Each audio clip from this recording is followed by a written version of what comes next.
Hello and welcome back to From Dust. Welcome to episode 23, actually, of From Dust.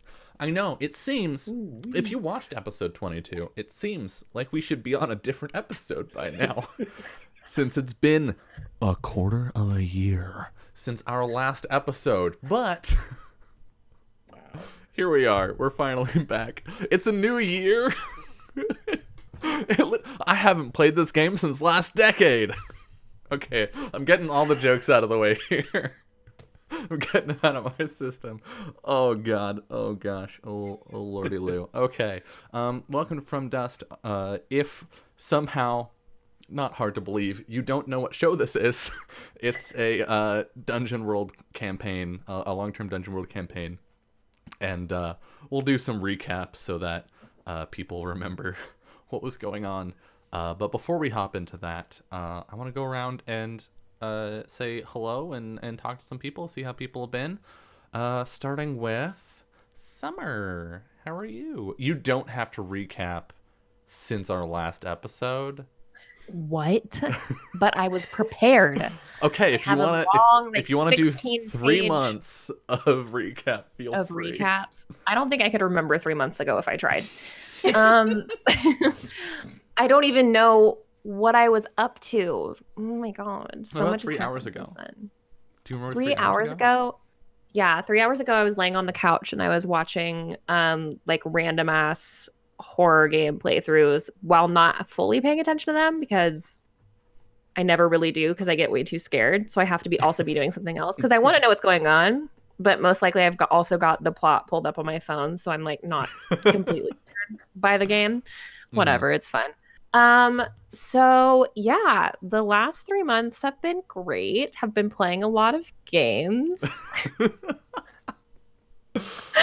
Game. So many game happened. We started a new show last week. Yeah. And I played Good Society for the first time ever last night. Ooh, how was that? Holy shit. It was so good. I mean, okay, so it was me and Katie and Dingo and Lauren was facilitating. So it was me and Katie and Dingo with main characters. And then Katie's power went out because they're having crazy like tornado storms in Alabama right now. Oh no. So it's just down to me and Dingo. And we fucking went at each other's throats. And it was so good and so juicy and so drama. And our final scene was Dingo's character talking to a friend about how she had feelings for my character and how my character thought she had feelings for my brother. And I got to overhear the whole thing. So it ended in a confession and then us being like, but this probably isn't the right move. And so in the final like epilogue where you get to write a letter to kind of epilogue your characters, mine was to my brother congratulating him on getting married and moving out.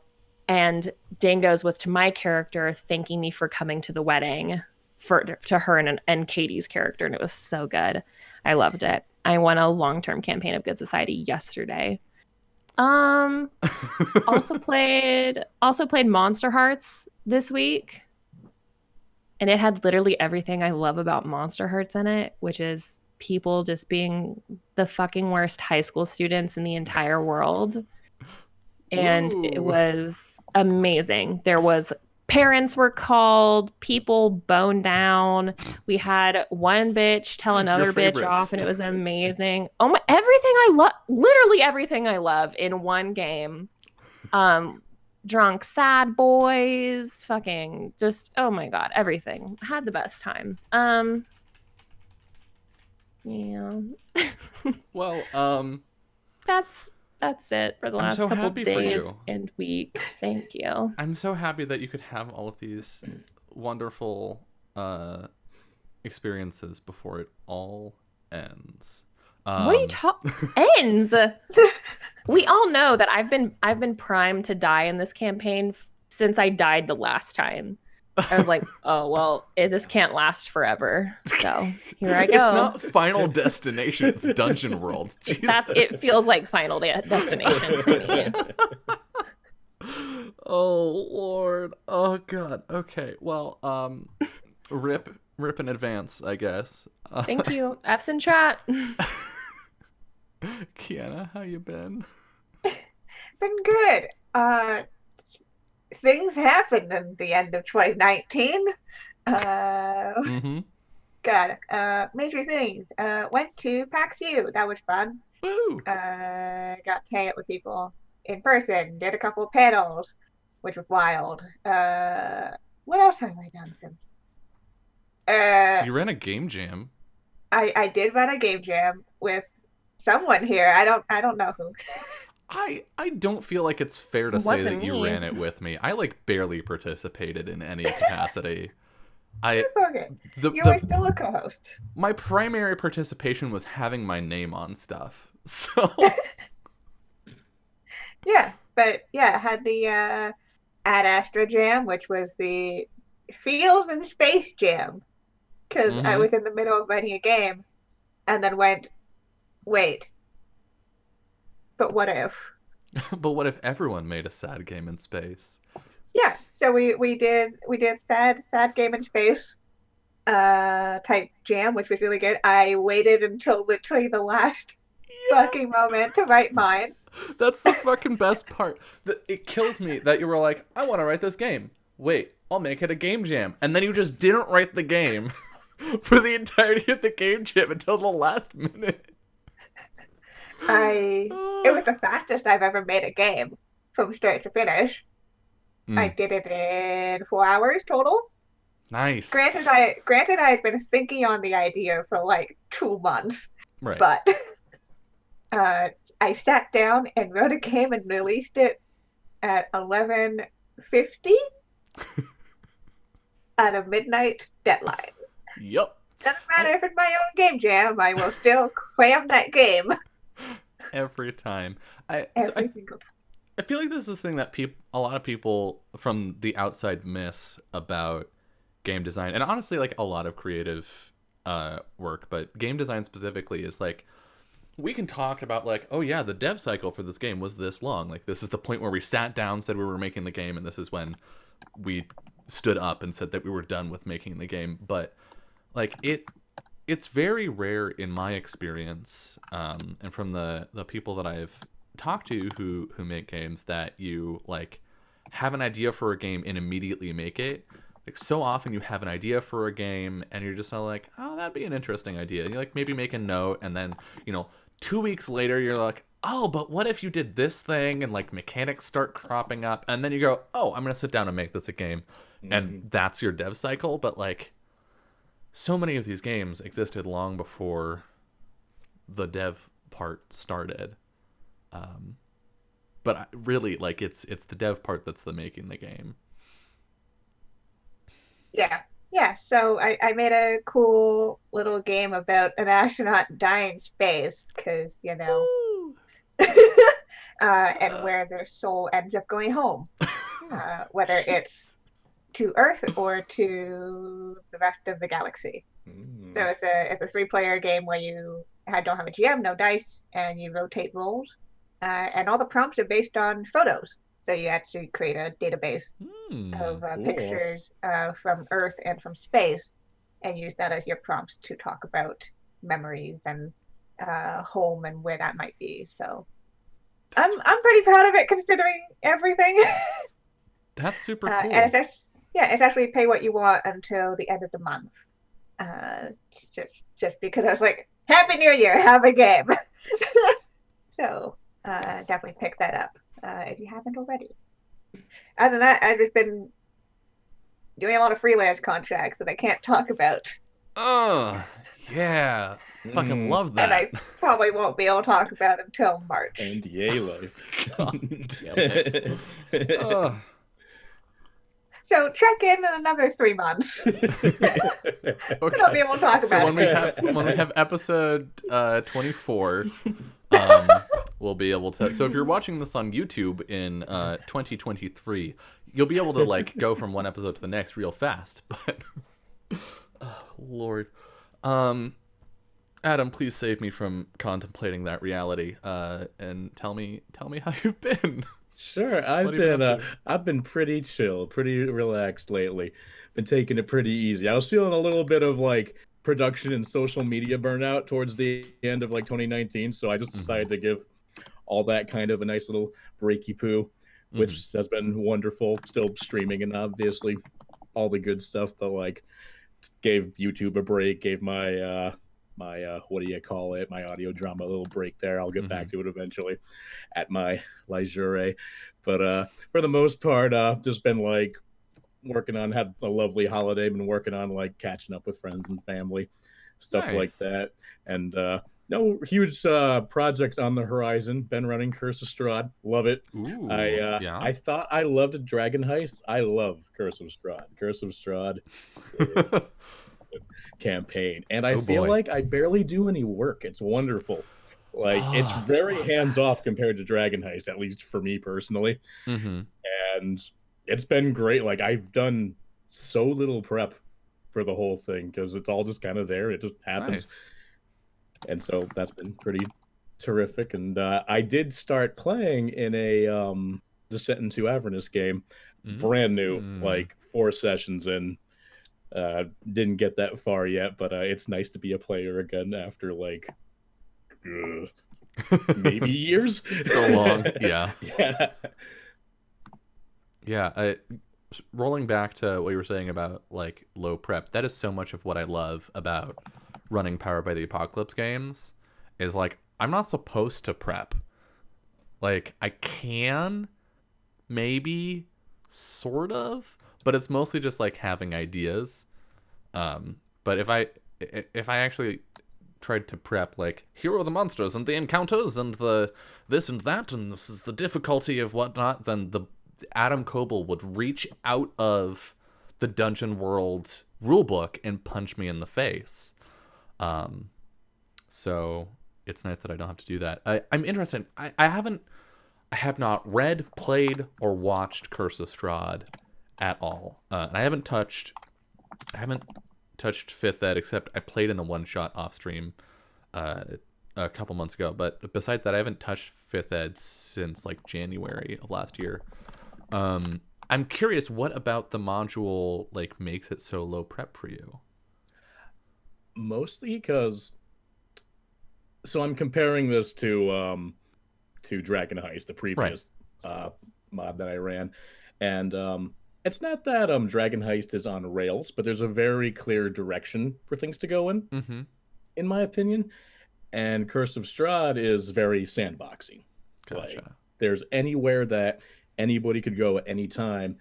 And so originally I didn't prep because I couldn't. Like that's what it felt like. There's just too much that could happen that I feel like I would be killing myself to try and like have a plan for all this stuff.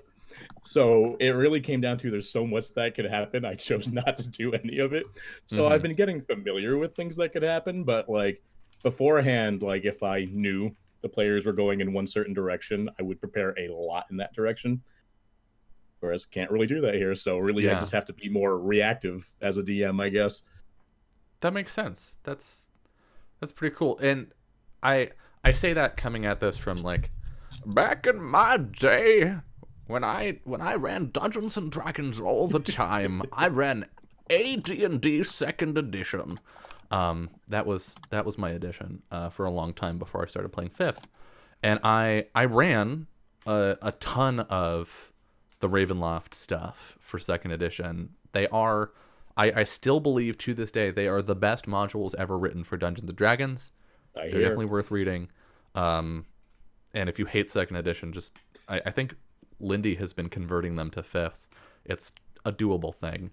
But like, they're really good. And a lot of what makes them so good is they reach Gothic horror. They reach that tone through space. It gives you so much space to just exist in this setting and like feel the futility of fighting against certain forces, the despair that these NPCs are going through, just the horrible things that exist in this setting, but they let you sit in it. They don't throw it at you. They're not like, look at the bad, look at it. It's just like it's there and you like osmose it. And it's really cool to hear that they did that with the Curse of Strahd module. Yeah. So, I did some stuff in the last 3 years. Yeah, I did some stuff in the last 3 years. Congratulations. It feels like 3 What? years since we last played this game. Honestly, so much has happened. I had 2 conventions. I had a bunch of games. I had a bunch of like life explosions and reconstructions. It's just been so much. But through all of it, I have been waiting with bated breath for this game to return, for all of our schedules to line back up again, and our lives to settle down even a little bit so that we could play. So mostly I'm just excited to play this. That said, we left off right before, I think, in essence, the climax of this arc. Like, if we're being realistic with ourselves, this arc is going to end this episode or the next episode, almost certainly. And so I've been sitting on that the entire time, being like, "Oh God, we just gotta have some sessions, and we'll see what happens." But like I know Summer has been. You've been super anxious because your boy has been in the crosshairs. Arrow's been in the crosshairs for like so much of this. But this is, I talk about not being able to prep for this game, but that means I'm more anxious for what's going to happen. Like I don't get to know. I don't get to be like, "Oh, well, it's not going to be that bad probably." Like, here are the things that are going to happen. It will be okay. Like I have to go into this not really being sure how it's going to turn out. And, as a GM coming from running D&D for a long time, that's a new kind of anxiety to have. So that's been a fun 3 months. But that also means that I'm very ready to hop into this and get to some recap if y'all are good with that. Are we ready to? Yeah. Okay, so previously on From Dust. The broad strokes of the past few episodes are that there was an army of undead outside of the hidden elven city of Elisurdran, where Arrow is from. They made some attempts at finding solutions for the army that didn't involve literally going to war. All of those were fruitless. They picked up Arrow's girlfriend that he never broke up with, who was really mad at him for leaving. They also rescued his sister from the army of the dead. They went into an ancient ruin of the Eldrin, the beings that created all of the mortal the mortal stock of the world. And while they were there, Farron obtained the power to teleport between places that they have been, and just sort of like shwoop, picked everyone up and plopped them at his old home. Arrow's ex now goes by Fletch. And they have had a conversation where she's interested in trying to see if feelings are still a thing, but she's like seriously taking it slow, which is just killing Arrow and by extension probably Summer. Oh God, what's your sister going by now? Willow, that's right. Arrow's sister's going by Willow.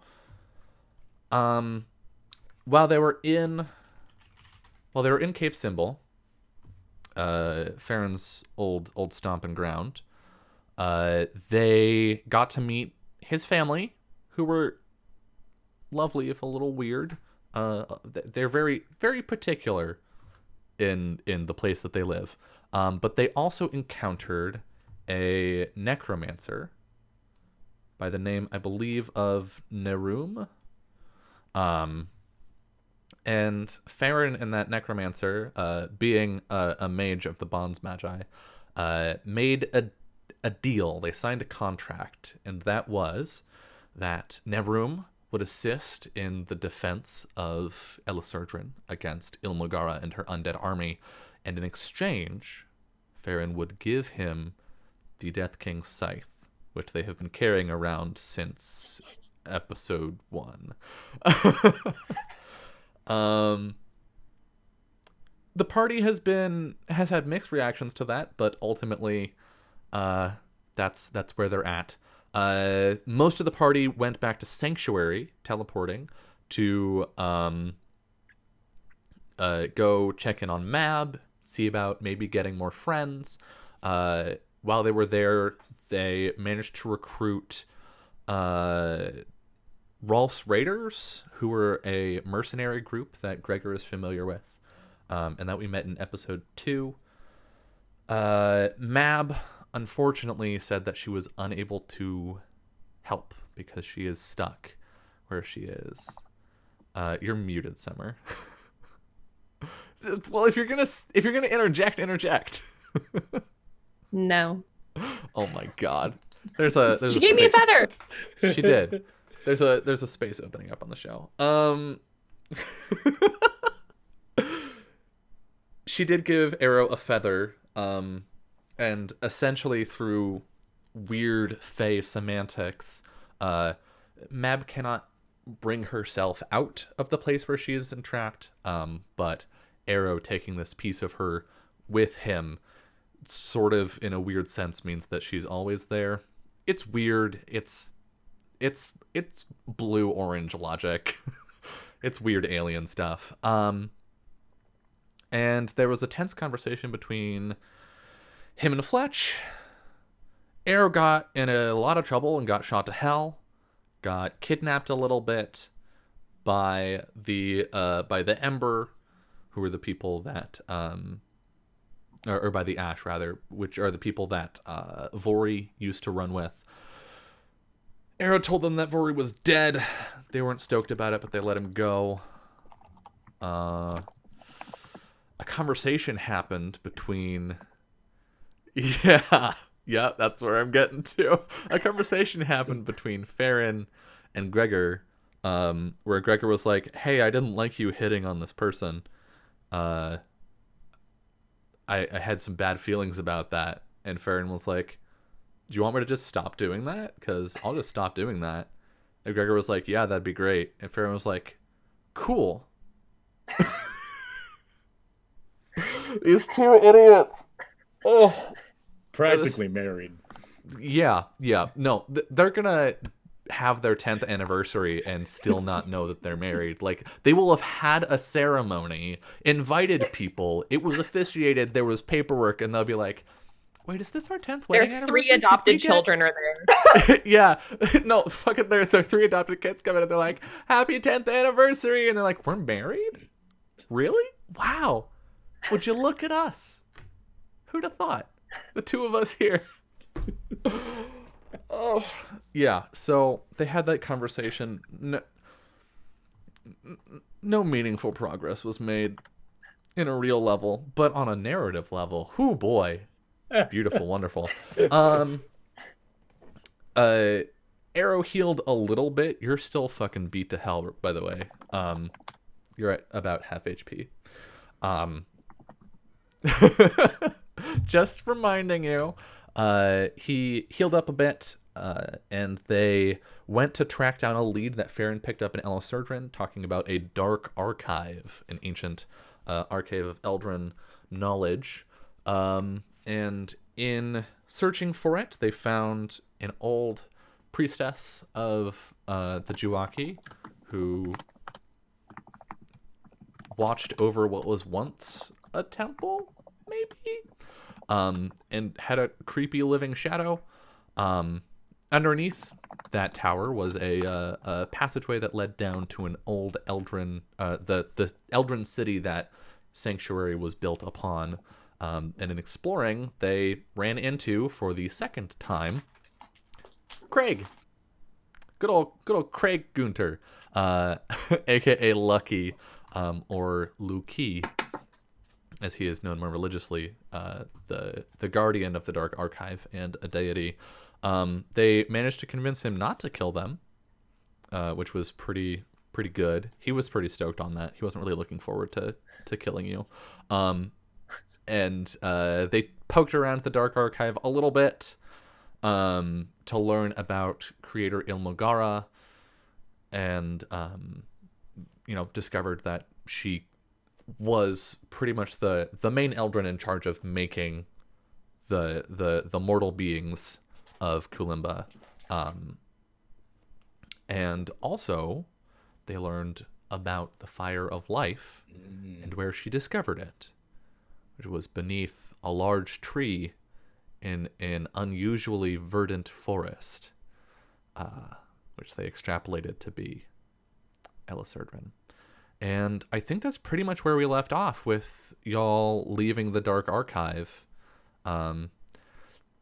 Craig has an E at the end. Thank you.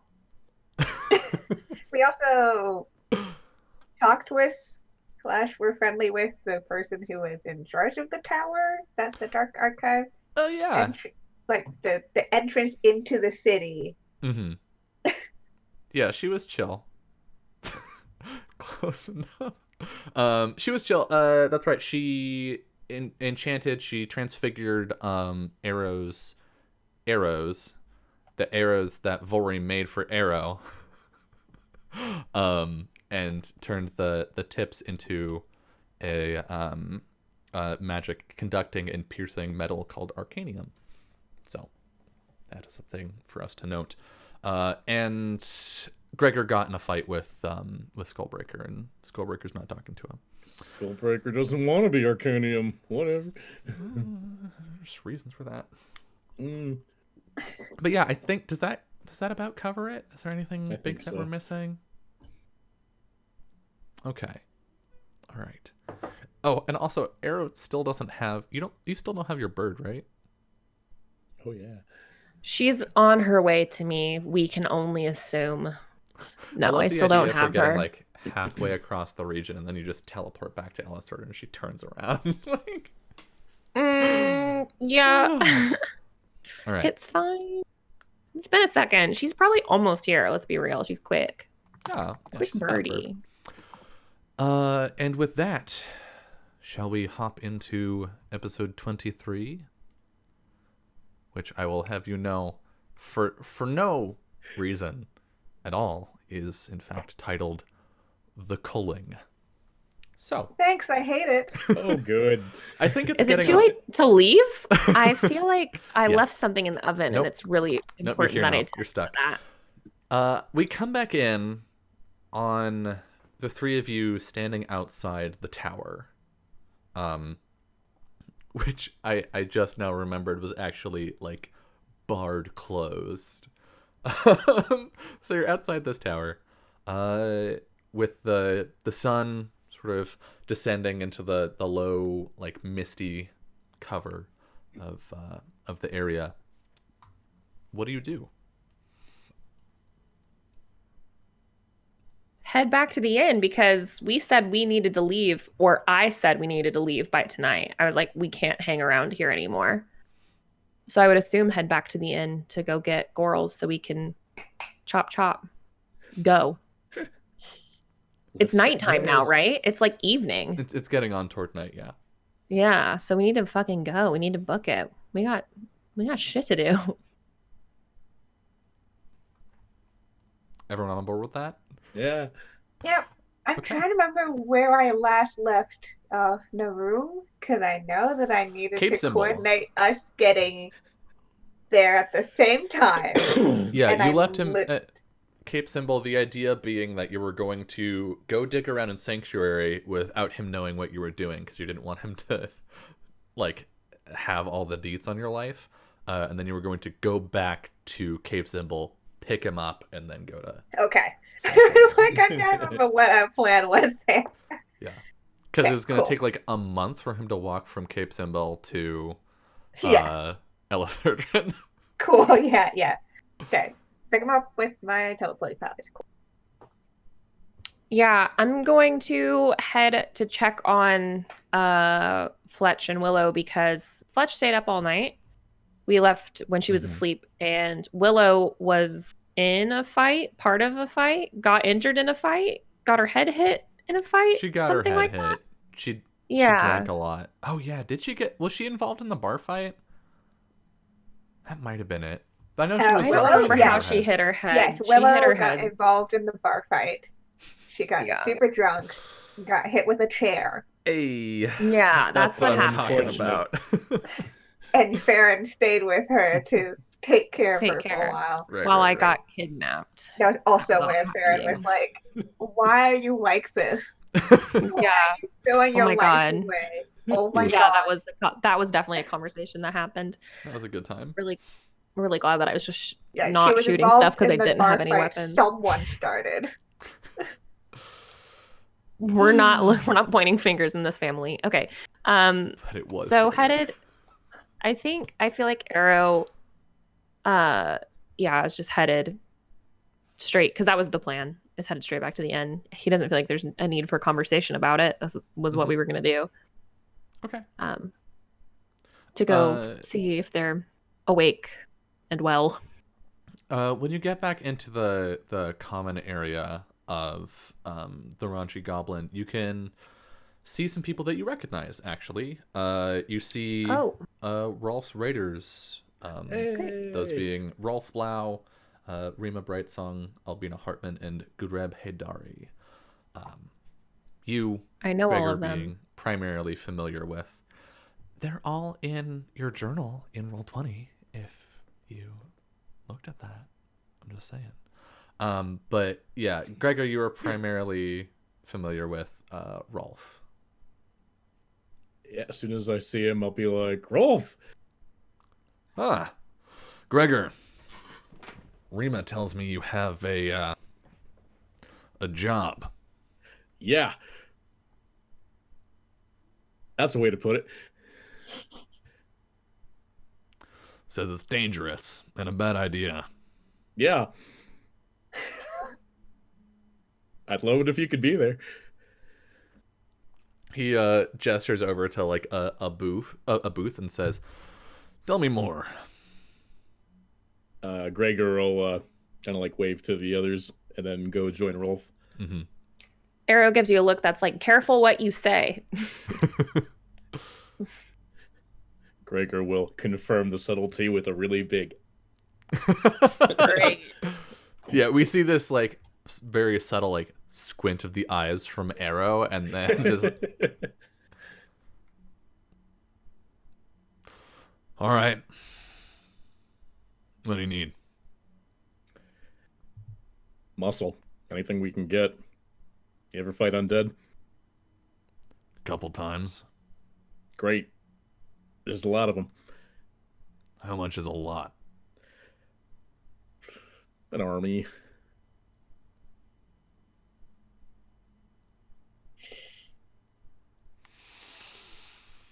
Look, I'm not asking you to run in there and get yourself killed, but maybe some strategic intervention in certain places would be helpful.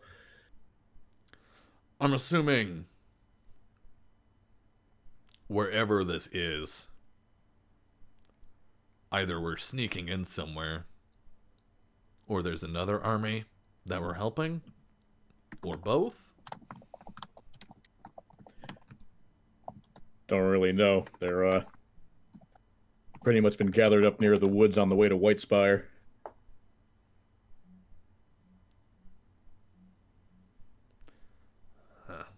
We've heard about trouble on the roads out there.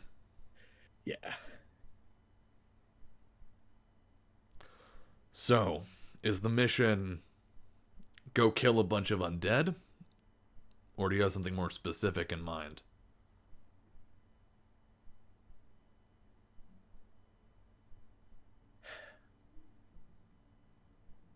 I'm gonna say yeah for now and just do whatever you can.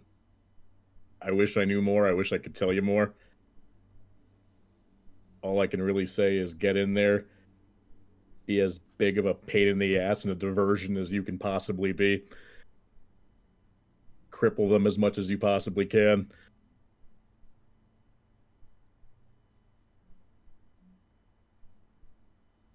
It's a shit job, Gregor. It's a shit job for everybody. You shouldn't be taking it. It's well beyond that now. Looks under the table.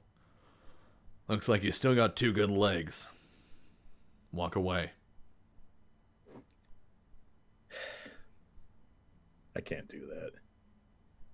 Can't or won't. I won't. Farron, when Gregor pulled off to have this conversation, if I remember correctly, Arrow was like going upstairs to go check on the other elves. If they weren't down here. Yeah, they're upstairs. Farron, where did you go? What do you do?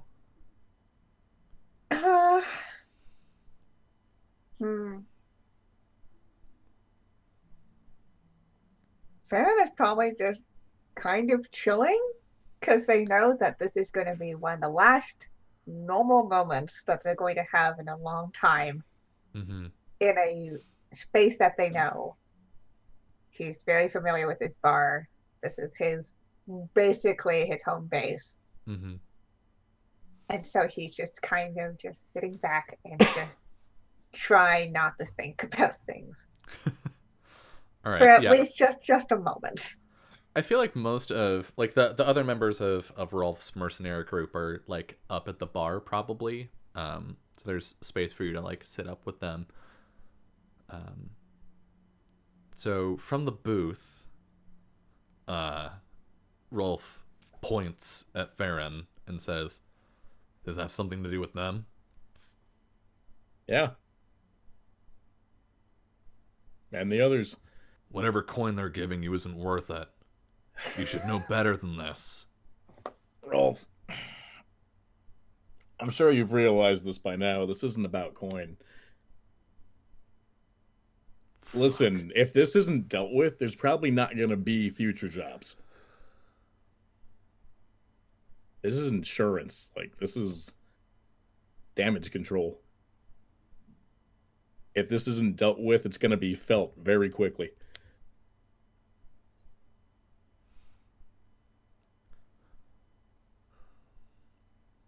What are the risks? What are we facing? Army of zombies. And that's going to be worse because...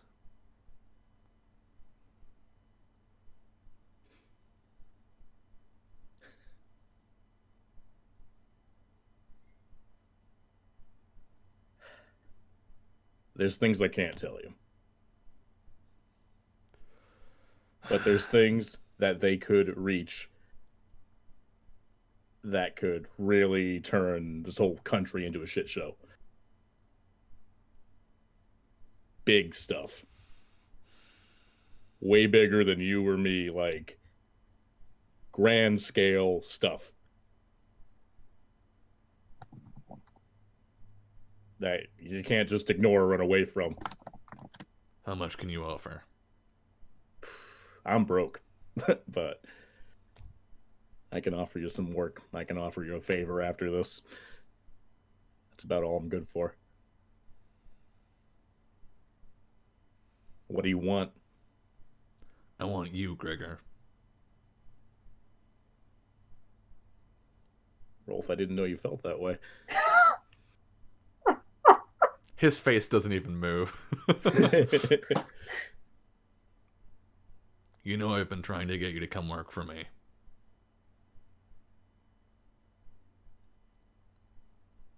This is it. Yeah. I prove to you that my team, that we work well together. You come work for me. Here.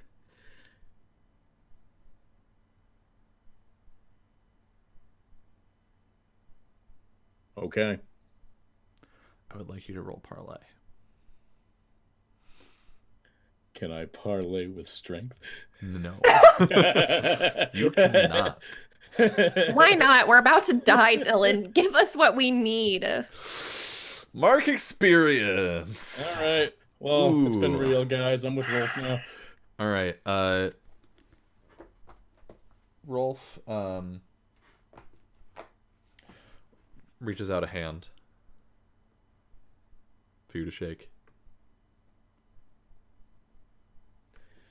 Gregor will shake it and kind of look back to Farron, kind of like a little morose, but I'll look back to Rolf and nod.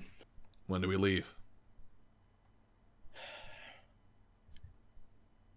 You and the Raiders should head out as soon as possible. We have a detour to make first. Still don't know where the fuck we're going. Like I said, start heading towards White Spire, to the woods. You will not be able to miss this. Dylan, do you remember the name of the town that we passed through and found? Magi's Crossing. Magi's Crossing. It's on the map. It's on the map. I'm looking at the map. Yeah, they wiped out Magi's Crossing. They're probably not too far also from here. like 2 weeks away. Oh, whoop. We can transport them, can't we?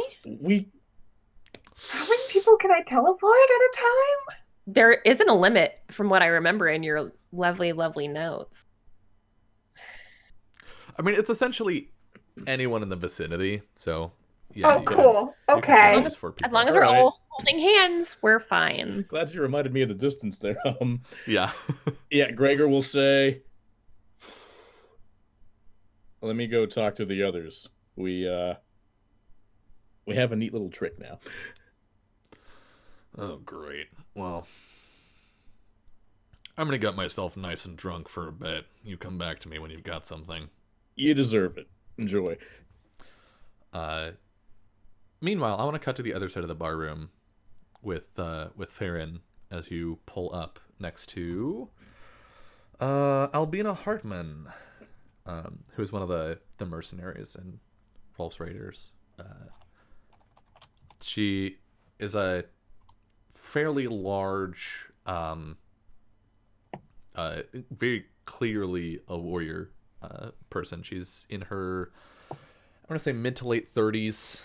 And she's got long, sort of unkempt, not quite greasy, but like a little stringy hair, and she just looks through it at you. Hi. Good evening. She glances over at the table where Rolf and Gregor are talking. You're with him, huh? Yes.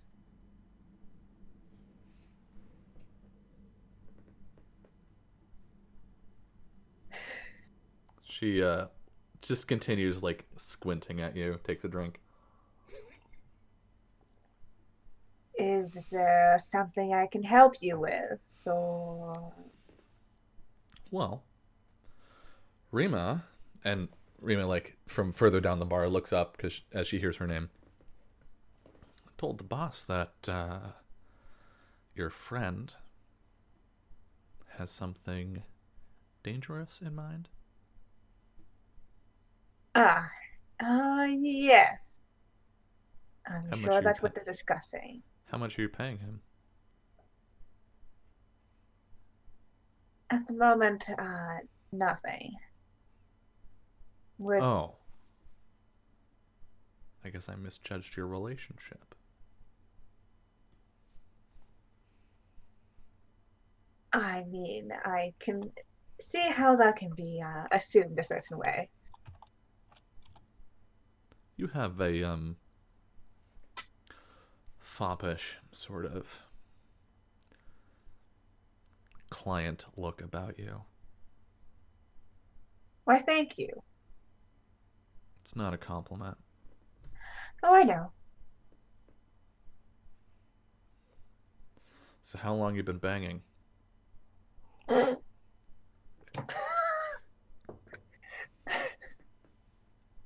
think Max just like goes completely still. With only like one wave of the hand to like be like, please get me a drink too. That's Thunderin. Yeah, he. Yeah. On the cap. Like I'm at this point. It's just like this.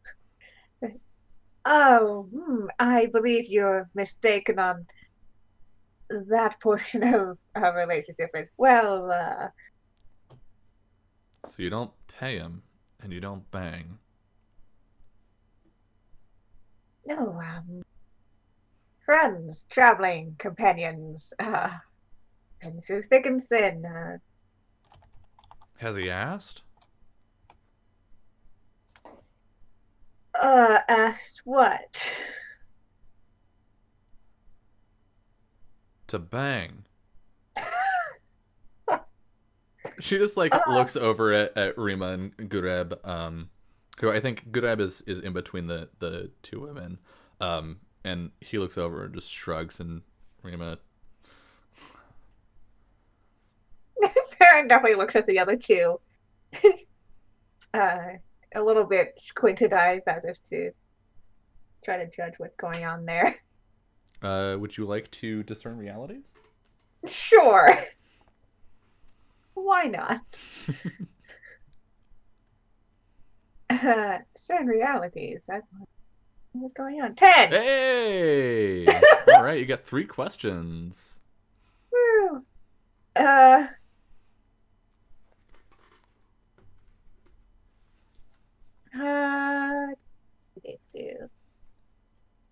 What happened? What happened here recently? What happened Into here? the insight Mm-hmm. of like this group. Mm-hmm. Yeah. They. Oh, Jesus, my internet is being an asshole. Because of course. They all. Look, they're mercenaries. Yep. And Gregor also is a mercenary, or a bodyguard, which is just a personal mercenary. The realization they are having, which I think you are having as you read them at this point, is you essentially have a freelancer who is off the market, like who just isn't working. He's not self-employed. He's just opted to be unemployed for a period of time, which is strange, to say the least. And they're all trying to figure out why he would do that. Okay, cool.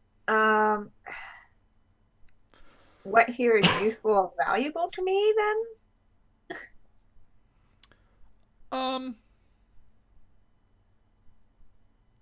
Here's useful or valuable to you. Besides Gregor. I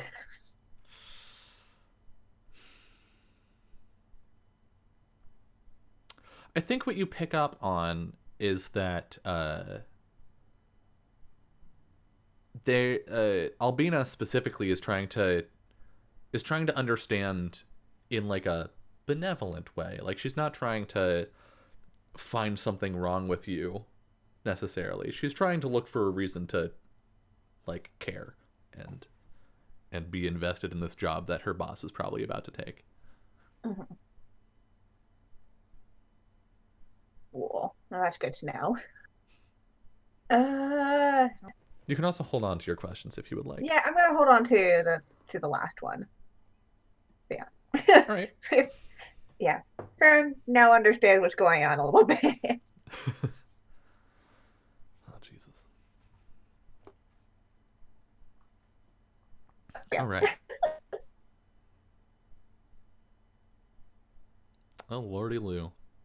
My internet is exactly. really, really not. Okay, cool.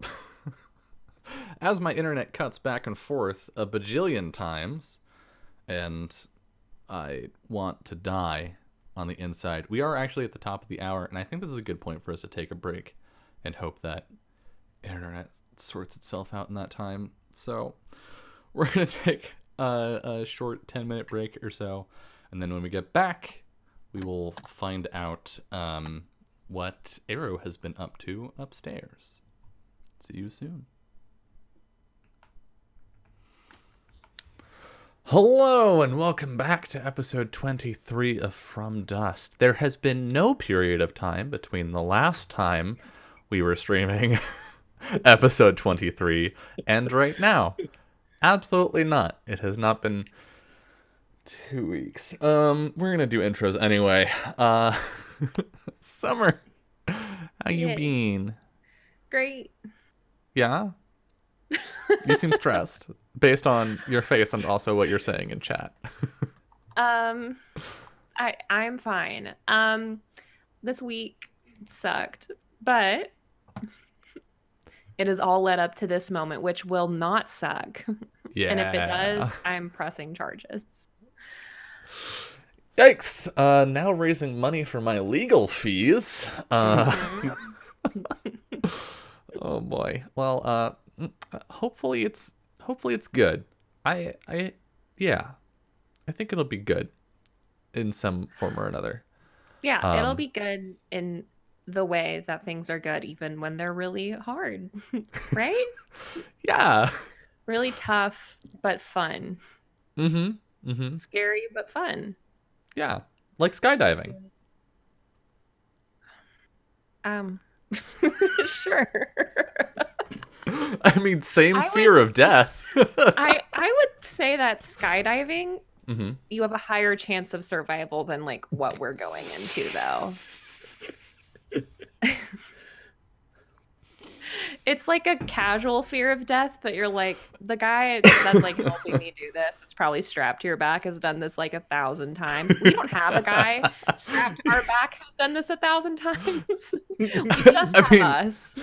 Fucking Gregor does. His name is Skullbreaker. Yeah. We just have us and a parachute that may or may not deploy. Time will tell. So I'm doing great. Awesome. I have nothing else to say. Just I'm very stressed. Cool. Then I'm sorry. I'm going to incredibly smoothly segue with Thank no you. segue except saying that it's a segue to Kiana. Hey, how you doing? Hi. Good. I have concerns, but I'm sure I'm getting it's some fine. common feelings here.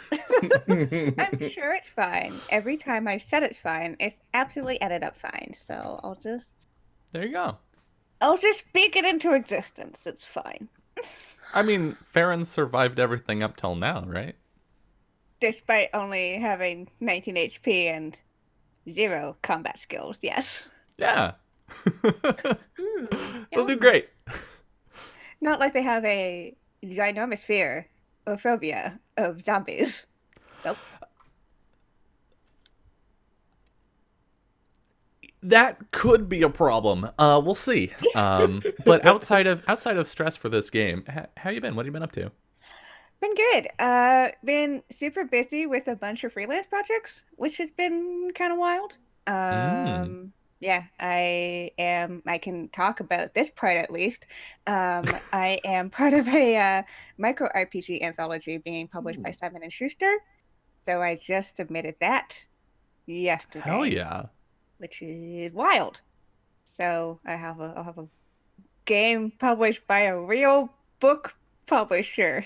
Hell yeah. That's fucking awesome. Yeah. As for the other thing, I can't talk about it other than this NDA. But it's really big. NDAs. Like really, really big. I love NDAs. NDAs. But yeah, I'm under NDA for a while. But it's a really big publisher that I'm gonna get to write for. So Cool. keep an eye out for that later this year, I guess.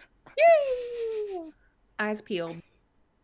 All right, so if I just say publishers and then you blink twice if I get it right, does that count?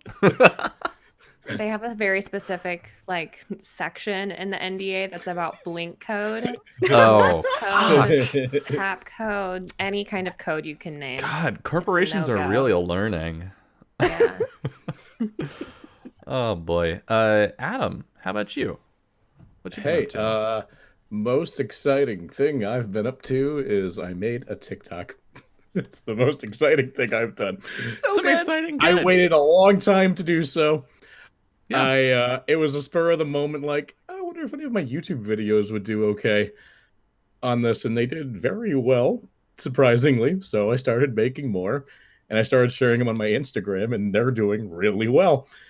Like, surprisingly well. Like, I'm getting a lot more engagement on this than I ever did on YouTube, despite putting none of the effort I put into YouTube on it. Yeah, So, I guess sometimes the lesson is try less hard. Don't try so hard. Mhm. Yeah, I have some content creation feelings. Specifically, like YouTube is such a saturated platform at this point, Yeah. especially for smaller creators like us. Like, it's really hard to gain traction there unless you're doing something incredibly unique. But in general, like, social media ends up being better about getting small things in front of more eyeballs. Agreed. Yeah. And I think a lot of the content that gets circulated is quote unquote low effort content, which is just because there's a layer of like honesty, I think, to that, where like you can't be as, because it's not as artificial, you can't hide things behind as many layers. And so it's easier for people to be like, oh, that is a thing I can relate to, instead of being like, ah, yes, this is a thing that's been crafted for me to consume. It's like the difference between going to your friend's house and they make you some food and going to a restaurant and getting like a nice dish. They're both good, but one of these things is something you're gonna spread around to your friends a bunch, and the other is like every once in a while you'll be like, oh, you like this thing? We should go to this restaurant. Like, it's just it's different in how it gets spread around. But I have seen some of these TikToks, and I approve wholeheartedly. Adam actually sent us one a couple days ago and was like, I figured y'all would like this, and it was pretty good. It was Strahd related, and I would definitely recommend y'all go watch it. And then I went and looked, and there was one that was like laser targeted at this game in particular and me specifically, and I continue to be mildly offended that you didn't send me that one. Weirdly enough, I didn't think of Skullbreaker at all whatsoever when I made that one. Well, because that's my wife's sentient weapon, Ignitus, from our LARP. Different character. And that just goes to show that you don't think of me when you should. So there's no pleasing this damn hammer. There really isn't. Yeah, I'm happy to see you doing that, and I'm glad that it's going well. Thank you. This past week, Summer, you did not mention the creepy thing that we did on Monday, which was start playing Her Story, which It was so good. I did not expect that game to creep me out as much as it does. But holy fuck, it's really creeping me out.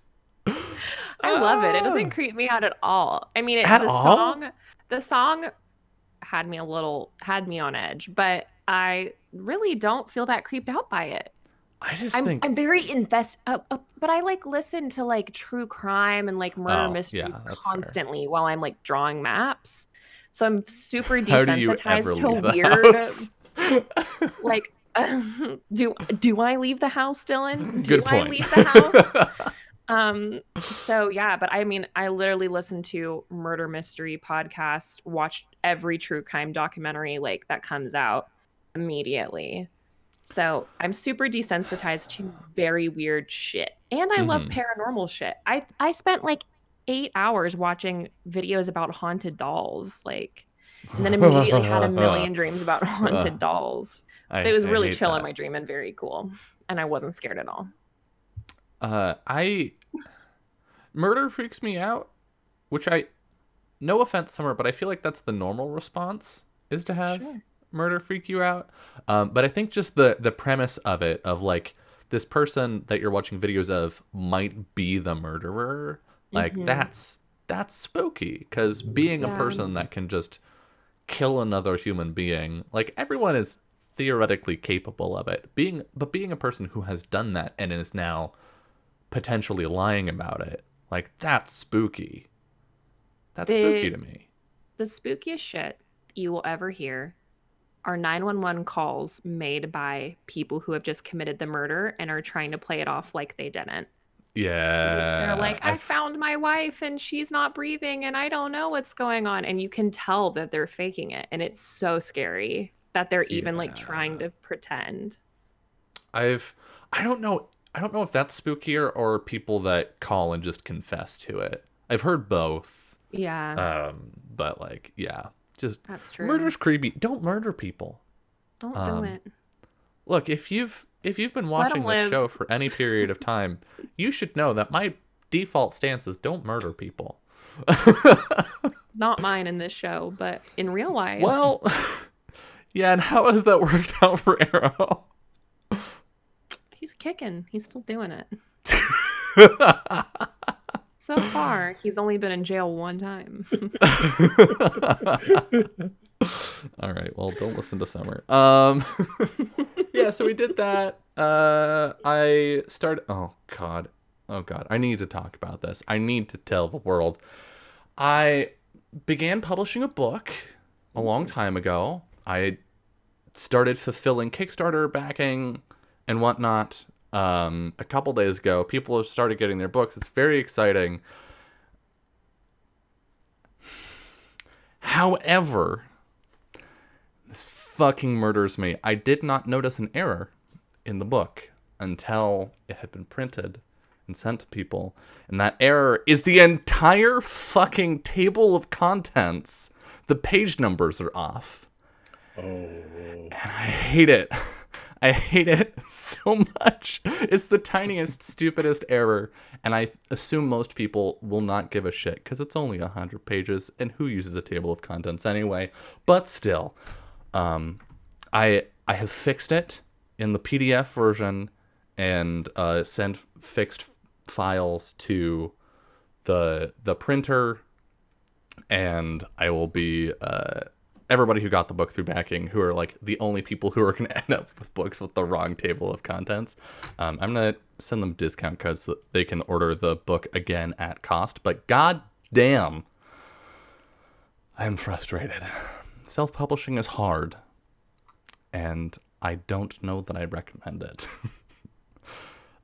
Except that if you're the kind of person that's going to self-publish, no recommendation for or against is going to change your opinion of that. You're going to be like, fuck you, rip to Dylan, but I'm different. And then you'll have some other bullshit thing happen to you, and I'll be like, well, I'm glad I didn't make that mistake.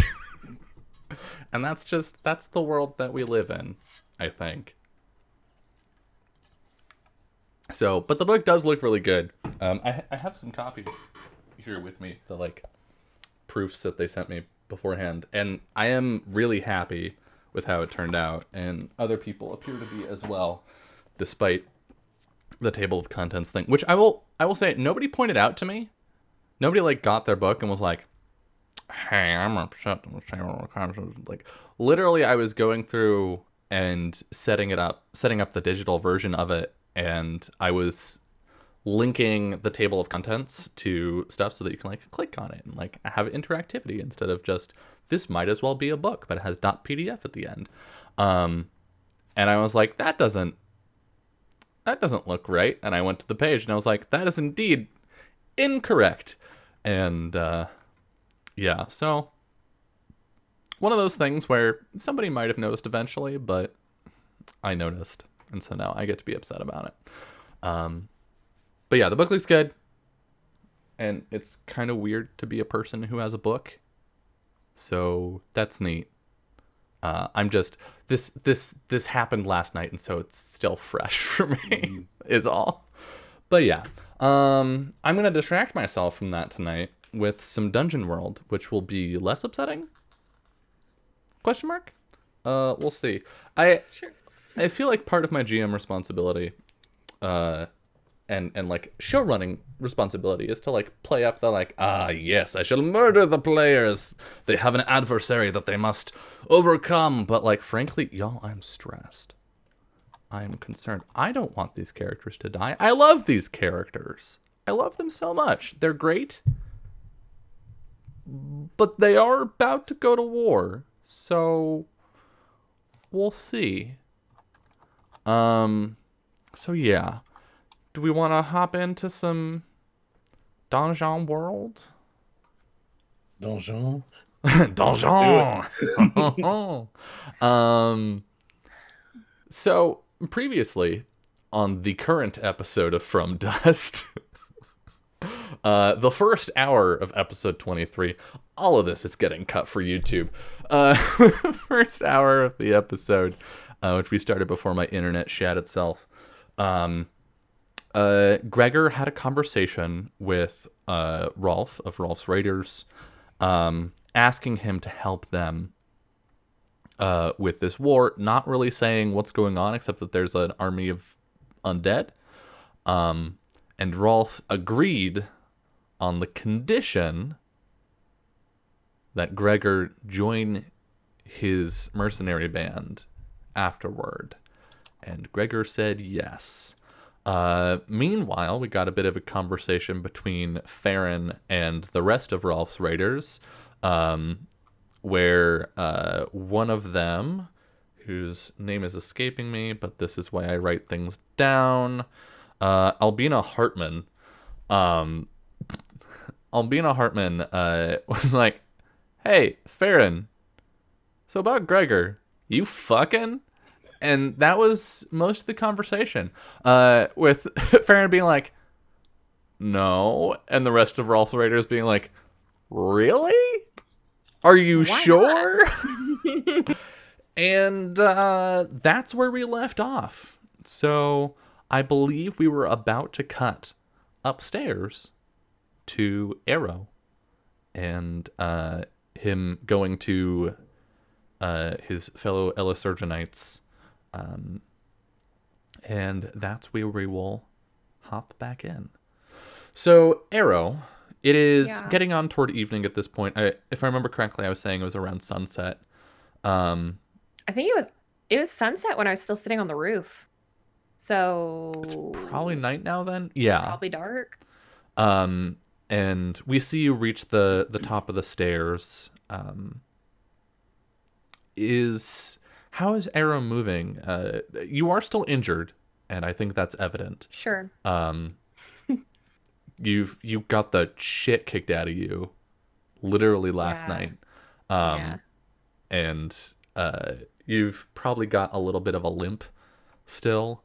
But besides that, are you like moving with purpose, or are you taking your time? What's Arrow's general demeanor?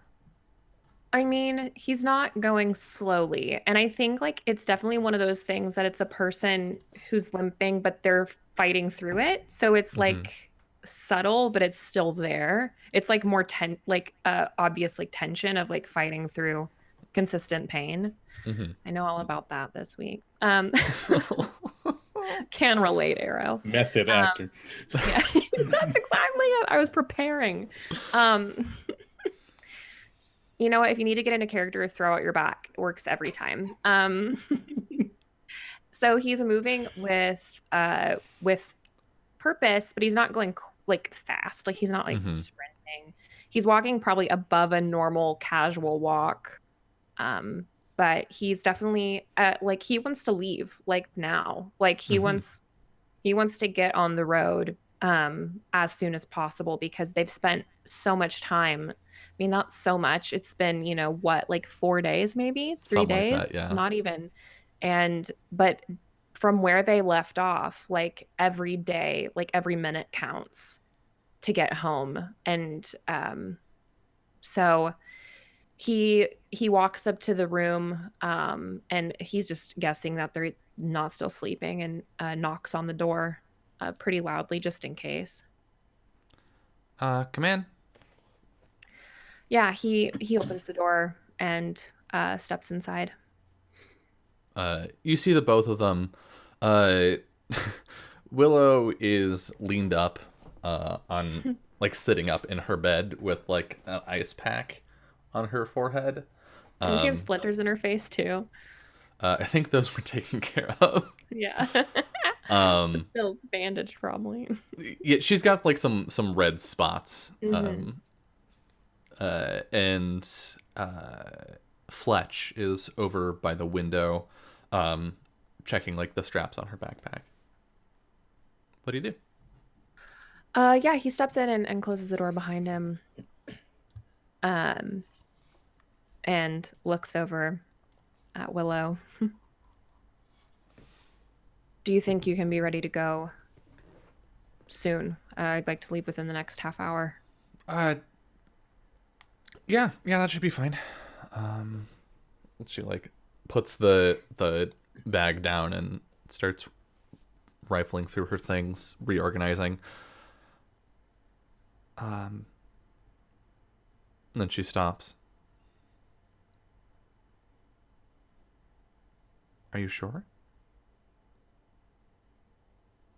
Sure about what? That you're ready? I don't really have a choice. Arrow, you've already done a lot.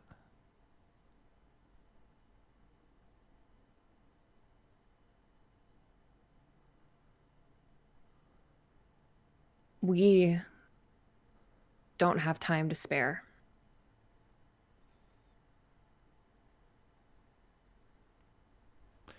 You're right.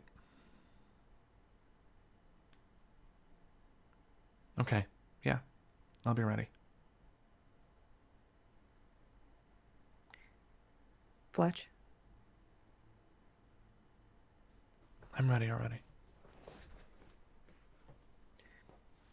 Okay.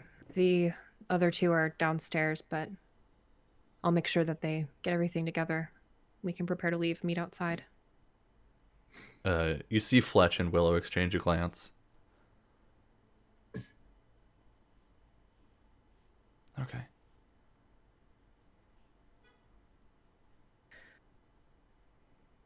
I think that if we could all talk privately before, that would be good. They uncovered a few things today. Well, we're here now. I am not the best person to tell you. They look at each other again. And Fletch gets up and walks over. Are you okay, Arrow? Yeah, I'm fine.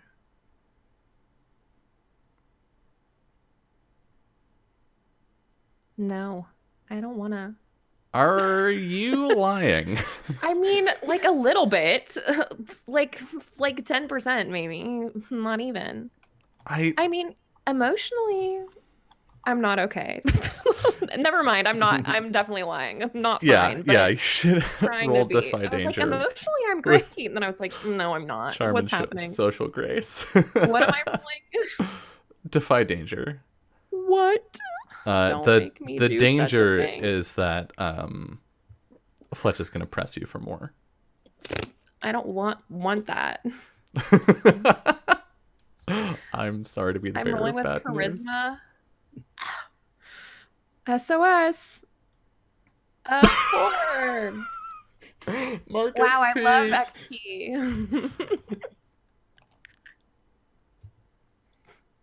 XP. Fletch looks at Willow, and Willow like nods and stands up, and walks past you out the door, and Fletch is gonna close the door and lean her back against it. Arrow, what aren't you telling me?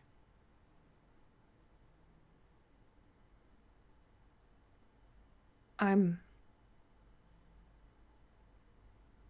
mean, obviously I'm not at 100%, but I'm as fine as I can be.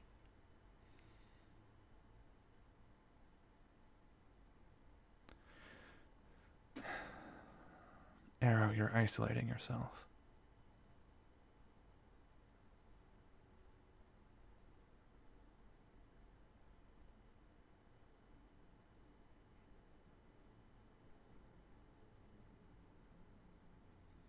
I guess I'm just nervous.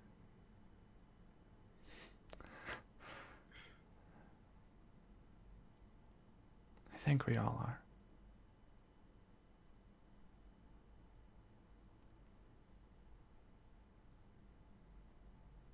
I don't know that we can do it.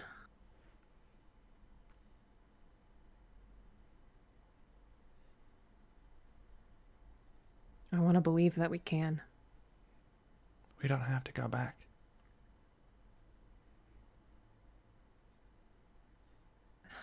Yes, we do. Why? It's our home.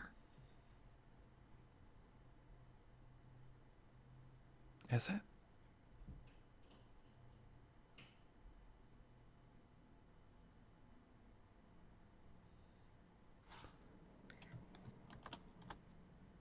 Everyone that we care about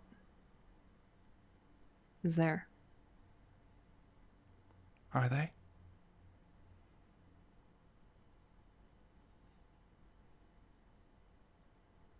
So,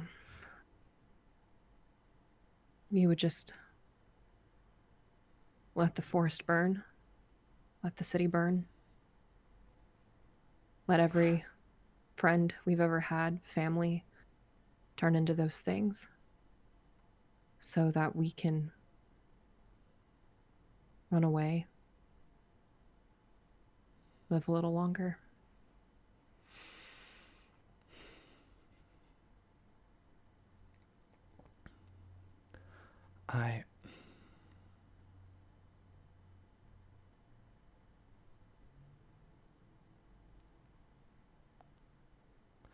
I didn't feel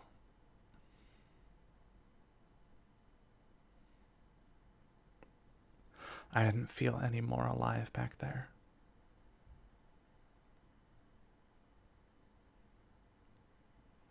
It's not your fault. It's not my fault that your mother couldn't see reason.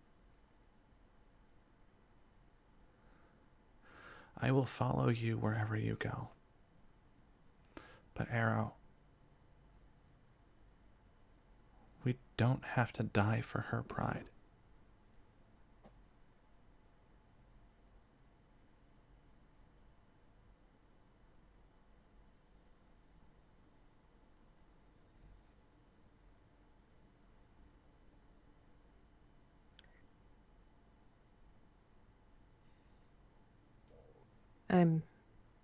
I know you're right. That we don't have to.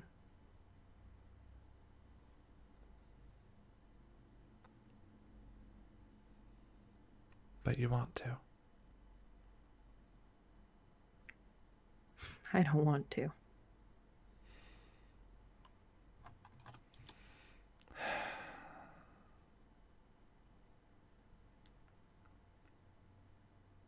You've been waiting for this moment ever since you joined.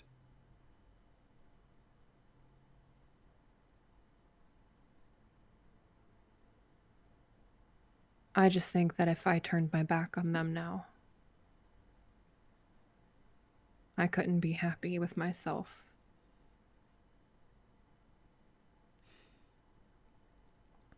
She pushes up from the door and reaches out to put a hand to your cheek. If this is what you need to be happy, then I'm with you. Until the end.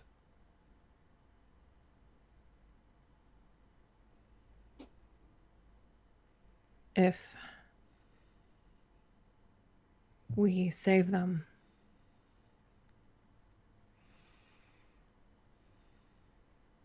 you could still come with me.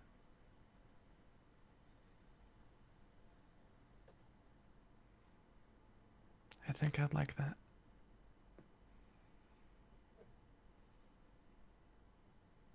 Would you?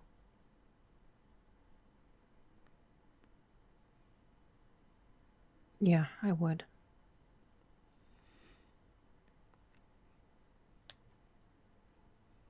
Then we better win.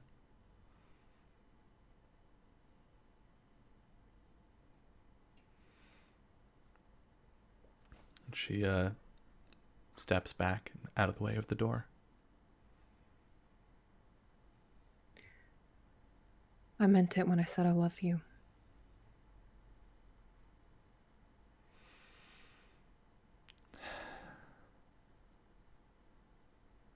I just want you to know.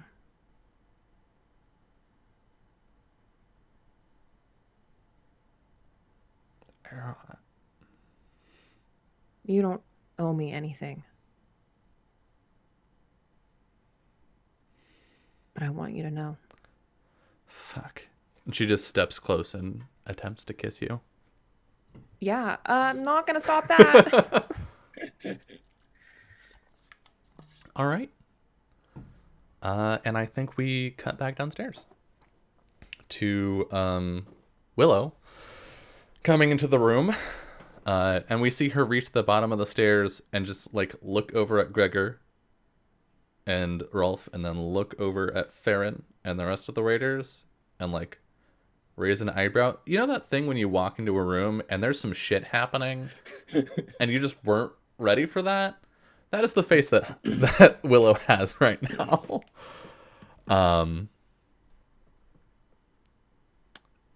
And she's gonna walk over to Farron because they are at the bar, and the bar is where the booze is. And Farron, considering the line of questioning that just had happened to Farron, things they're kind of just like very much to their drink right now. Yeah. Just we're gonna ignore those questions. Yeah, I think she picks up on that, and she puts herself between you and Albina, and like does the elbow on the bar, lean in. So, Farron, how has your day been?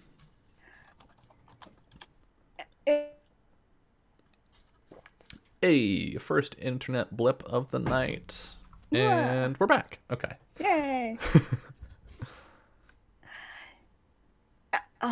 It's been all right. Sure. Good to see that you're healing up all right. Yeah.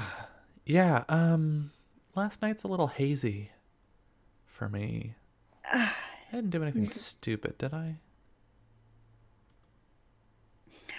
You got a little hot-headed and a little too much to drink. Nothing too out of the ordinary for these types of things. Well, that sounds like me. Okay. And she flags down Lethaldarin to order a drink. I hear things have been busy. Well, never a dull day with us, apparently. Not in my experience. At least you had a restful day. Yeah. Mostly? Yeah, I'd say pretty restful. You didn't see anyone. I didn't take anyone back to my room, did I? No, I made sure that I brought you upstairs, and well, you weren't in any particular state to be with anybody, to say the least. Right. Thank you. She like bumps her shoulder into yours. I was just a little curious where the water and the bandages and all the. Yeah. Thank you. Yeah, next time, maybe avoid getting hit in the face by a chair. Well, I think maybe next time I'll keep the chair and lose a little bit of the booze, and I'll remember our conversation. Right. And like, Farron's definitely looking at her, kind of like subtly sussing out signs of a concussion. She does not appear to have a concussion. She you know does the way appear that, to be hitting on someone you. who's slightly concerned about you, but doesn't want to bring up that they're concerned about something. It's just like casually, like. Well, Gregor looks like he's incredibly uncomfortable, so why don't we crash his conversation next? Yes, and Farron tries really hard to not look like he's very excited to get out of this awkward conversation that he was just in. I would like you to defy danger with charm and social grace.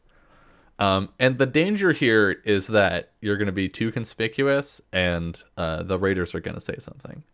Okay. Fail. 10.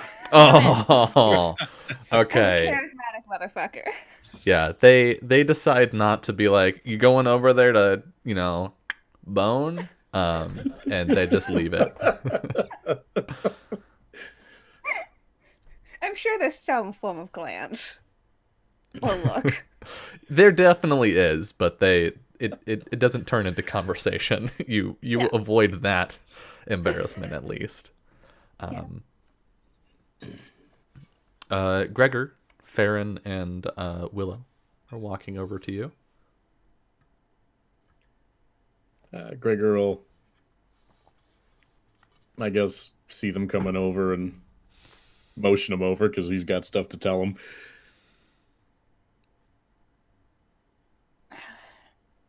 And Farron will kind of incline ahead to roll.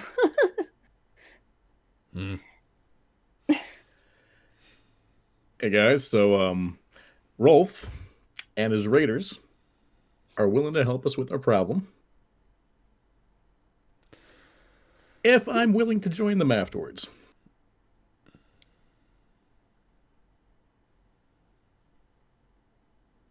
Oh.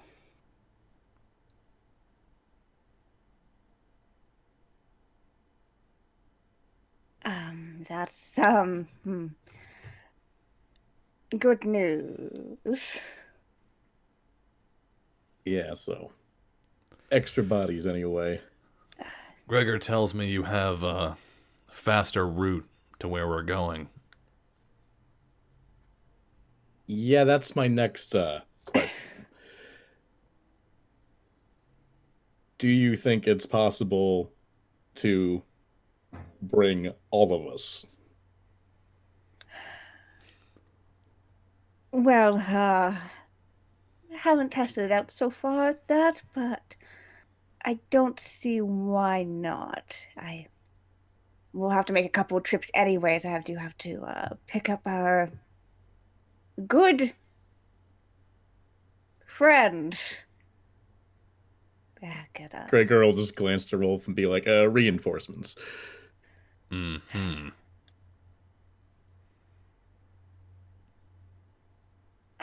But no, we should be able to do it. No worries about that.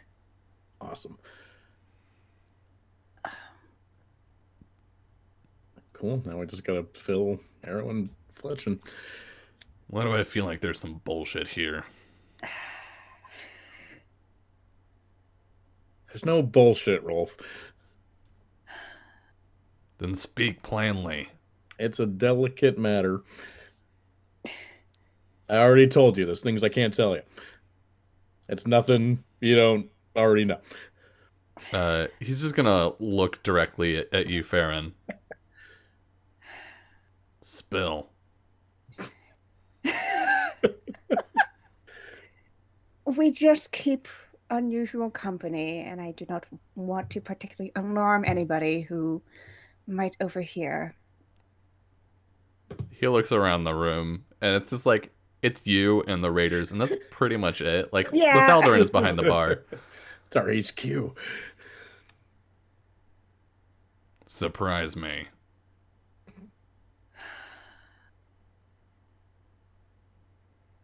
How well do you do with Bonds Mage? Haven't had the displeasure of working with one. Well, you'll get to work with the unusual one. Great. And by unusual, I mean unusual. Mm-hmm. I hear they make him so normal up at White Spire. He says, looking at Gregor.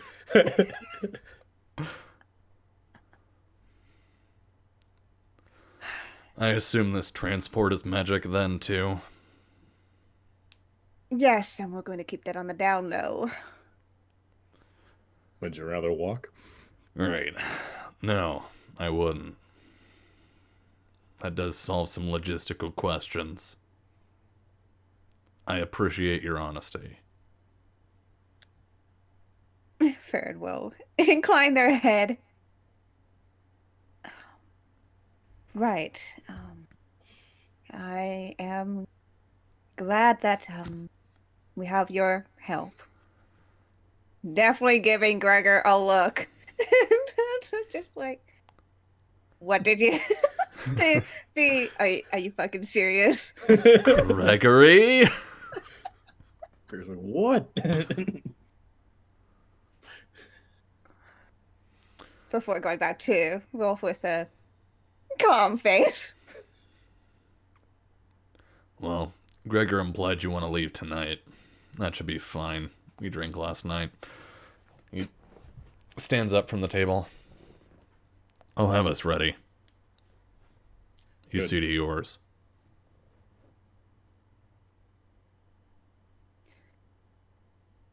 Right.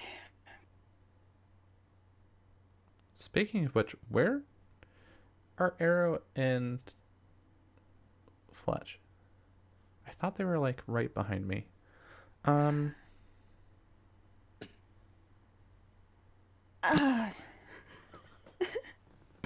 damn it, Summer. Should we perhaps check on them, or and then like Farron like pauses for a second, remembering this the I'll go tension get them. that was between, and maybe and Farron just puts a hand on. Well, Arrow said Shoulder. something.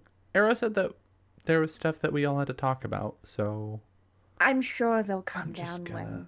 it's time for. Look, they're probably just having some mopey pity party up there. It's no problem. She's probably right. Farron gives Gregor another look. Gregor just looks back away. Shutting up. All right, well, meet you downstairs in a minute. Are you going to do anything to stop her? Because Will is just going to go. Farron's debating. Basically, they're going, what's the least obvious way? Like, is it more obvious to be like, yes, do not go for no reason? Or is it more obvious?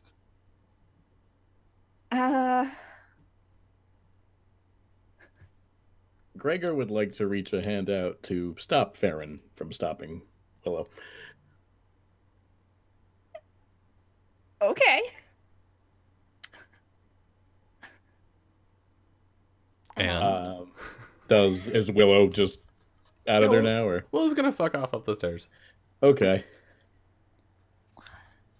I know. What? Look, we needed the help, and the only useful thing I have to offer trying to get these guys to go do this insane suicide mission is me.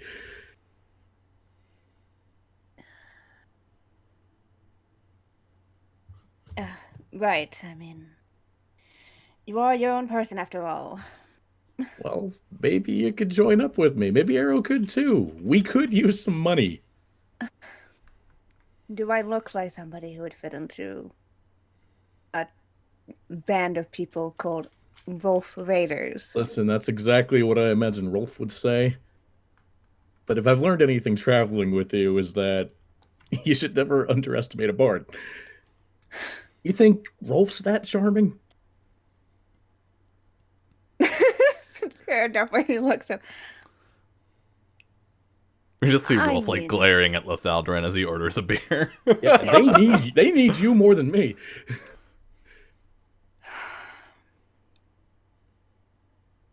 And who knows? Maybe it won't be permanent. Maybe we can do a few gigs with them and be on our way.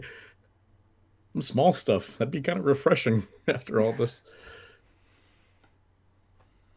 I mean, you're not wrong.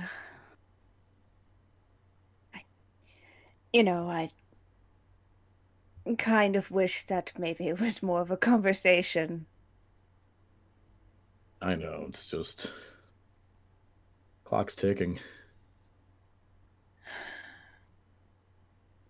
Didn't know if he'd be so agreeable if we kept him waiting.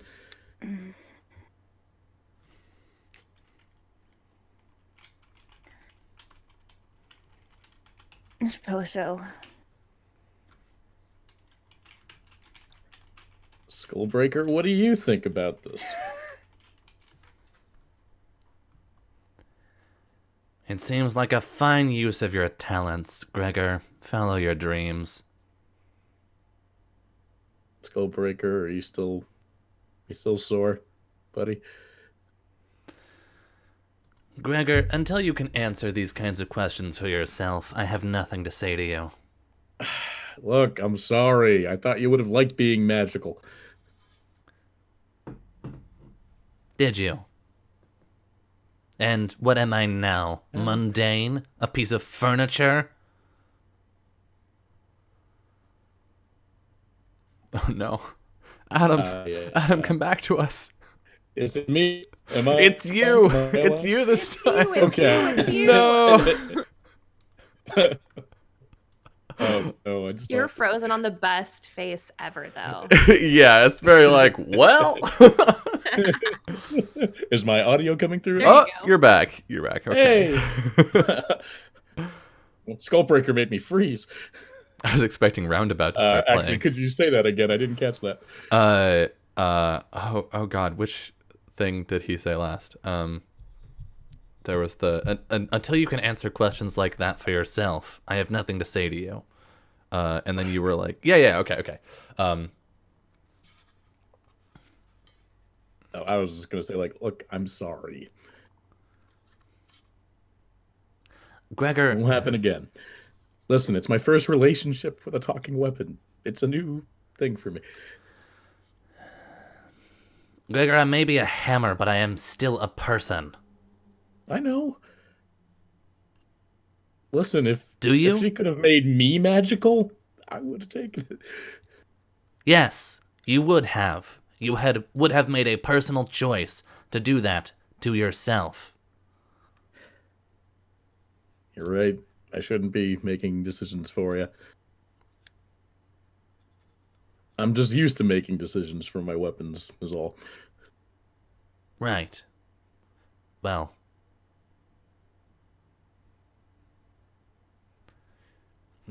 Apology accepted, I suppose. No use holding grudges when you're probably going to die in the next 24 hours. That's the spirit. Yeah. Well, at the very least, you have some fodder you can throw at them. Might prolong your life by a little bit. Okay. Is that not the purpose of these mercenaries? Ideally not. That's what I always hired them for. We gotta catch you up, buddy. Times have changed. I think we see Willow walking down the stairs with just the most raised eyebrows. And she says, let's give them some time. And with that, we're at the top of an hour, and I think it's a good time for us to take our first break of the night, second break of the episode. So Don't we're you gonna love it when your sister walks on you? Farron just gives her a look of like, I told you. What did you expect, ma'am? We're gonna step away for about 10 minutes, and when we get back, we will see these people gather together. See you soon. Hello, welcome back to From Dust. We fast forward an indeterminate amount of time later to I think Arrow and Fletch coming down the stairs. Yeah. And the entire party is gathered there. Farron and Hawk, or Willow and Gregor are all there. Rolf, I think, has returned as well. And they're all just sort of like sitting at a table. Maybe there's a some casual card game going. Is What do you do? there like a private room down here, or is it like just the farthest corner kind of deal? Yeah. Okay. Yeah, Arrow would suggest that they all move kind of far away from the raiders. I feel You like know, they're just as already far- over there. They're Like- already far away. Like they're already in a corner. Like the initial table that they would have sat at would have been like in a corner, Like anyway. a back corner. Okay, So- I just want to make sure we're as far away from them as actually possible right now, as physically possible. Yeah, the only one who is there is Rolf. Oh, what happened to the rest of them? I mean, they're all over elsewhere. Like they're in the Oh, and room, Rolf and is staying the only with one us? the only one at the table is Rolf. Oh, okay. But yeah, we would all convene, and then Arrow would look over at Farron and Gregor and say, I think the two of you should tell them everything that you found today.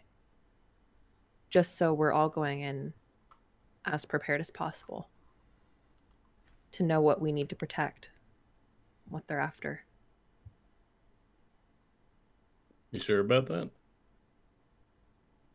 I'll trust them both with my life.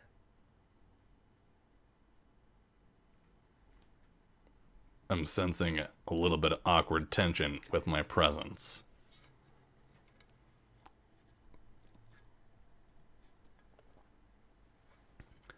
Look, let me be frank. Gregor has already arranged payment. That's fine. But if you want my help to actually be useful, if you want my comrades' help to actually be useful, I should probably know something about what we're doing.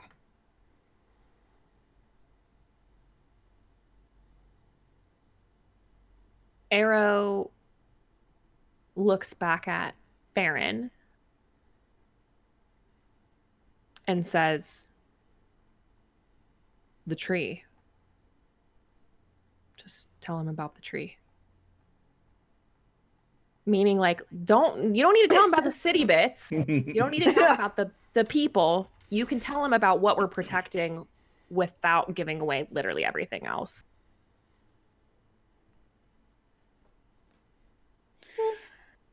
Yeah, Farron is well and perceptive enough to know. That's why I looked at Farron and not Gregor. Got it. Tell him everything.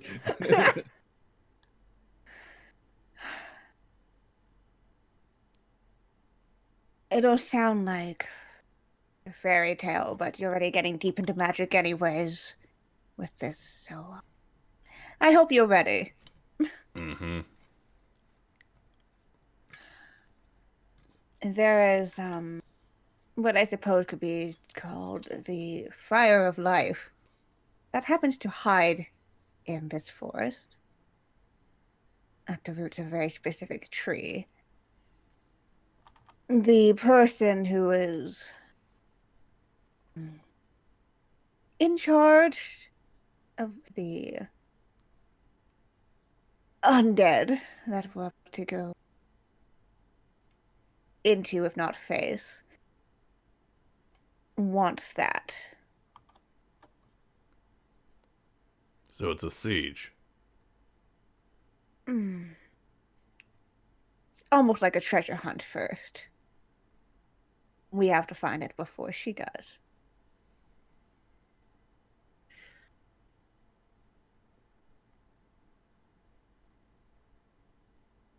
And then from there, I'm not sure. A siege, perhaps. That's a little easier to deal with than go fight an army. He says that looking at Gregor. The forest is army- currently under attack. The forest that protects the one tree. Oh no. There are plenty of forests around. If it's one tree, that's easier to defend. Presumably there's an entrance somewhere.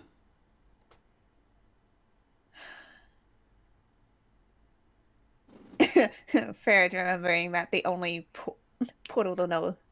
They have to know where they're teleporting to. You would have seen the tree. Yeah, I I mean the mean, tree's in the center of the city, but it's like huge. that's it. Yeah. Yeah. We're not going in the middle of the city. Just saying that out of care. We're not taking these motherfuckers into the city.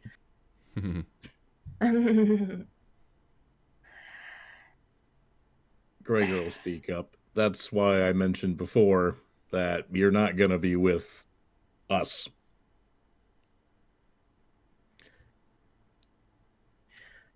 Gotcha. All right. Hey, Dylan, question. Is there like thousands of people in the army, or like hundreds, or like tens of thousands? How many would you guesstimate? I'm gonna be real with you. I don't have a super good like Grip on mental that? understanding on the differences between those things. But So like a really small, like think of your high school. How many people? I was homeschooled, so Oh yeah, Dylan. 2 people. Dylan, Two damn people it. was the number of people in my high Okay, school. so my high school was like pretty decent sized and was like 300 people. I would say that a small city, Katie comes from a small city, and it's like 4,000 people. Uh-huh. So like, is this a small city or is this a high school, Dylan? Elisurdran is a small city. Not Then, Elisurdran, the hold on. undead army. I'm working through a mental process to answer your question. Thank you. Elisurdran is a pretty small city. Of that, like, population, how much of them are involved in military stuff? Probably a decent number. Like, Pretty or much at the very everyone least, has. like, I think a small percentage, like maybe 10%, are involved in the actual, like, rangery stuff. But I feel like most people there know how to at least defend themselves, and would be mobilized in a military sense. So like a couple thousand people. Yeah. I was asking how big the zombie army was. Oh, the undead army? Definitely Yeah. several thousand. Yeah, the undead Okay. army is definitely larger. Yeah. So basically, Arrow doesn't want it to get down to we're defending one tree because it's never going to happen. Like, Right. even if it was 1,000 people or 2,000 people or even 5,000 people around one particular thing, if they're coming in and there's no escape, Yeah. you're fucked. You're just fucked. Right. So he is leaning away from having them come anywhere near the city and having them be on the outside of the defensive. That's where his headspace is at right now. Cool. Well,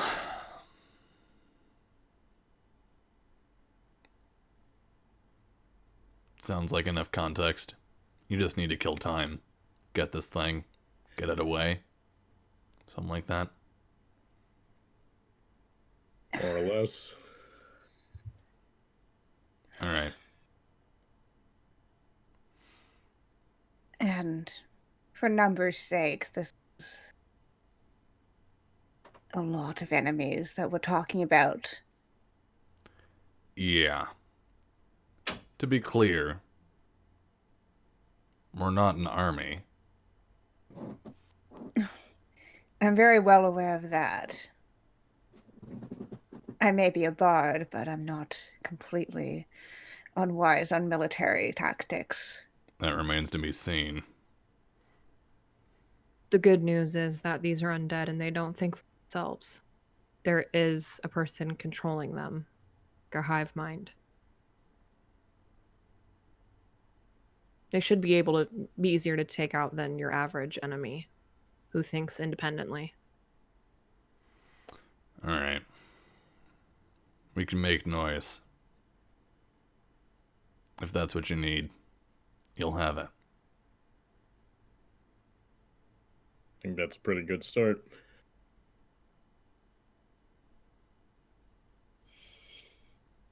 Right. Gregor will look to Farron and Arrow. Anything else before we get moving? Arrow definitely wants to have a conversation without Rolf here because, I mean, like Fletch and Willow deserve to know what actually going on, especially if we're going to be not actually facing the army. Like if we're doing something else, they need to be Gregor will nod prepared. and we'll just go to Rolf. Can I have a second with mine? Yeah. I'll be over there. Get me when we leave. He'll walk away.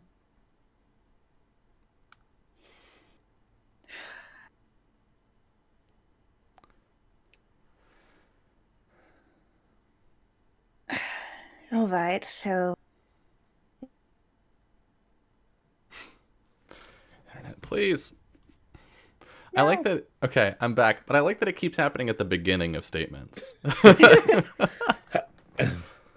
So, that tree that I was speaking of, it's the one in the middle of your home. That's why they're looking for your hidden city. And it gets more complicated than that.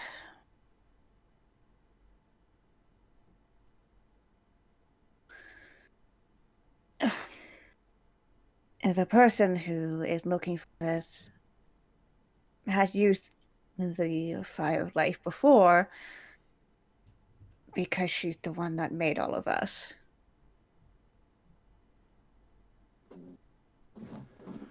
oh. Well, she must be real old then. So, Yeah, you would think easier to kill, but that doesn't seem to be the case. She's very powerful. yeah, I noticed that. I know. So this idea of moving it, is that even possible? It doesn't say anything about this fire being stuck in one position, per se.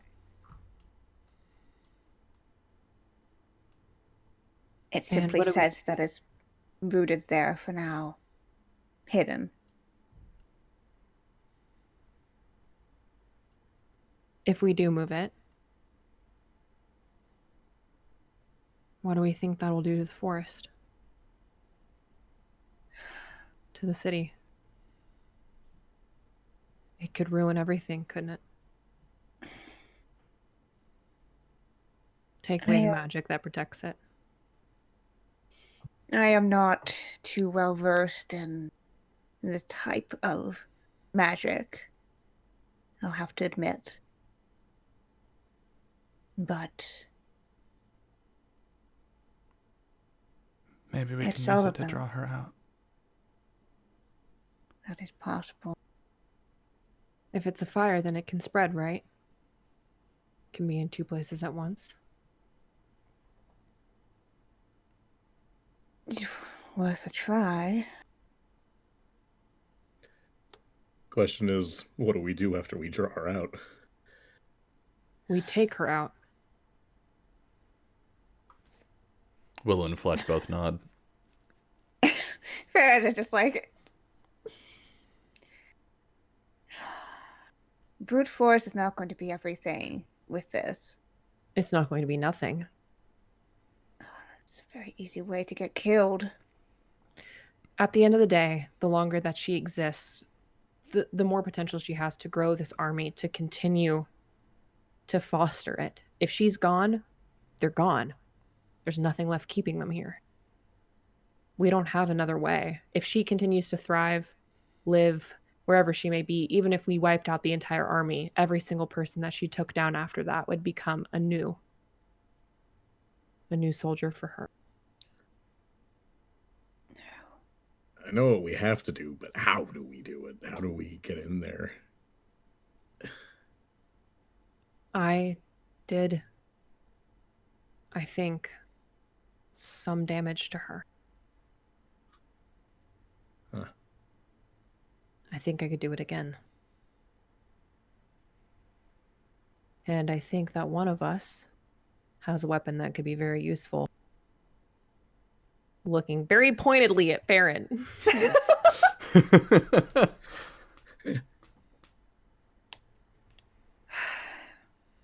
It is a god's weapon after all.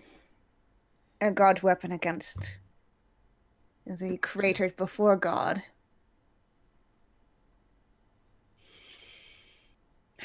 I'm not saying it's not worth a try. We just have to be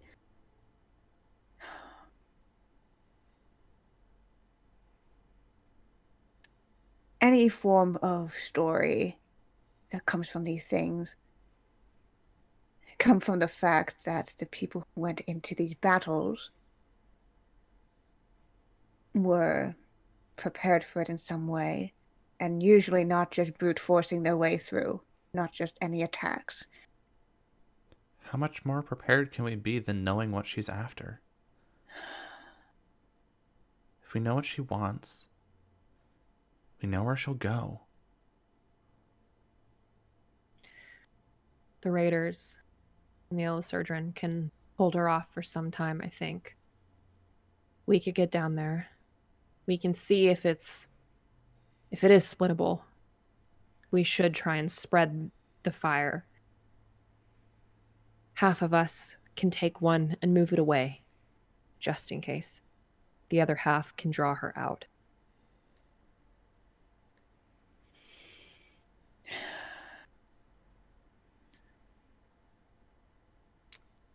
Good a plan as any. Do we know where we want to draw her out? I would assume towards the front. I think if you're carrying the fire yourself, her minions won't attack you for fear that it might go out. I don't know how powerful it is. The rest of us can find a new safe place, at least for now. This might be where our new mage buddy comes in. If you think I'm giving a necromancer the fire of life. Oh, no, but maybe take care of the zombies and such. Yeah. He degree. Is most likely going to be most helpful with the actual undead part of things. At least that's what our deal was about.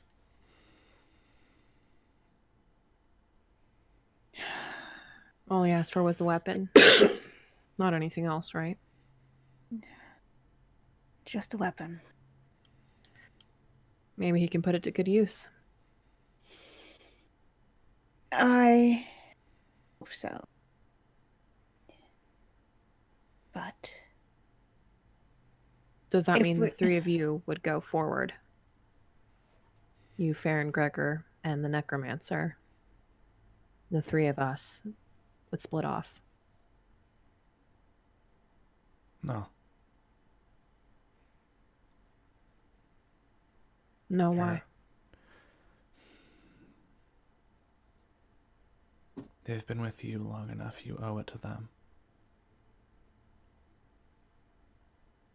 Willow and I can carry this.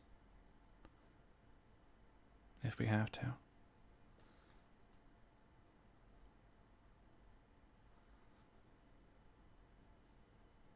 If I gotta go in there, I'd rather it be with you two.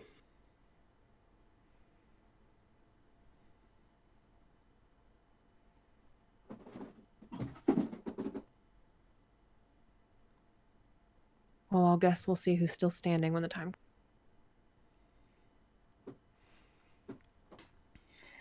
If we can draw her out to a place that I've already been to.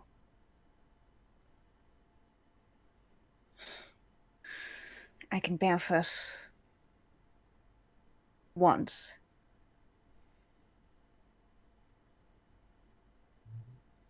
It's very peculiar on me only appearing in one place, one particular place, once ever. It's why I appeared in the room, specifically upstairs.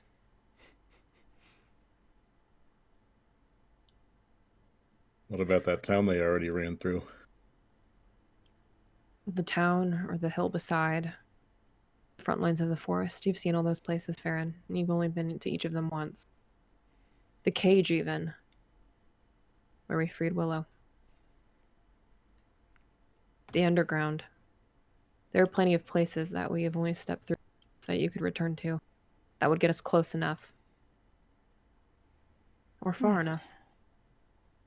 We'll be wise about which places we go in what order. Just so we're all on the same page. I can only bear with a few of us at a time if we're splitting up.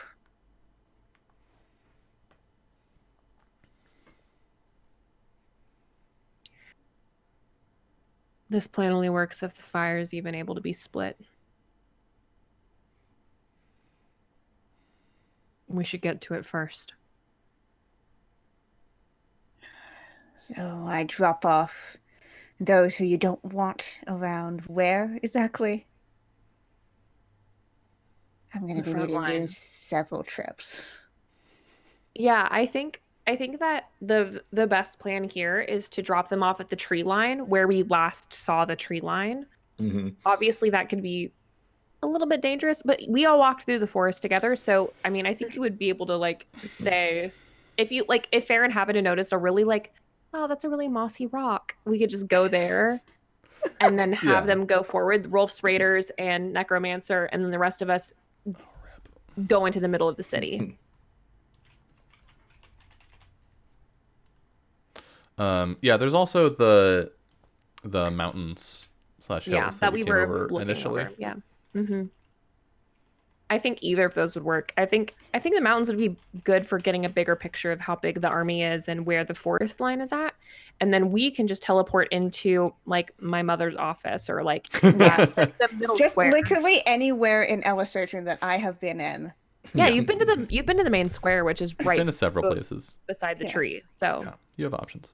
The library, which is like right beside. I mean, everything's like right beside the tree, right? So it's fine. Yeah, basically, yeah. So they're just Farron is just limited to how many places they've been to, because they can only appear in a single place once in their teleporting. For sure, but it can be like one place that's like less than 50 feet over from another place. Yeah. It's not a big deal. It's fine. But yeah. It just means that you can only appear in the circle once or like the square once or whatever the fuck. Mm-hmm. But yeah. So Farron will nod. All right. And you can already see that they're like in their head planning like where to go, all the trips they're gonna have to make. Because like the way that I'm imagining it is what we can do is we can go to like the rocks, drop off Rolf's Raiders and the people. Then we all go together to the tree and go inside. And then you can take them to like, I mean, you can take them all the way as far as the coast. Like you could take them to another place at your hometown. Yep. And then you can come back to like the library or the cell that we stayed in or somewhere else in Elasurgeon or even the tree line at that point because it's available. And that's like 3 or 4 trips. No biggie. Yeah. Quick. Totally. No big deal. Just fucking with Elgin magic. It's fine. But you've got a total grip on it. It's your magic now. Yeah, seriously. It's not their magic. It's your magic. I think Willow and Fletch will nod assent to this general plan. Is your idea then to go pick up your mage from school and then I need to go. You can go do that by yourself. Yeah, I need to go pick him up. He's back here. That's. I'm gonna go get him and then come back to. And you would know what like Willow's room looks like now, so you'd be able to come back into one of our rooms. They've been everywhere in this. They've been to every room. This is their. I think people forget this was their base. Yeah. Before they started this whole. Yep. Adventure. So they have been in a lot of places that a normal patron shouldn't have been in. So many dark corners. Okay.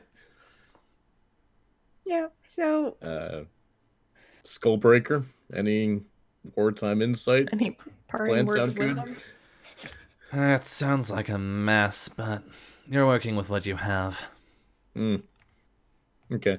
I don't know that your chances are great, but I don't know that I have anything better here. Thanks, buddy. Let's try not to die. I don't want to lay on a battlefield for 100 years. Oh, if I'm dying, I'm haunting the hammer with you. You're stuck with me forever. Oh, You're gonna hate it. gods. You're gonna hate it. I'm gonna ask you all kinds of personal questions. If you're two spirits living inside the same hammer, can you like smooth? Summer, no. Summer, stop. I knew where that was going. Me too. All right. So do you want to head to Cape Symbol then, Farron? And Yep. Farron's gonna go to Cape Symbol. all right. Well, the rest of us will get the raiders organized, like probably outside of town, so we're not like blipping out into Nowheresville. You know, Yeah. one of the other gates that we Yeah. haven't blipped out. You know? Yeah. We would tell Farron that, obviously, too. Yeah. I don't think we need to get lost Go in the through all nitty-gritty that of that. shit. Like, yeah. No. Let's spend an hour going back and forth telling everyone the plan that we That all sounds know. fun. Yeah. Great watch. We will follow. Great listening. We will follow Yeah. Farron though to Cape Symbol. As you sort of pop back into existence, do you show up outside or inside the city? They're gonna show up inside the city. Okay. It is well into dark at this point in Cape Symbol. And the city has gotten pretty quiet by now. Yeah, and the message stone or whatever is now working because they're in range Yep. and not halfway across the continent. Oh. Welcome back. Good to see that you've already sensed them here. I hope you're ready. I am. All And right. that time it's not from the stone, it's from about like 3 yards away. down the Cool, street. love that. Well, and Farron kind of like glances over their shoulder at the giant scythe that's still on their back because it's just how it It's is just now. there. It's just part of your fit. All right, we're going to be with the others, and then I'll explain the plan to you on the way. He looks at you with this sort of deadpan gaze. You aren't having second thoughts about our deal, are you? I have felt what the consequences of second thoughts are already. Good. And they're gonna uncomfortably put a hand on his arm. Mm-hmm. It And, it feels uncomfortably cold. Yeah, it's just kind of this just very awkward. And as soon as they touch, they're gonna bamf them back to the rest of the group. And I think we can kind of head to you showing up on the ridgeline outside Ellis Erdrin, as space twists in on itself and then unravels back in this new location. And it's dark, but there's a full moon, so there's plenty of light for you to see this open plain. You can see the stumps at the edge of the forest, some several meters or tens of meters into what used to be the forest.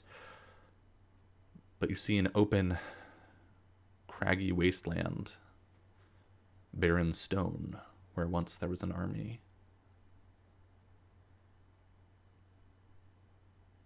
What do you do?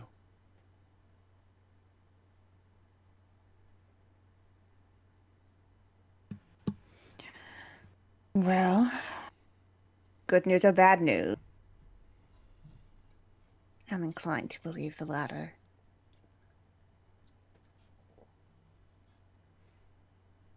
Is this it? This is where they were the last time we were here. And don't gesture out. Well, that was easy. No. It's not. They're underground.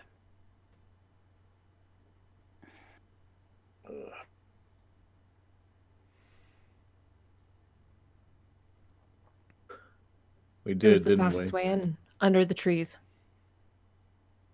We face no obstacle. We need to go to the center of town. Now. Farron's gonna raise a brow. The center of what now? He looks to Fletch and Willow. I think Fletch just looks sort of resigned, whereas Willow is clearly like, she's not panicking, but she has that like look of anxiety. Yeah. But they give some form of assent, each of them. Farron, we have to go. It was direct route. It was Link. We have to go. All right. Be prepared. It's more likely that we will be under attack immediately, wherever we go within the city. I'll Everyone's take us sort of to. like- Sorry, go ahead. I'll take us to Surprise. the more secure place in the city. Our cell would probably be fine. That's exactly what I was thinking. Yeah, Your nice apartment. modern apartment would probably be Yeah, fine. but that's what I was thinking. At least I can only imagine the readers right now. You say cell, and they're like, City? all right, we're going to Well? prison. Everybody's like getting ready, getting their weapons ready. Yeah. All right, and they're actually kind of. Farron usually kind of doesn't count them down, but does a breath to kind of ease people into not just being and suddenly we're there. So, yeah. Teleport them to cell, quote unquote, the barracks. Yeah. The room is much as you left it. There, some of the furniture has been shifted around, presumably trying to see if you like left anything behind, or literally anything. But the door is unlocked. The lights are out. All of you, this room, like, fit 4 of you. Okay, it's having some trouble with the large group of like, what, 8 or 9 of you at this point. Are we in a file? Let's see, there's 4 of them, there's 5 of you, and then there's 10 of you in this room, and it's a little cramped.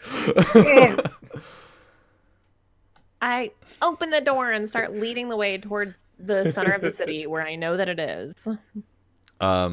Yeah, you open the door and start heading down the hall, and I think you see one of the watch folk. What is it called? What's the organization that Arrow used to be part of? Because it wasn't called the Watch or the Guard. It was like It was called. Let me go to my notes. Wow, I Thank love you. notes. I love your notes. They're called patrols. Yeah. They don't have like a like formal faction name. That's just the leader of the patrol or the patrol. That's all you are. Yeah. So you see one of the patrol members, the young fellow who was standing outside your door while you were here. He's just like coming up the stairs with a candle and a book, and he looks up and like, you see the shock spread across his face. Wait, you? What? Hold. What do you do? I run up to him and I grab him by the cuffs, by his freaking shirts, Okay. and and I like grab him so he can't move, and his candle probably drops, and everything goes out. Mm-hmm. Yeah, he drops it, and the book, and just puts his hands up and says, "Please don't kill me." Are there any undead inside the city? What? No. Undead. Are there any undead inside the city? No, they're gone. Gone Wait, where? who are those people? Gone where? Gone. I don't. Don't you know? I haven't been here. Gone where? I mean, everyone just sort of thought that whatever you did, saved us. Did you see them leave? No, there wasn't anything left. Just a couple bodies. No, they're not. They're not gone. Did you bring more out? Look, Just shut up and listen to me. Did they teach you about the grave when you were growing up? Going through school? The grave. The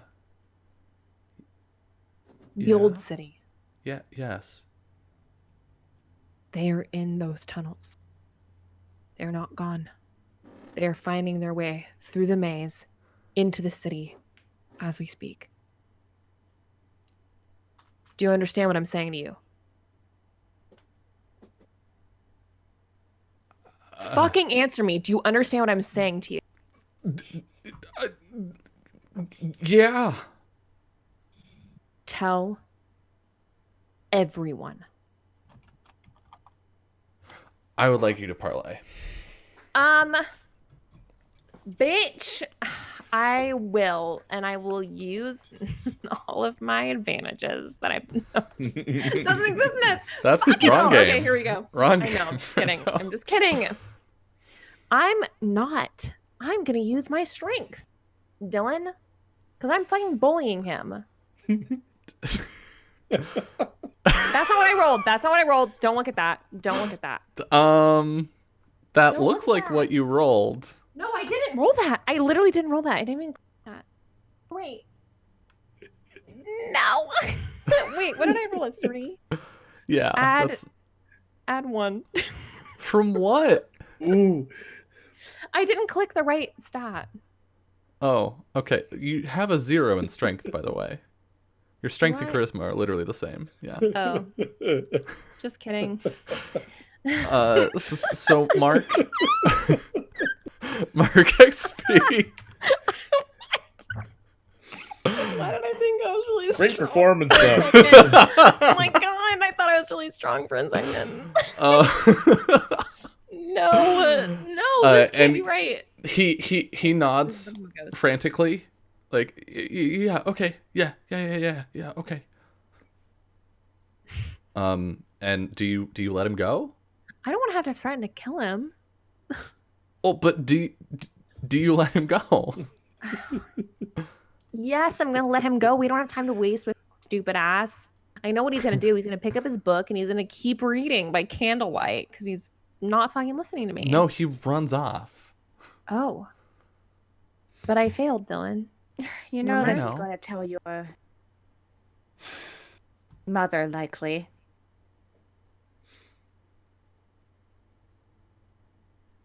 And not in a favorable light. She's already chosen to disown me and cast me out. What fucking more could she do to me right now? I'm trying to save her life and everybody else's. And if she decides she never wants to let me back in the city, so be it. Greg is just gonna look to the Raiders and be like, "Stay close. Don't say anything to anybody." Arrow also looks at the Raiders and says, "This city doesn't fucking exist." Okay? Rolf turns back to the the rest of the raiders and says, "Do you hear that?" And they all just sort of nod. Good. We didn't see shit. Let's go. I'm gonna keep leading the way towards the city. That's why he's my Towards the rival. tree. Towards the tree. And literally anyone that looks at us, I'm just gonna point at them and I'm like, you shut up. You shut up. Don't say shit. Don't say shit. Shut your mouth. No one does that because no one's on the streets. Oh. Because it's fucking nighttime. But I love nighttime. you begin making your way toward the center of the city, where this tree is, and we've established you can see it from a distance, despite the height of many of the buildings here, and there's some mutterings amongst the raiders about like, well, I guess that's the fucking tree then, but That's right. That's a fucking tree. when you get to the center of the city, that square, you hear the sound of armored feet, and you can see coming from Mien's home a patrol, Sure. and following behind, putting her helmet on, is Mien. My mom. Mhm. Love my mom. We're just gonna keep going. Arrow's not slowing down or stopping. Arrow. Who is this? Who said that? It's Mien. Yeah, I'm ignoring her. I'm continuing to go. I'm continuing to walk.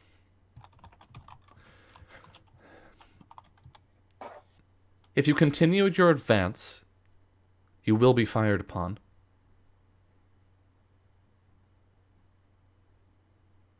He stops and turns and looks at her. Then fire upon me now. She looks at you and at the people behind you. Not them. Just me. I'm leading them, so strike me dead. They'll have nowhere to go. Why? Why do you keep doing this? I'm trying to save you. Because I love you. And I love our city. You already did.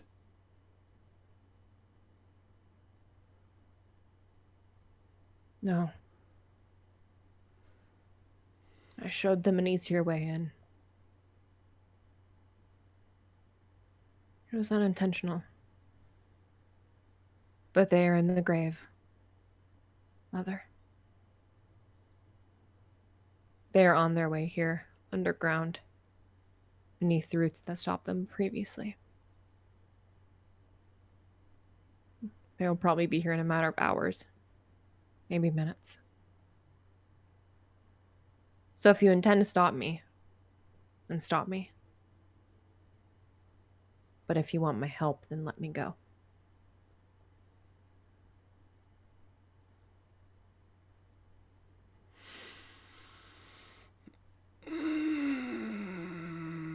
I think I'll that's a roll. parlay. Yeah. Yeah, I'll roll, but it'll be bad. I hate to say it. You could solicit help.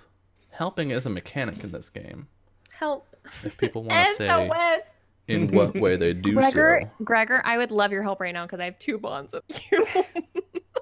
Okay. Well, it's however many bonds they have. They have with me, I guess. With you is what they Yeah, roll with. whatever. Hate it. I was You know what, thinking help of me. defending you if they decide to go the shooty route. Dylan, Since don't your I get people also love help to from do that. NPCs? Do you? I think you can. I believe they say on their sheets what they can help you with. Let As me long as double check. I know that Willow needs. Well, affirmation. they have specific things. And Willow can help you when she stands between you and an attack to increase your armor. Oh. And when you deal damage while she aids you, she can do that. Okay. And What about Fletch Fletchy? has very similar things. Okay. Nothing. Nothing just They generally couldn't help me here. socially. I'll Damn give it. you the +1 forward though. Just because of them being here? Yeah. Okay. And then if you two would like to help me, I would love that. But you got to say how you're doing it. You can't just roll Yeah. help. You have to say what you do. You know what? Gregor will motion to him and the humans back and just say, "Do you think we'd be back if this wasn't important?" All right. Can you go ahead and roll to help Gregor? Help me. Help me. Help. I'm poor. I'm bad at charisma. Too many things open. Is there a help roll? Yeah. Aid. Aid and think- aid yeah. or interfere. Aid or interfere, Sorry. First okay. one. My bad. I played too Arrow. many Your Powered by the bottom. Apocalypse games, and they all have different names for the same move. Oopya! And All right, I so have you get a one, +1. So 8. +1, so I've got +2 already, baby. That's All right. amazing. Farron? Yeah, Farron. How does Farron help out? You've already talked them down from killing us Yeah, once that's before. what they've done before. You were the one So I that, think- that got almost chopped in half by Mian, right? Yes. Yep. By Yeah. the that- spectral blade. Yeah. Yeah. Yeah. So I think Farron will step up next to Arrow so that they're both in the lead essentially. Mm-hmm. And put a hand on Arrow's shoulder. Look at Mien.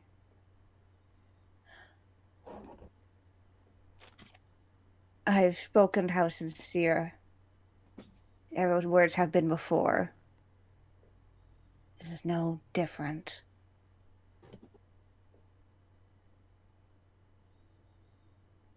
All right. Go ahead and roll to aid. I go. One.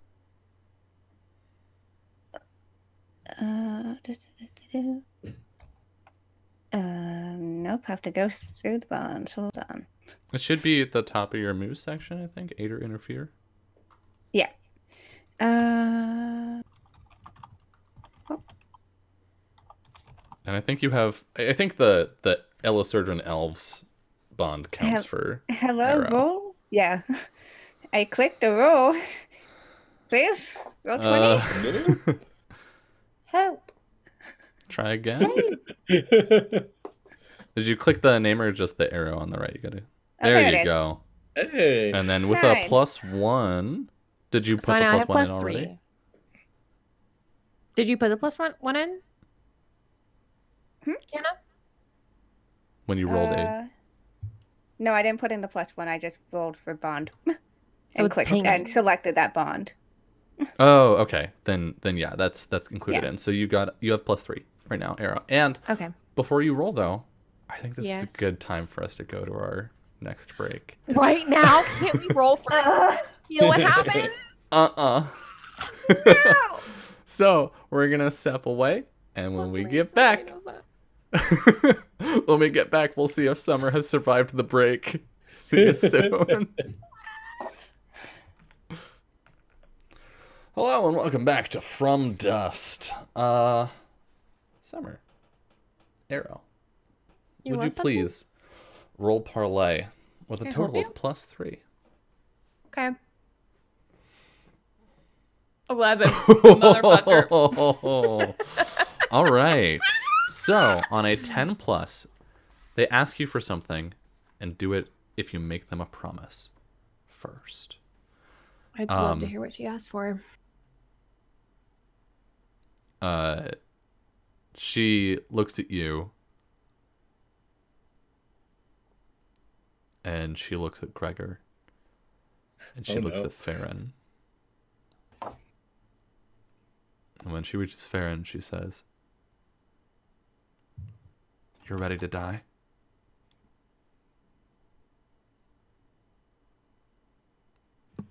Well, it'll happen at some point anyway.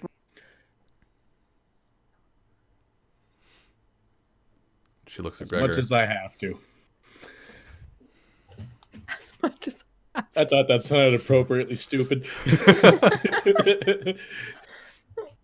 She holds up a hand to tell the patrol to stand down and walks forward to you, Arrow.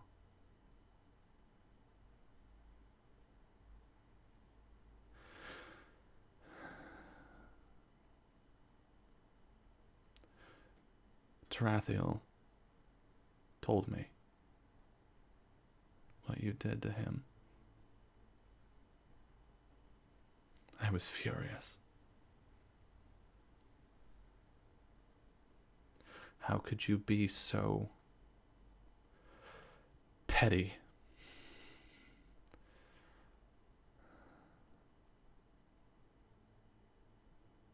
But I see you different now.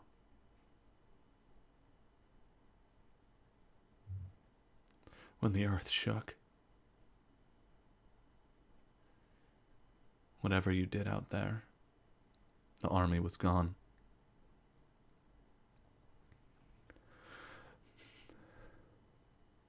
All I could think was that my son was gone too.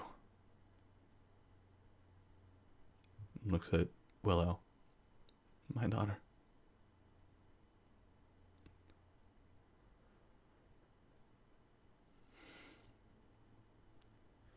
Do what you must.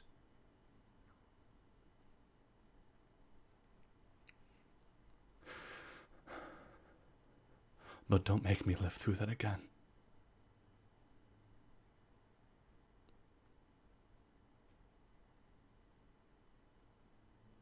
I won't.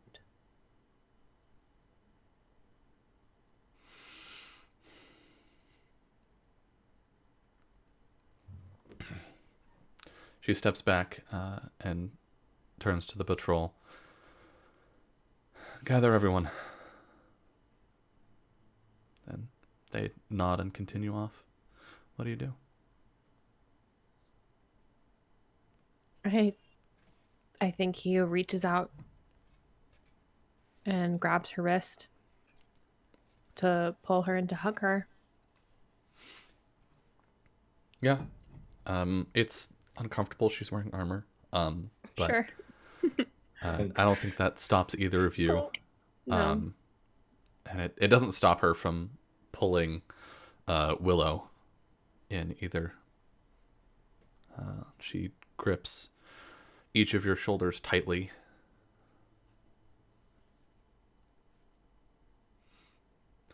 You've trained for this. We have. We'll come home. And with that, you hear a whistling in the air. What do you do? What kind of whistling? The arrow kind. Can I snatch it out of the air? I would like you to... I'm so cool. I would like you to defy danger with probably dexterity? Probably.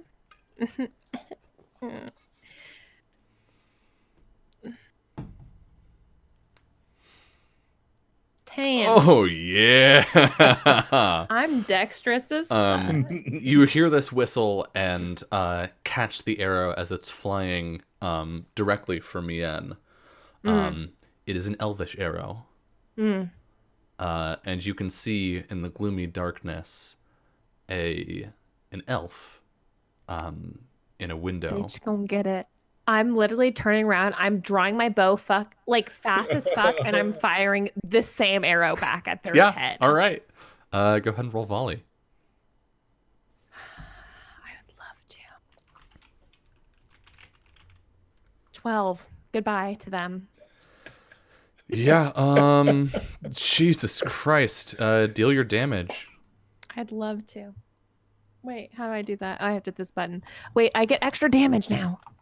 Do you? Yes, I do. It's okay. It's added in. It should be. Okay. 3. That's added in? Right. No, that's not right. That can't be it. It didn't roll any. Wait, did it roll? I literally Yeah. can't tell what it rolled. It's so complicated. It rolled a d8 and got a 2, and then +1. Oh, bummer. May I use my human ability to let Which Arrow is- reroll the damage? What's your per human day. ability? Once per battle, if this counts, you reroll a single damage roll, yours or someone else's. Then yes, you may do so. Damn, that's good. Oh my god! Are you kidding me? Okay, I'm so sorry, babe. Roll it a third time. I'm suspicious. I just want to see that. It's all threes. Yeah, I'm pretty sure it's broken. I'm gonna try again. No. Okay, no, you're just incredibly Wow. unlucky. Okay. Wow. Yeah. Guess it was meant to So be you threes. shoot it. You do shoot this arrow, and it finds its mark in the forehead of this elf, and you see their head snap back, and then lull forward, and they begin readying another arrow. And you can see now in several of the buildings bordering the square, elves in various states of apparent injury beginning to emerge. Great. So zombies, I think. Yeah. Great.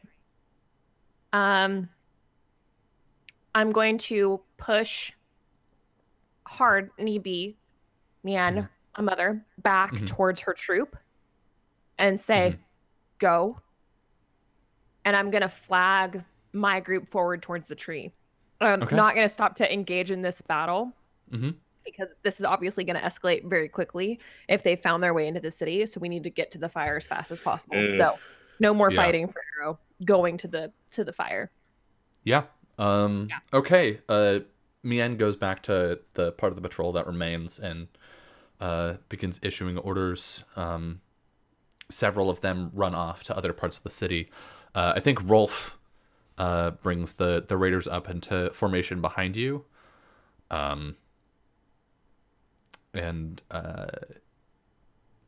Yeah, you can begin moving toward the tree. As far as you know, like, you don't know of an entrance into or beneath the tree.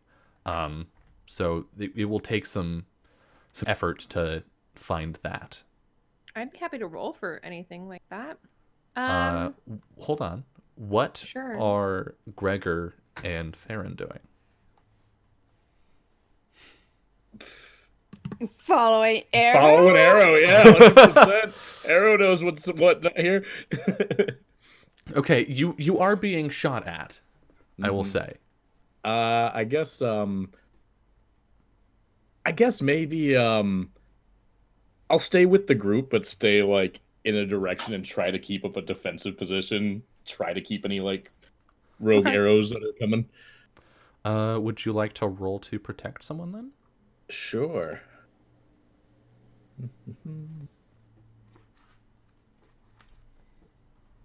Ooh, nice. A 9. Hold 1. So I think an arrow is being shot in Farron's direction. Farron,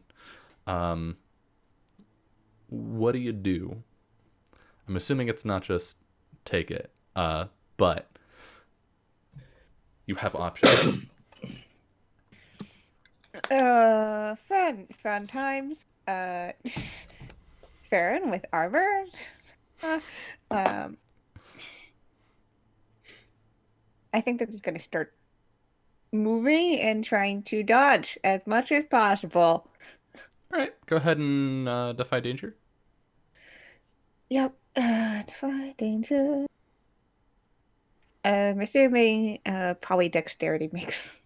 That sounds like what you're doing, unless you would like to do a different thing. You want to like pull something in front of you, or it just changes the stat that you're using. And yeah, I'm trying to think narrative. how to best. I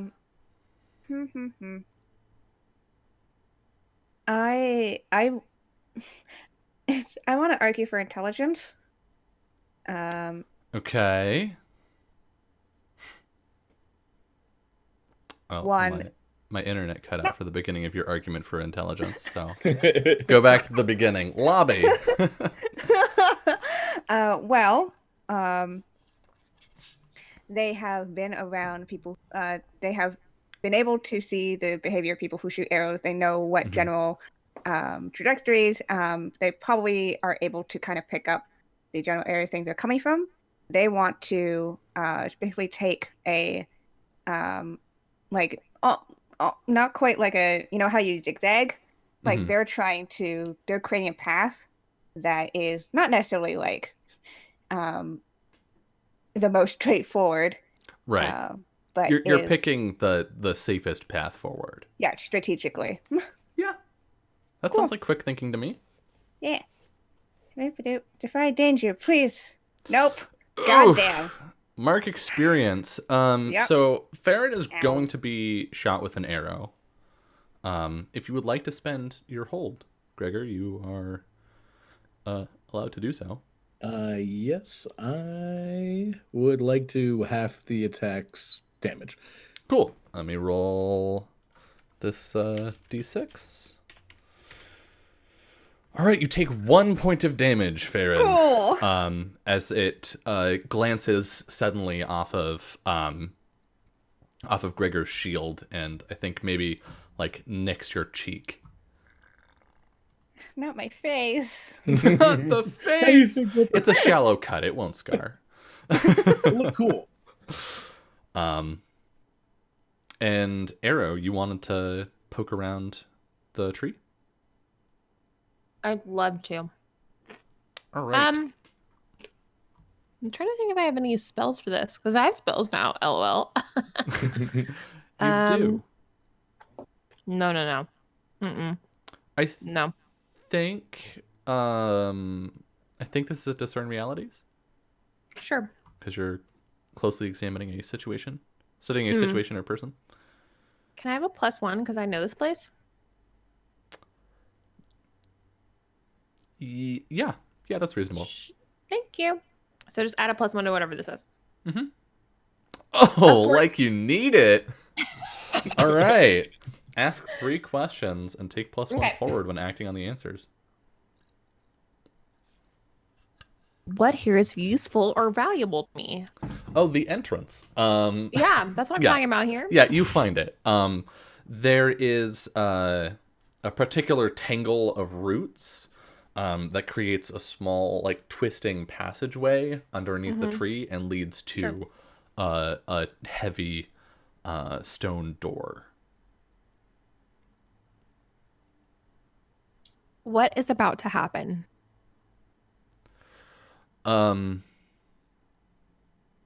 Like, is that attack? Safety? What is that? What is about to happen? Yeah. Other than us going inside, obviously. Yeah. So you already know that the army is in the city. Yeah. But I think I want to answer this with a little bit of narrative. Sure. In that, as you're like, you get down into the roots, right? And so the sounds of sort of the undead fade away a little bit. And then as you place your hand against the stone of the door, which is sort of connected to the ground and whatnot, you feel more than hear a dull roar that is distant, and something that is not just the army is coming. Right.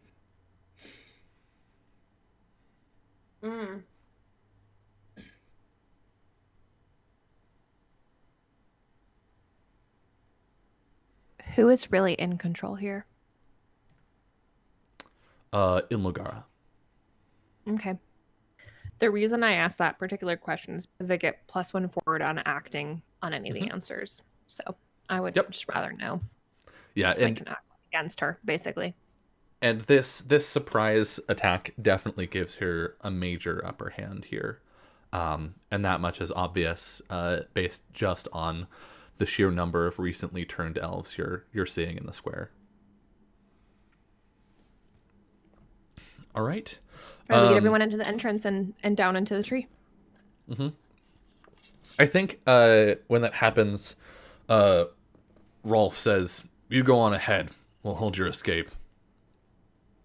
You sure? He looks around at the other raiders, and they all nod. Thanks, Rolf. Gregor will take off with the others. None of this is any use if you end up dead. I'll try.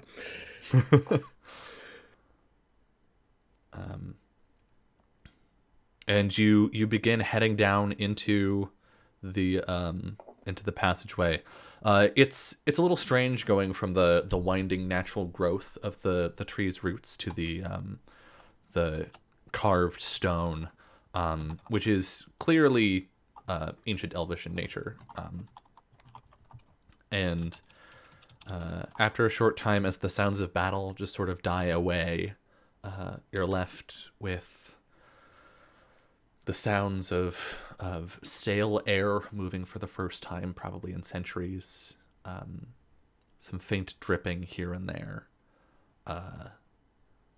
And after a time, I think the passageway opens to another door. This time made again of stone, but inlaid with gold in runes and patterns of trees, the forest, and the sun. What do you do?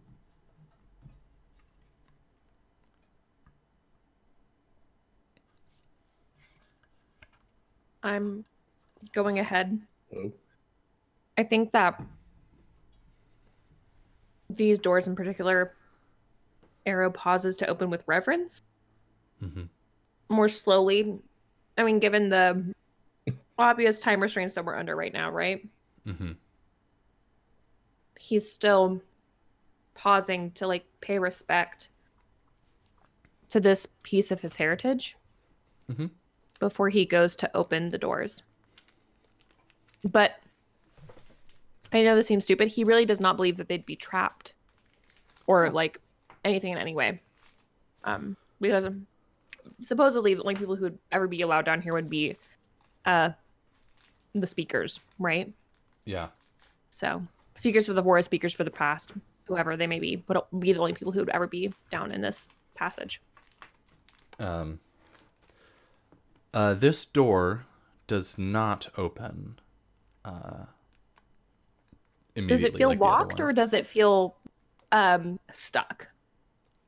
I think it's hard to tell. Mm-hmm. Like locked and stuck are virtually the same when it comes to a heavy stone door.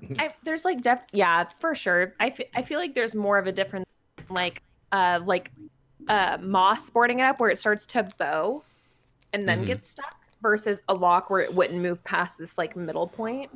Mm-hmm. You know what I mean? But I'm happy to roll. I'll go with stuck. Okay. Which means that Arrow's gonna try and muscle it open. All right. I don't want. Here's the deal. Gregor could definitely open this, but Gregor would probably break it. It's fair. So I'm gonna try before I let Gregor try, if that makes sense. Yeah. Go ahead and just I don't know if there's a danger. Hack here. and slash. No. I guess. Oh yeah, I do have a danger. It takes a long time. Yeah. Oh, sure. Okay.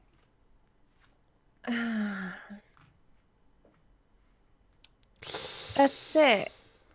Mark XP. I will. Thank you. I'm so excited to level up later this session. Yeah, when you sleep. Oh, motherfuck.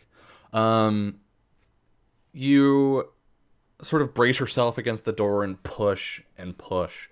And for the rest of you, it's a tense, like, 30 seconds, 45, a minute. Yeah, Gregor's gonna like immediately lose patience and just be like, "Let me do this."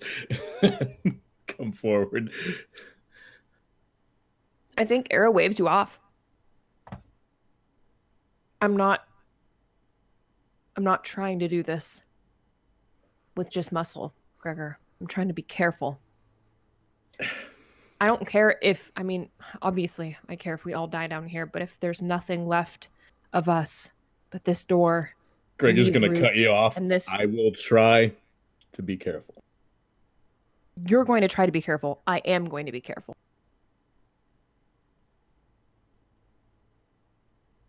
Arrow, this is like the one thing I'm better than you at. But I already did the roll and I already failed, Gregor. I mean, the time has already passed. Yeah. the But the time consequences has already already passed come. and I opened it, right? That was my cost, was that the time would pass. You didn't if say it were, the time if it will were pass and you seven, wouldn't open if it. it were 7 to 9, you would get someone what you want and a bad thing. You said the danger was that time would pass. Yeah. Not that I wouldn't open it. You didn't say the danger is you won't be able to open it and time will pass. Okay. You said sure. If you time wanna, will pass. if you want to continue smacking at it, we can fast forward a little longer. Listen, Okay. if you had wanted the danger to be you won't be able to open the door, you should have said so. All right. Yeah. So another uncomfortable minute passes before finally there's a grinding sound. Gregor's not being subtle about this. And I do literally no damage to the door whatsoever, Gregor. Yep. That's Yeah, that's great. The door swings open and there's a rush of fresh, earthy air. And it opens onto a set of stairs. Heading down, spiraling. What do you do? Go down. Let's go. All right. You can feel the air growing more humid as you progress down these stairs, warmer as well. And I don't know, like some 5 flights down or so, it opens again, finally, into a chamber that you have seen before in visions. It is a verdant cavern, some, I don't know, 15 feet high at its highest point. The walls covered in moss, the floor in grasses and flowers, and there in the center, above a pedestal, a bright red flame. I have torches. Mm-hmm. So, approaching slowly, just in case there's any magical wards or anything like that. Arid would want to go first, just in case, just so if anything's gonna hit him, it's gonna hit him. It alone. is. You don't run into any traps, but it is the fire is intensely hot. As you draw close to it, for being, I don't know, like soccer ball sized, basketball sized, Right. something like that. It has the heat of a bonfire. I'm gonna take out one of my torches and try and light it, see if the fire catches. I would like you to roll plus Constitution. I'd love to. Thank you.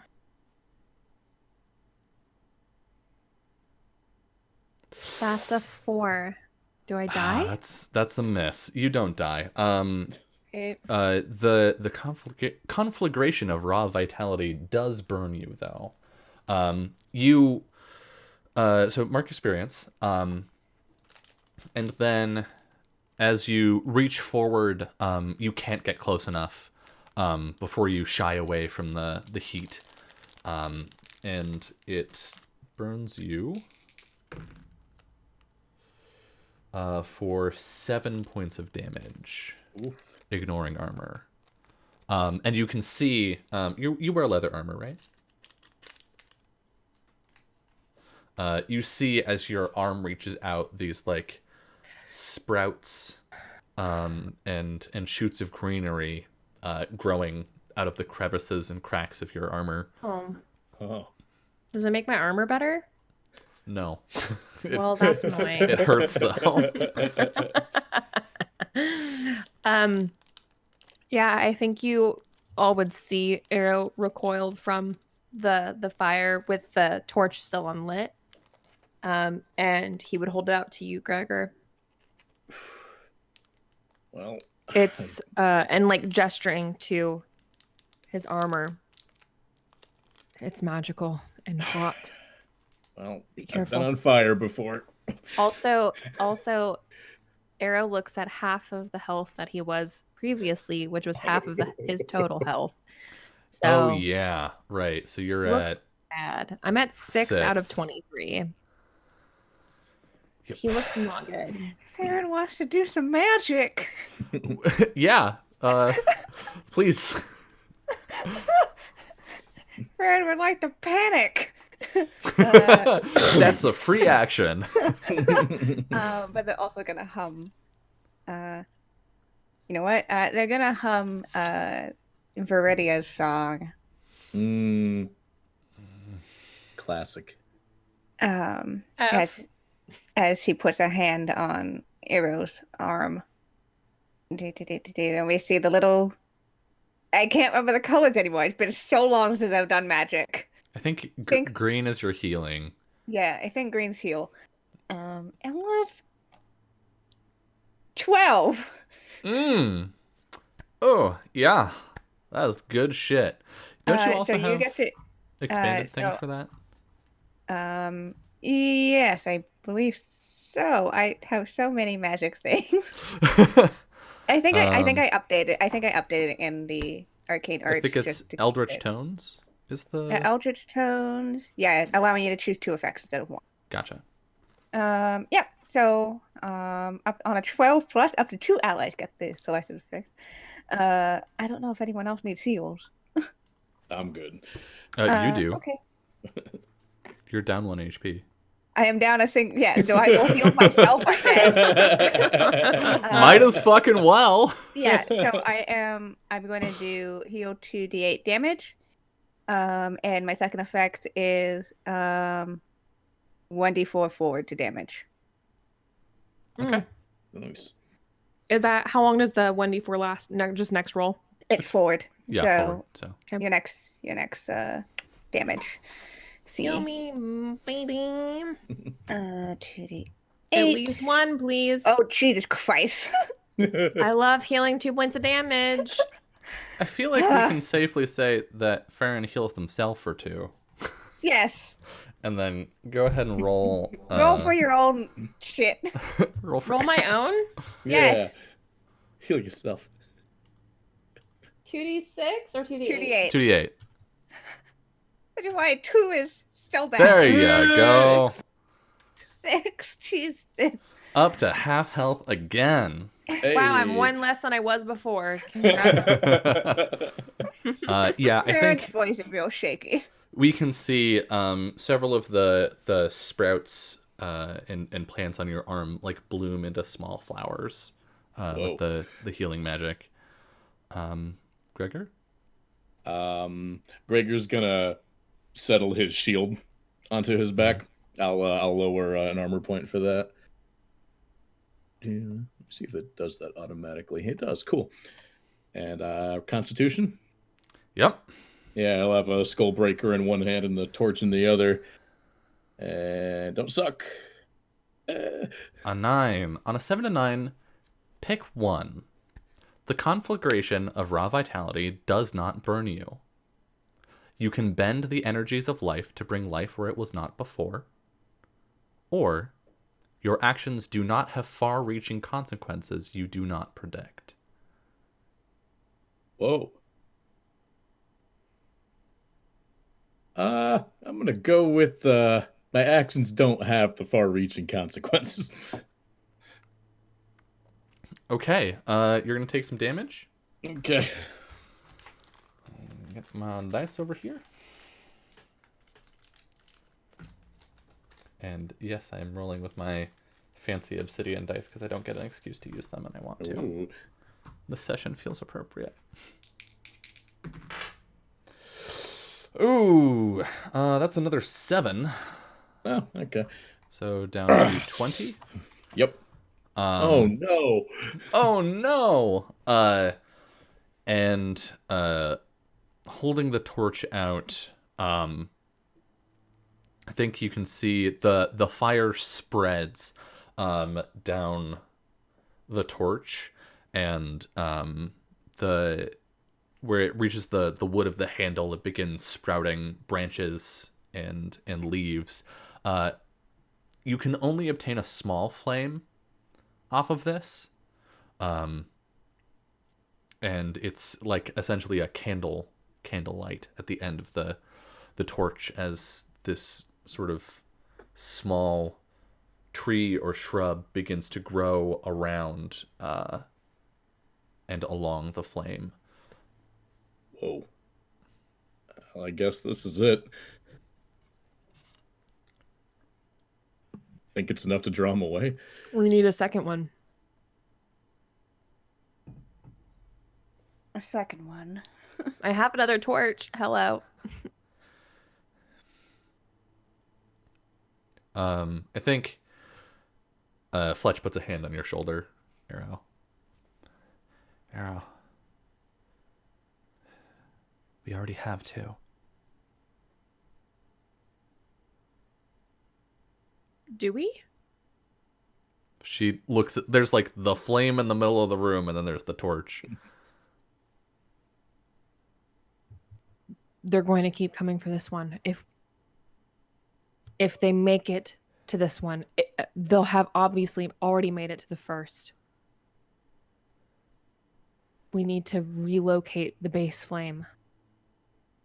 Can we move this itself? I don't want to take it. I don't want to take it away from the forest if we don't have to.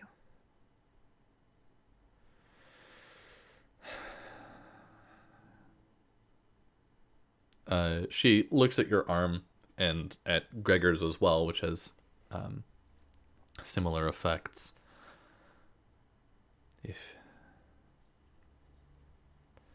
If you think it's necessary, then I'll do it next.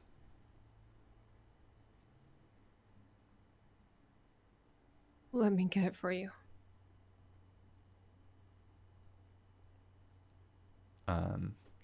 She'll just like put a hand on the, like, reach for the torch that you're pulling out.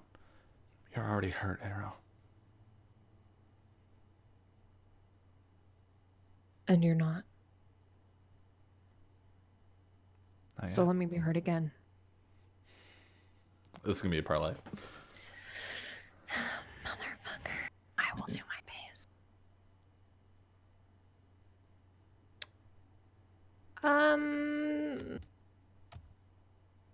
That's a 0. That's a 5. Um, But I just Mark leveled up, XP. motherfuckers. I think she grabs holds the torch, and then leans in and kisses you. And then pushes you away back toward Willow, and just goes to the fire and reaches Damn out it! for it. Can I be quick? Can I be lickety split quick? I don't want to take it from her. I want to put my hand over her hand to dilute damage that might come to her. Yeah, roll Defy Danger with Dex.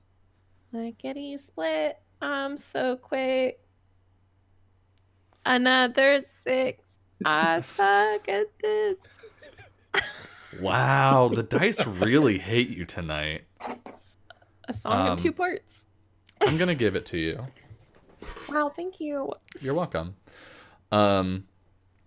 You manage to slip out of Willow's grasp before she really gets a hold of you, and you wrap your fingers around Fletch's, and I would like you to roll plus con with +2 forward.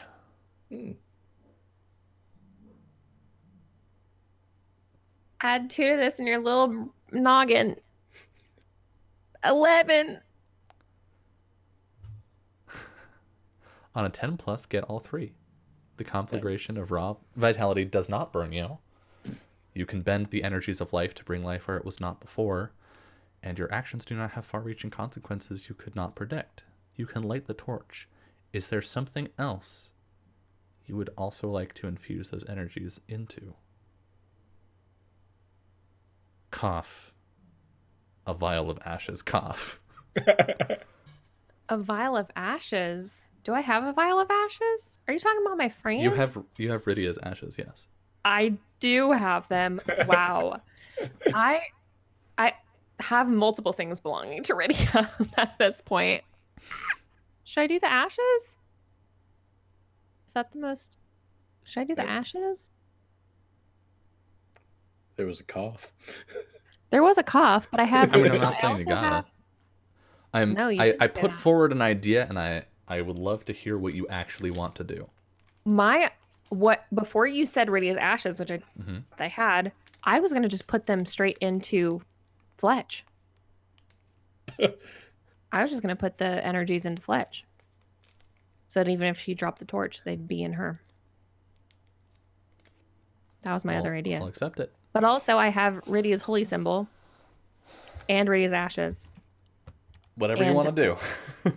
and I have Queen Mab's shit. You do have her feather, yeah. Well, I have her ring too. Yes. She'd like that a lot if I did that. Probably. Would she marry me if I Have did a that? girlfriend. No, I'm taken. Okay. What do you do? I'm gonna put them into her holy symbol. Okay. Into Rydia's holy symbol.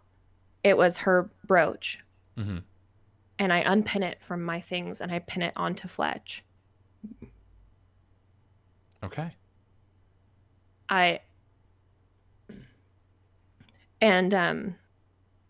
As she's holding the torch and my hand is gripped around hers, I lean in. If you have to drop the fire, drop the fire. Take care of yourself first. She nods. I'll see you when the sun rises. He nods and kisses her. And I think we see the whole room, the two of you together, holding this torch as a sort of briar bush grows up around it, flowering with various colors of rose. And then the ground shakes and dust settles down from the ceiling. Is there another way out of this room? There is not. I'll go first, since I'm the most dead, And- and I will lead the way out. Farron puts out a fucking hand I am bigger Thank than you. you. because Fight there me. is a teleporter here. Oh yeah. God, Arrow. Arrow's like, fuck you. Arrow's like, Do this my way. Yeah, Farron like recognizes the dumbass vibes. So thank you. Take those away from Arrow, me. open up the tunnel vision. Arrow is solidly in the I will kick my own ass axis. yeah, and Farron will put a firm hand onto his shoulder. Is the fire still in the brazier, or has it been completely relocated? It is still there. It does not appear to have diminished at all. Okay.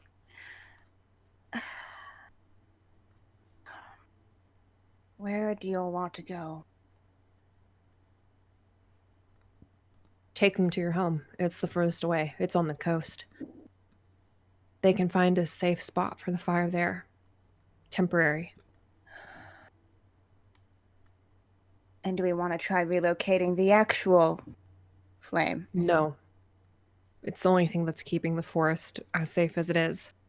I think that if we can convince the army that we have relocated the flame, they'll follow.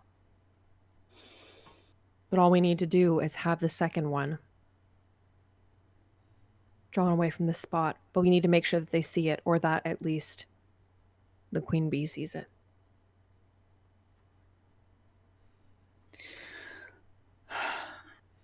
All right.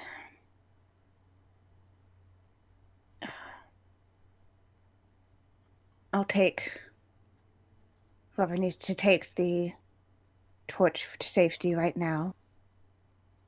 I want to make sure that we can come back here.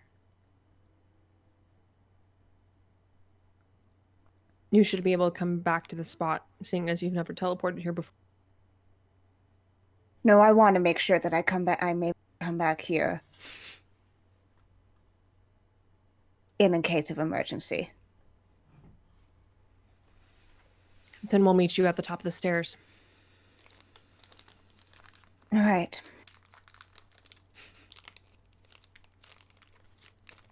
And whoever's holding that torch that Yeah. needs to go to the coast. That's that would be Fletch. Yeah, so Fletch and Willow can go to the coast. Mm-hmm. Yeah. So you grab them and Yeah. poof. I'm gonna teleport into my childhood bedroom. Yeah, it's just a that same collapsing of space, and then suddenly you're somewhere much colder, saltier, and you're standing in that bedroom, the room illuminated by this flickering fire. They're gonna grab like it's a seaside coast. There's a fuck ton of like lamps and like enclosed lamps and stuff like that. They're grabbing one of those. Okay. They're gonna give it to the two girls to deal with, and then they're gonna go downstairs. Okay. It's late. Yeah. I think your parents might be asleep. Okay. They're looking for a piece of paper. Okay. Which actually they have on them at all given times. Yeah. Yeah.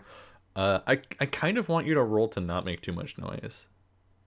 Okay. I guess that would be defy danger. Mm-hmm. Yeah, the danger is that your parents are going to wake up. Okay. Can I argue for intelligence again? Because I know where all the creaky parts of the house are. Absolutely. That's a 9. That's a 9. You stumble, hesitate, or flinch. The GM will offer you a worse outcome, hard bargain, or ugly choice. Yeah, you do it. Okay. Are you going downstairs to like leave a note? Yeah. Okay. What does it say? It says, "I'm sorry to have dropped by again without warning. There's something very precious that needs to be kept safe in my room. If anyone comes for it, that doesn't say they're my friend. Protect yourselves. I'll be back soon." All right. Meanwhile, back in Ella Surgeon, are the rest of y'all headed back out? Yeah. It's just us two. Yeah, it's just us. And Narum. Oh, yeah. Great. Love that. I forgot Narum was with us. He's Wow. just being cool watching all this. I thought Narum went with the group to the front lines or stayed behind. Raiders did. You didn't leave anyone behind except the Raiders who stayed at the I entrance. thought I just forgot that Narum was even fucking whatever. That's fine. Narum. He has not been Dumbass. saying anything. He hasn't Good, been like yeah. making himself known. But I think We're running back up the stairs to the top of the stairs to meet, because I mean, at least in Era's mind, Farron's gonna be like blip blip and be at the top of the stairs, and we need to be with Farron the moment that they get back, so that we can all go to the front lines to get that fire in the line of sight of Ilmagara. Yeah. You head up the stairs, or both of you hurry past Narum, and I think we see Narum's gaze linger for a moment on the fire before following the two of you up. And you reach the top of the stairs and wait. And Farron is not back immediately. What do you do? Continue to wait. Do you say Do we anything? hear anything? I'm not gonna wait more than 5 minutes. Okay. You hear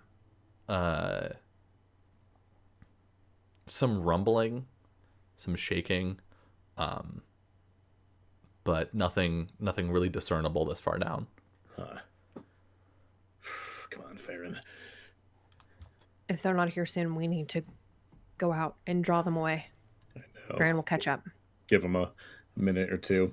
Dylan, holding the flame, does it hurt or have any effect, or is it like manageable? No, in this state? it's manageable. It's because it's so small. It really isn't that bad. But it is constantly continuing to grow.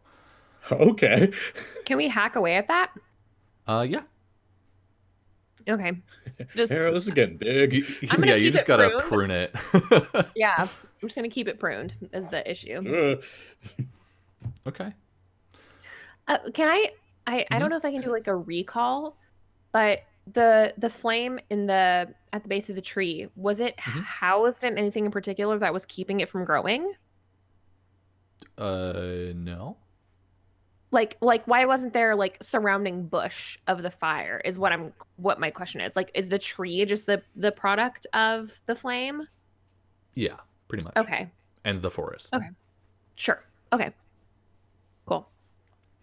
Back I didn't know if there was like a special like silver that we could hold it in that would keep it from. No.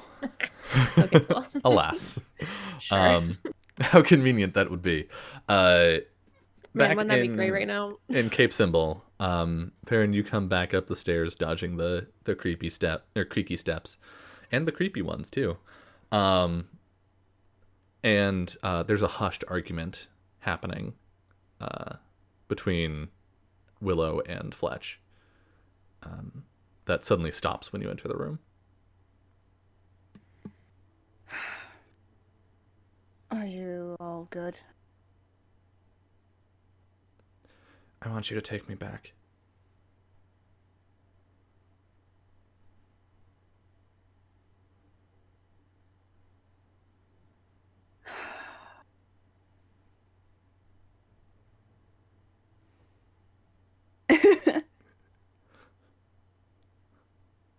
I don't know if that's wise. That's what I'm saying. I think it's better that both of us be here. I don't care if it's wise.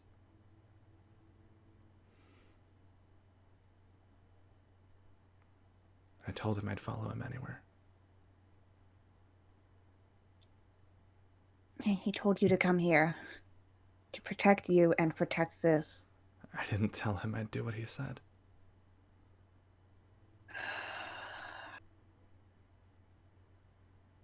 Farron silently is cursing stupid young teens in love. Darn kids. To be fair, like they're hundreds of years old, but they're basically teenagers. Yeah, They they're elf. are. They're like And Farron they're is elf older. 18. Yeah. Farron is like twice your age. It's just like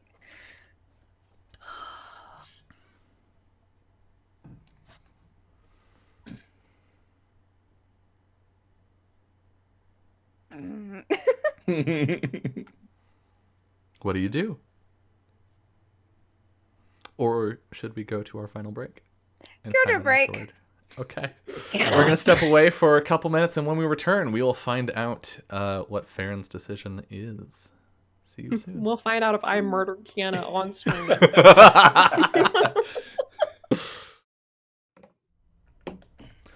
Hello, and welcome back to the final hour of episode 23 of From Dust. Farron, what do you do? Or say?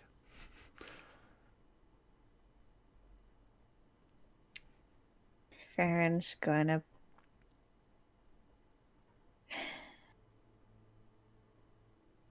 put a hand on Fletcher's shoulder.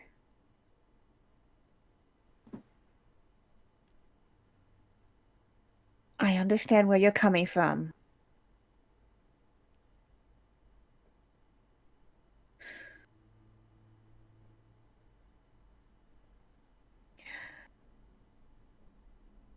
If needs be, I'll come back for you here. At least I know where you are and that you're safe and this is safe.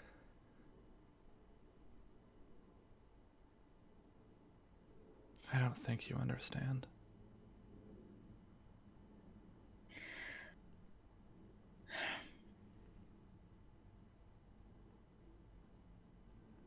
I already watched him leave once.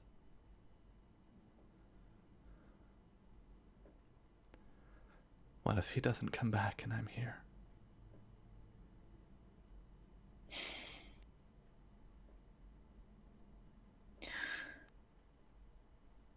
I won't let him.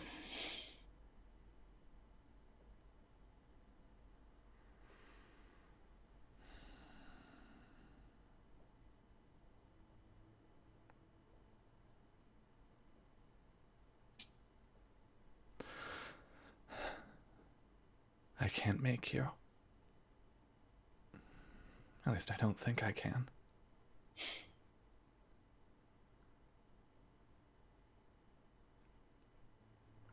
And she gets down on her knees. But I am begging you. Don't make me wait here.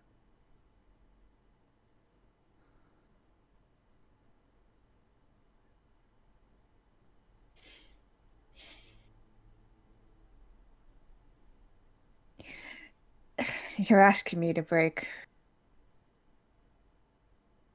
what I told my friend I would do. I am.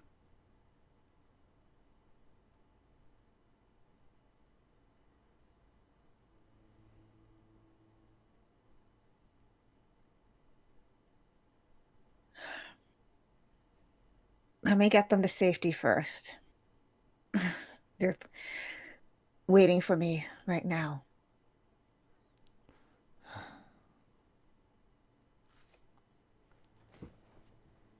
Okay. And Farron does lean down and give her a squeeze. And looks up to Willow, gives her a surprisingly solemn nod. Willow's like holding this torch, which is continuing to grow. Yeah. And start to like wrap vines around things in your room. Yeah. And she sort of like shrugs and then nods. And then you hear a door open down the hall. And you hear your father's voice. Farron, is that you?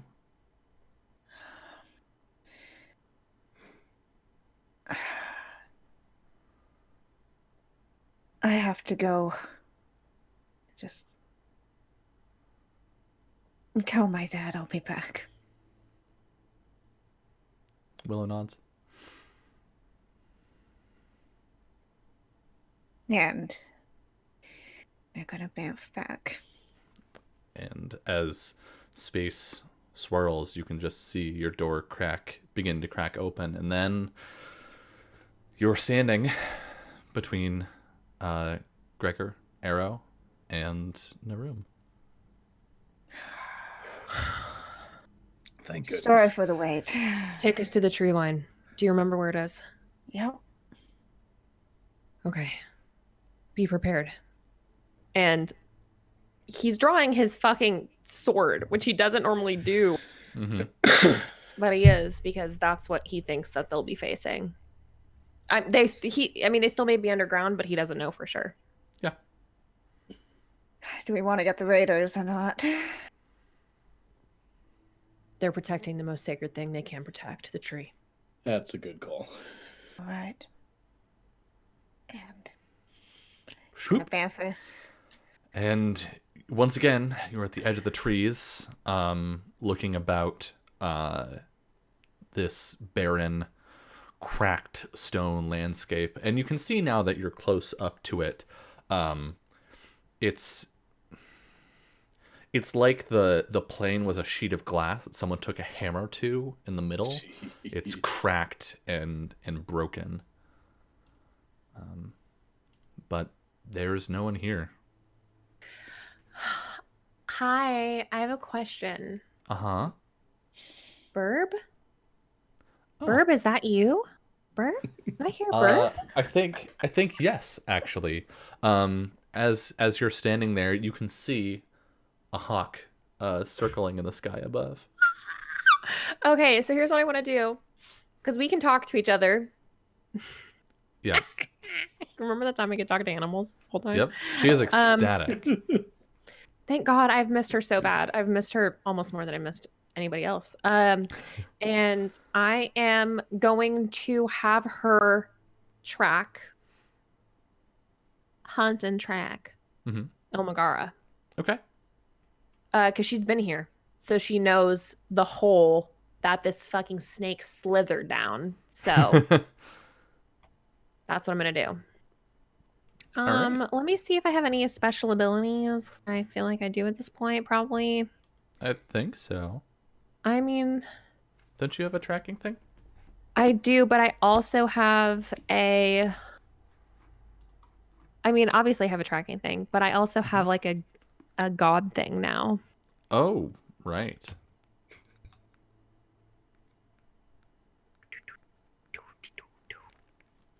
I think that just gives you some spells. Yeah. Okay, cool. Whatever. I'm just gonna roll this. Okay. Whoa. Oh. Welcome back, Burby. I love you. Yeah. All right. And that's actually like a 16, I think, because you're acting on Yeah, your I plus get one extras forward. because of my bird. Yeah. Oh yeah, because I'm also acting against Ilmagara. Yeah. So, yes. She did see what happened, and she relays that to you. A day or two ago, when Ilmagara cracked the earth open, she sent the armies down below into the tunnels. At that point, Lake lost sight of them, and so she cannot track them through the tunnels below, but she can tell you that based on what she's like hearing and seeing from the city, most if not all of them are there now. But did she see Ilmagara go below the surface as well? Yes. Okay. So search is another thing that to find things that obviously to track things that are out of sight as well with Hawk. So I would assume that once we get down into the tunnels, the arrow would immediately start heading for the hole that Ilmagara went down. And given that this is a broad expanse with nothing in my way, I imagine I could get there pretty quickly. Okay. Yeah. Because his personal opinion is she's not going to make herself known. And here's the thing: she could not have taken her envoy, like her caravan, down into these tunnels, right? Would you like to discern realities? I'd love Instead of speculating. to. Yeah, and I'm going to take +1 on that since I'm doing my whole shit. So just add a +1 to this. Okay.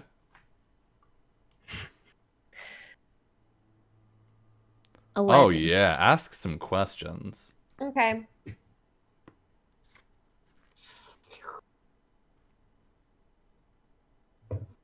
What here is not what it appears to be? What here is not what it appears to be. This is not where you need to be. Just straight up. These tunnels have been abandoned for at least a day. They moved out. Okay. Forests? Yes. Yes, they went to the city. The whole if you go down into the tunnels right now, you'd just be wasting time. Is what I'm trying to say. And I'm going to fill a little bit of time while my internet catches up, and then you're back. Okay. What should I be on the lookout for?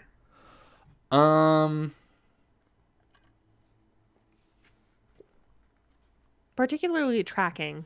What's like my fastest way to find her, essentially? What is your fastest way to find her? I don't think you have any direct evidence here, but you can cast your mind back to the army when you saw it out on the plains, or out on this sort of scrubland, and she wasn't really in the thick of things primarily. yeah. Like there was an area of quiet that she was in, and you would expect something similar, even as she's trying to conquer the city, that she would. Yeah. That's Well, what she you was would in want one of to look those for. like A carrying palanquin, yeah. palanquin. That's what she was. She was being sassy. Okay. A paladin. A pangolin.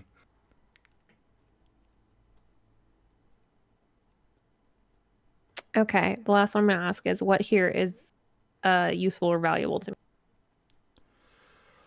I mean, Farron clearly can get you wherever you want to go. Yeah. Pretty quietly and easily. The tunnels, I think, aren't useful here, but in the city could be useful Okay. to people trying to get out. Sure. Like if they've vacated the tunnels, if they're like completely out and in amongst the city, then Can I ask a push question sure. about the tunnels? Since the reason that I know about the tunnels at all is because I rolled really well on a knowledge spout lore about them, I think, forever ago.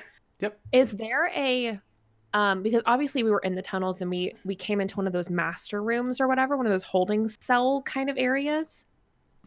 Like one of the bigger, not just like a narrow tunnel, right? Yeah. Is there one of those near the city that I would know of that I think they might be stationed in? That sounds interesting. Yes. Because she was in like a bigger, she's like in a bigger setup, so she's not like obviously foot should be in one of the like actual rooms is my thinking. So like is there one of those holding areas that she could be close to the action without actually being in the action? Yes, because I mean this used to be part of a larger city, right? And so yeah, I think it's reasonable to expect that toward the center of that old city there would have been some of these larger areas, either storage or some other purpose. Yeah. Okay. Yeah, I just turned back to Farron.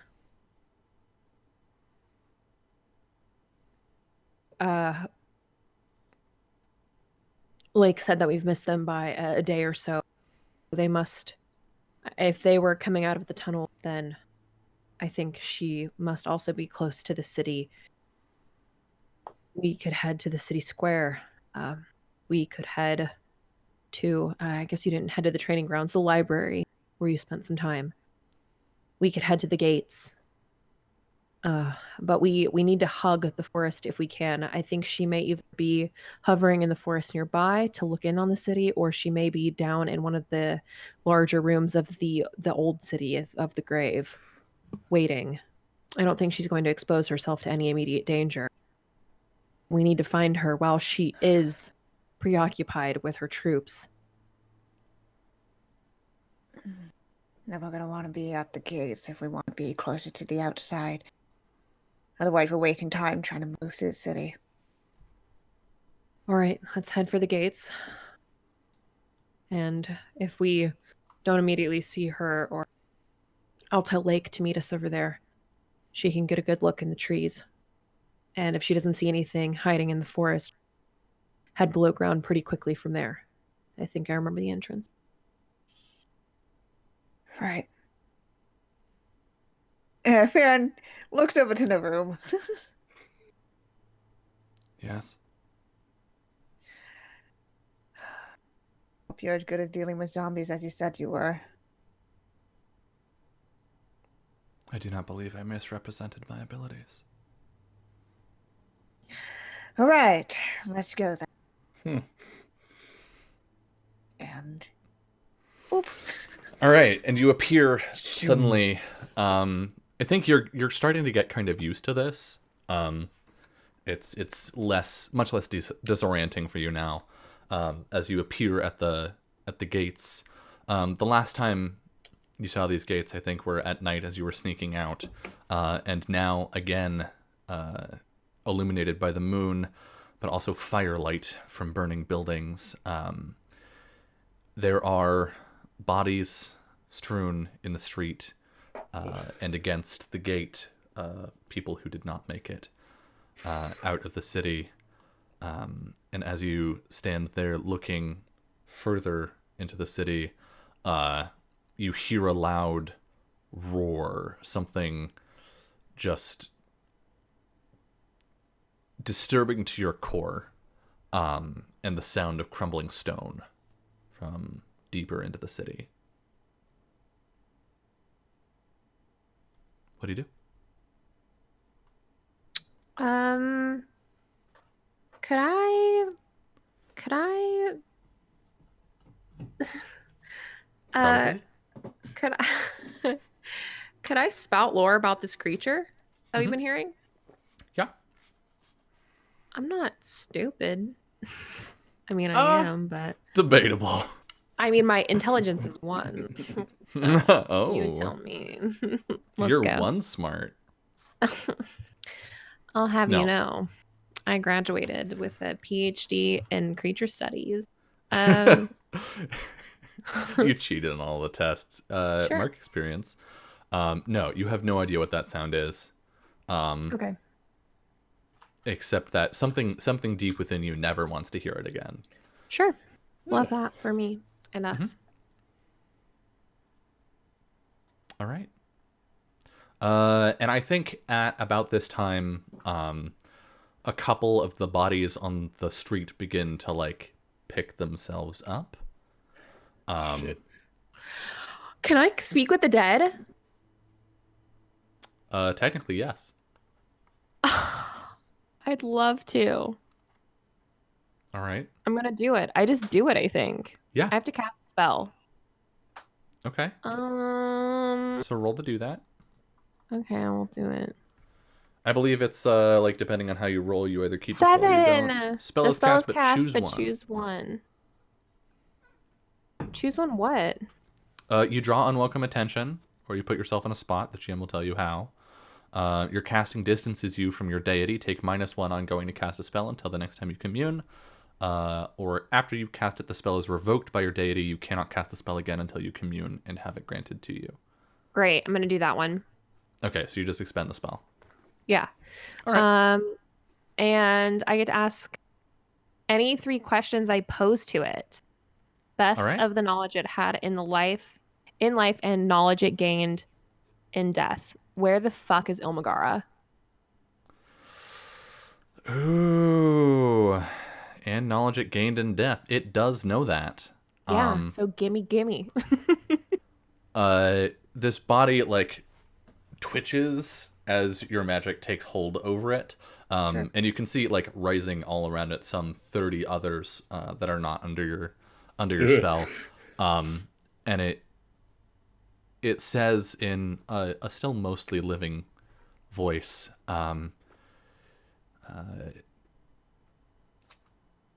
she rests near the center of the city, waiting for her beast to conquer it.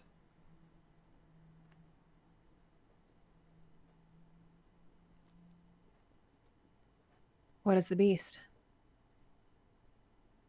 It's us.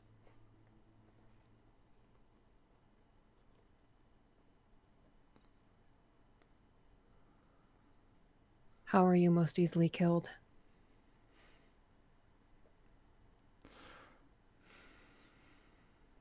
Or what is your weakness? What is their weakness? That's a real good question.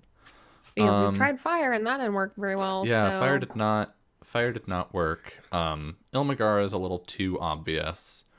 I want to give you something here.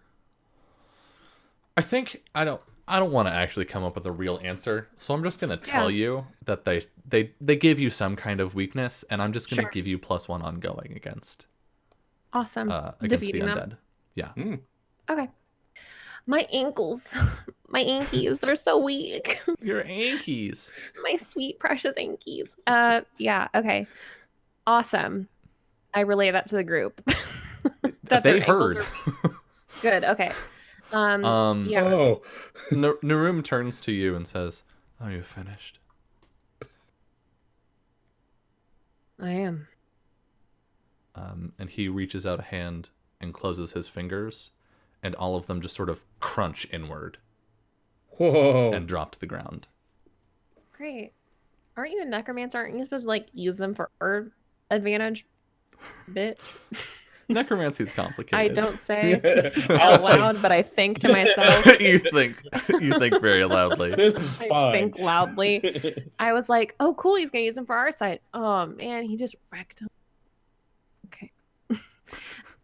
And I'm going to start heading towards the center of the city, obviously following the instructions that the corpse laid out for us. Mm-hmm. All right. I would like some group action here. I would like one of you to defy danger. What's the wisdom option again? I feel like that's what we're doing here. I feel like I'm being really fast and dexterous. Wisdom is force of will. I'm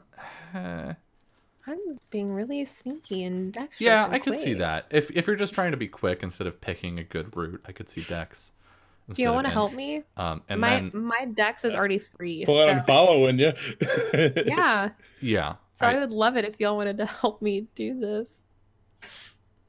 I mean, I would be picking out the best route, considering our speed. Just like, and we're going this way. I figure Gregor would just be on the defensive. That's what he does. Yeah, Gregor's just punting things that get too close. Skullbreaker's having a I'm time. a lineman. Yeah, Skullbreaker's actually having less of a good time than you would maybe expect. Interesting. Skullbreaker is pouty as hell, and it's He's not literally... pouty, he's scared. Whoa. He's spooked. Spooked. We spooked the sword, everybody. A spook Or hammer. the hammer. Yeah, so the two of you go ahead and help. Yeah.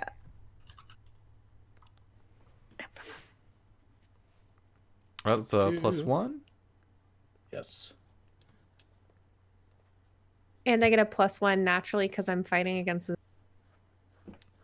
No. Because I'm acting on Yeah. the answers that I won't got. be a dick about it. Okay, so you get +3 total.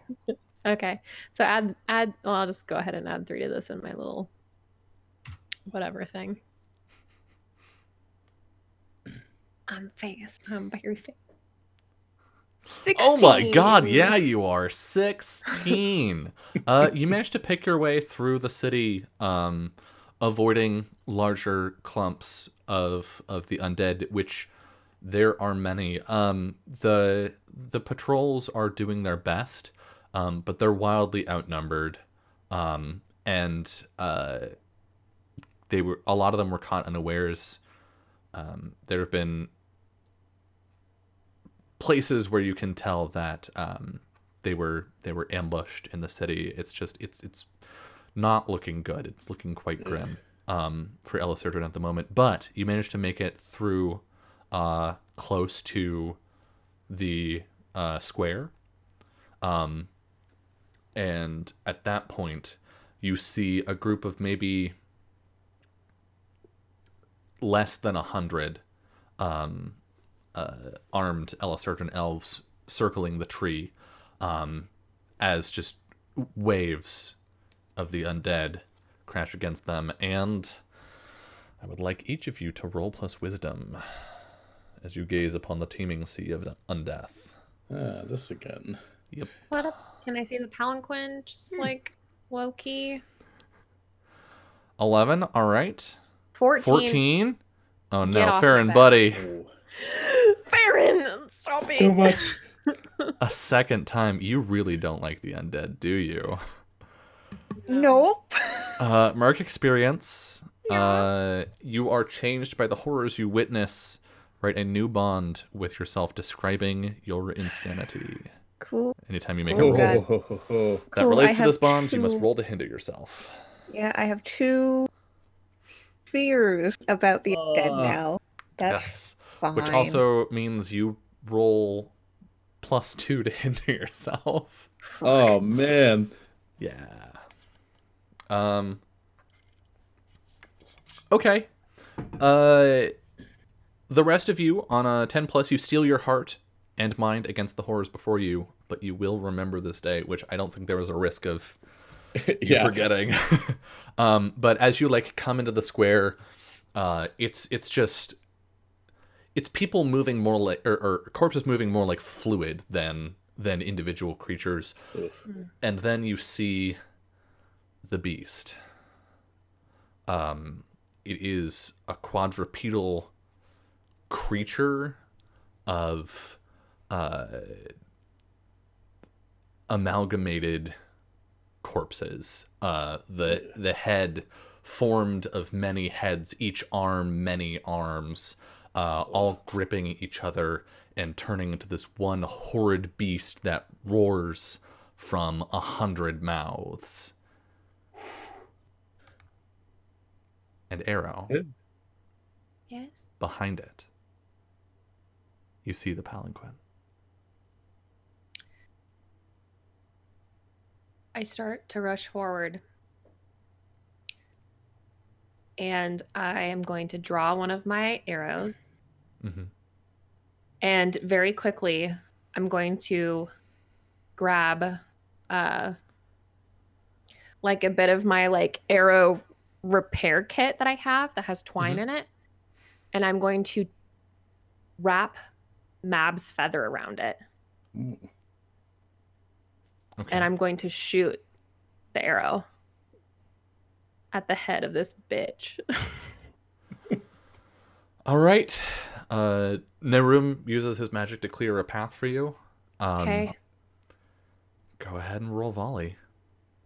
Can I do a called shot? Because they Yeah. do not, they're unexpecting or unawares. What's? Do you need when it? you don't attack need it. defenseless or surprised enemy at range. Yeah. Do I get a plus you're- one to this because I'm you're- acting on things? No, because you've already used up your forwards from the discern realities earlier, and Okay. your view is obscured here. It's not like an Mhm. open palanquin.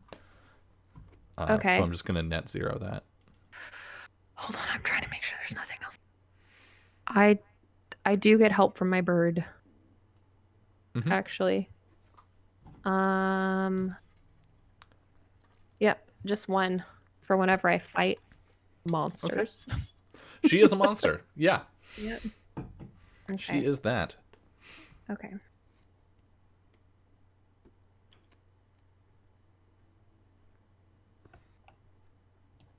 Oh my god, a 6. Is that with You've gotta be kidding that is me. with your bonuses? You That's I rolled a nat. Two yeah, ones. 2 ones. Mark XP. Can anybody help me? You made the roll. Do they have to roll it before? Yes. Oh, I forget. Urban Shadows, you get to help after. But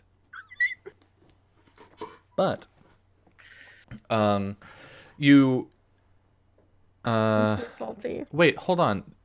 This is with your magic-y arrows. Well, yeah. Which if you will recall were tipped with arcanium, so yeah, you can take a +1 off of that. Hold on. I should have written that. I should have put it in my. I didn't add it into my bow. I don't know that I gave you like super explicit rules for how that works, but essentially you're just more effective against magical critters and spells and whatnot. Well, and she's yeah. definitely magic.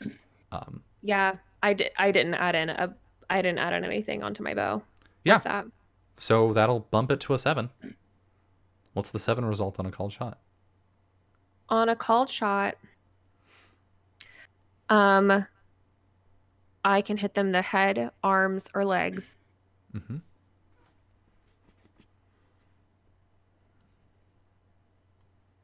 All right, that's just it.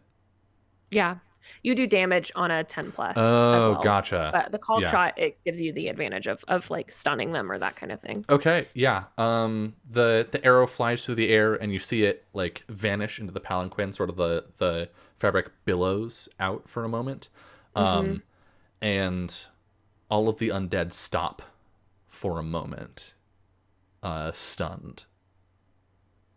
Does anything happen with my feather? you cannot see from here. Cool. Okay. We'll get back to that. I'm still running forward. Okay, Arrow is running forward. As this happens, Narum is going to wrest control of some of the undead from Ilmagar Nice. and begin turning them against the gathered army. Farron, what do you do? Farron's gonna follow Arrow. Okay. Gregor? I'm in it. All I'm in right. it to win it. You can also see sort of at the edge of like where the circle is, you can see Rolf and several of his or one of his other mercenaries. The other two are nowhere to be seen. And you run forward and you clear your path past the bulk of the army. You reach the strange feet of the beast, and things begin to move in motion, to set in motion again, as you see Ilmagara step out of the palanquin holding this arrow. One of her eyes is gone and is burning with bright blue flame, as green vines with pink flowers wrap around the side of her head. What do you do?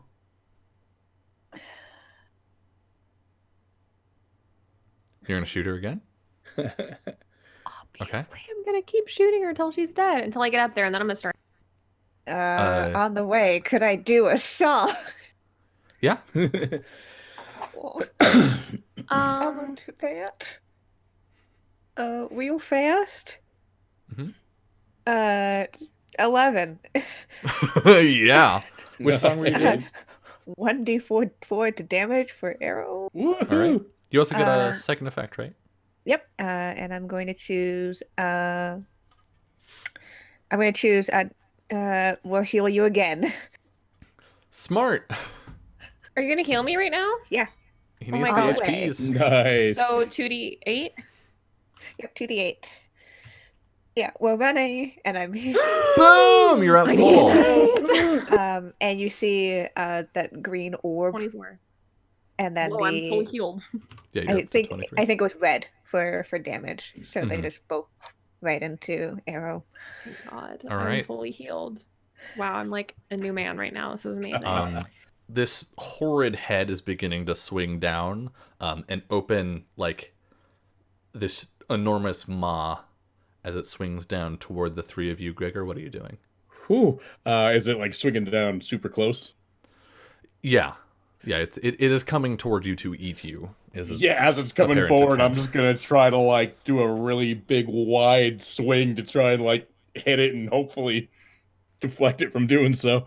All right, go ahead, and I think this is a hack and slash. All right. Do. An 8.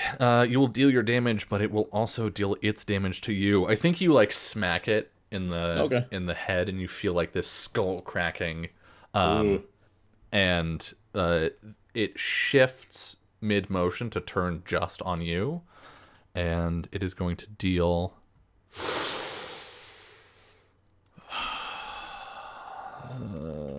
1d10 million damage plus 3 with 3 piercing. 4. How much armor do you have? I have 3 armor. Okay, so you take 4 total. Okay. Because it has 3 piercing to. Gotcha. Hi, so that brings it's your you down to friendly 16. neighborhood me here to say that if a shot ever kills you or is about to kill you, please tell me. Okay. Or if you have 2 or less HP left, also warn me. Okay. Yeah. May I roll my damage? Yes, you may.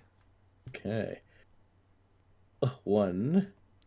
Ooh boy. And a 2. Hot damn. Wait, you rolled twice now? What? I have a +8.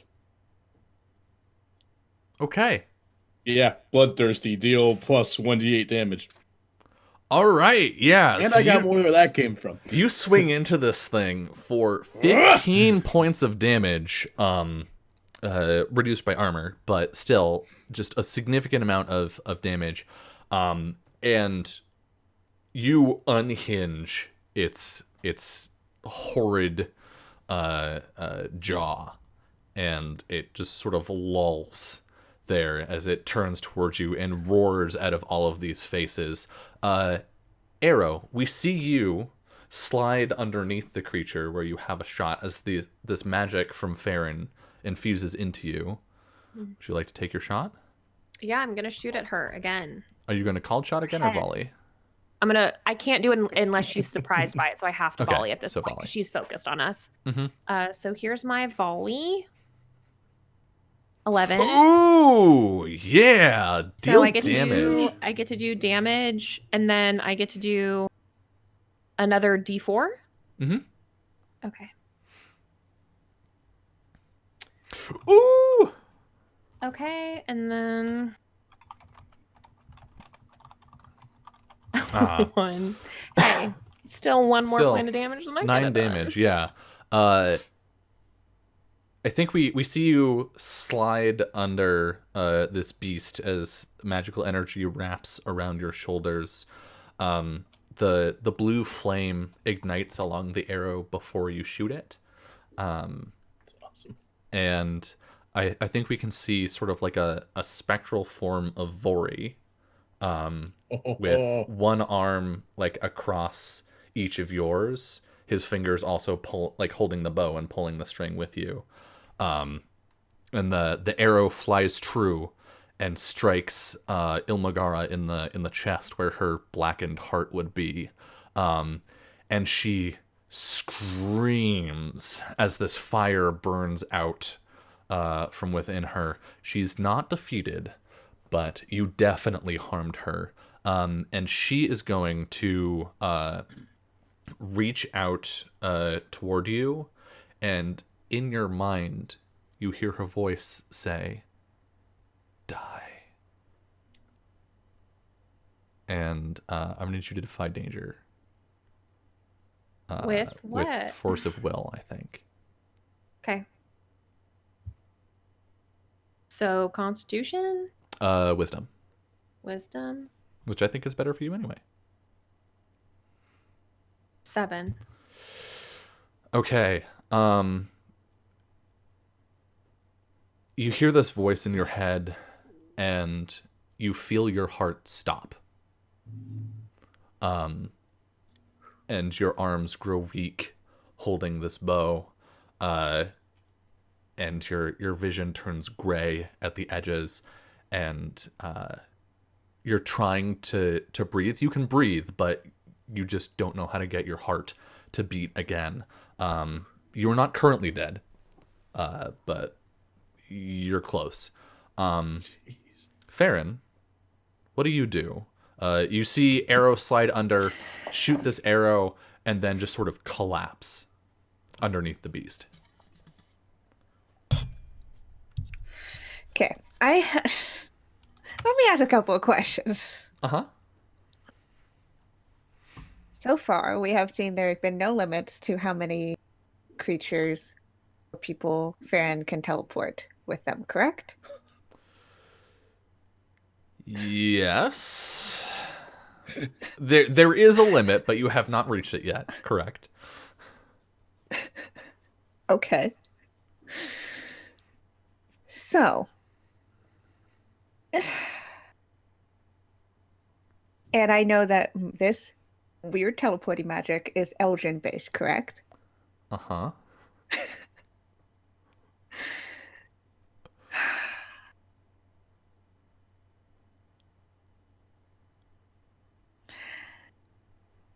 And I know that there are two big sets here, right? The weird creature thing and Ilmagara. Mm-hmm. Are you asking me if you can try and teleport yourself and the beast elsewhere? Yep. Go for it. Okay. Oh, man. So I guess we see Farron reach out, to touch this creature. Like one of its arms is right by you, so you can reach out and like the hands grasp onto yours, intertwining fingers and like grabbing around your wrist and your forearm. And Farron, you have a moment before you're going to disappear. What do you do?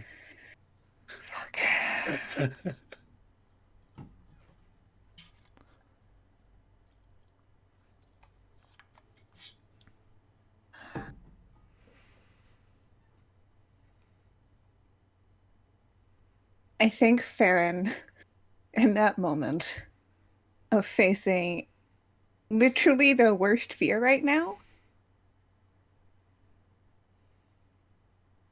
and that moment of clarity and realizing, well, this might be the worst thing that could happen.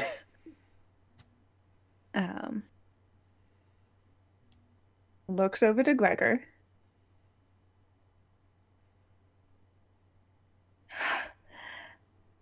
I think I love you. Please don't die.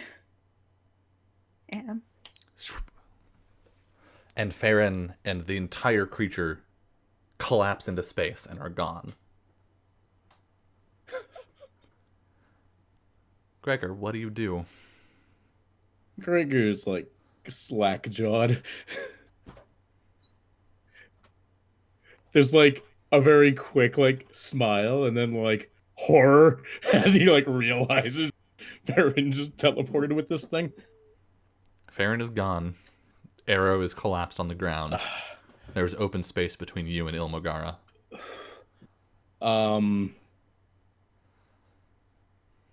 No time to dwell on it, unfortunately. But yeah, Gregor sees Arrow not looking great. And is there that much space between me and Arrow right now? Like maybe 10 feet. Okay. Seeing Arrow could use a break after whatever horrible thing's happening to him. Gregor's just gonna hold the torch up and be like, "Hey, is this what you want?" Just trying to draw attention to him. I want you to defy danger with some charm and social grace. Oh, I can't use my muscles. No. No, that comes next. I can't look manly. Okay. Charm? A miss. Can I help? No. The roll has been made. Ilmogara ignores you. You didn't even give me a chance. And is walking toward Arrow. She's still continuing to burn. Like, you can see now as like her robes burn away that she's just this emaciated, like mummified creature as the fire like flickers between her ribs. And she's walking toward Arrow. Yeah, with nothing else to do, Gregor's just gonna charge at her. All right, Arrow. Yeah, I have a thing. Okay. It's a good thing. Yeah? I'm going to cast a spell and I'm going to cause fear. Oh, cool. In her. Go get for her it. to at least let my heart goddamn beat again. Okay, here we go. Let's see if it fucking works. Before you do, okay. Well, before we find out if that 7 is real, I would like you to defy danger with Constitution. Sure. To power through. Yeah, I'd love to. Because fighting a heart attack is hard. My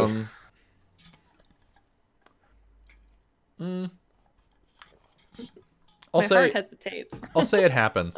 Yeah, your heart hesitates. Stumbles, hesitates, or flinches. It doesn't flinch is the problem. Yeah, I think my worst outcome here is like you power through enough to cast the spell, but it's not enough to like jumpstart your heart. You're still you're passing out, and that might be the last thing that you get to do with your consciousness. Yeah. So their reaction is up to them. Flee, panic, beg, fight. Okay, and on a 7, draw unwelcome attention. Casting distances you from your deity, or the spell is I'm gonna revoked. just burn it again, so I can't use it again. She chooses fight. She recoils in fear, and like the entire army turns toward you, like pulling away from the elves, and immediately rushes in toward where you're laying on the ground. Gregor, you were going to rush her? Yeah. All right, go for it. Cool. Yeah, Gregor's just gonna like run forward, like roaring, and he's gonna try and just do kind of like a leap and just like bring it down on her. Mm-hmm. Do.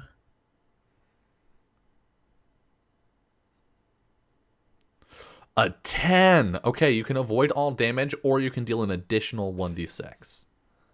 I'm gonna do that. I'm gonna take the 1d6. Okay.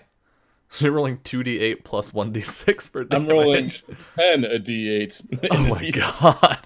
Just running down the line. I hope Woo! that this works. I don't know what kind of tricks you can do. Boo, boo, boo, boo. 20. So much One. damage. Be weak to hammers. You leap and swing with the hammer. I think we like hear you shouting, and we hear Skullbreaker's like voice in your head shouting with you. And as you leap through the air, we're gonna cut over to Farron. Farron, where did you go?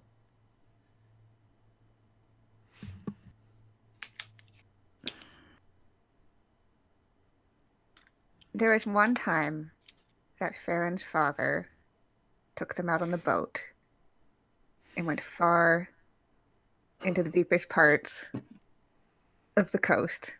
Mm-hmm. So you're out in the ocean? Yep. All right. You feel that rush of cold air. You can still feel these hands holding onto your arm, and you're some number of feet above the water as you begin to plummet. The creature doesn't quite realize what's happening for a moment, and you hit the water, and then it reaches with its other limbs toward you, and is going to try and tear you apart, is its intent. Yep. Would you like to do anything in response to that? I can selectively teleport people, correct? I have never had to say that I had to take everybody that I was in contact with. I think it's safe to say that like in an area you can pick the people around you, but if they're in direct contact with you, Okay. I think you're bringing them with. Okay.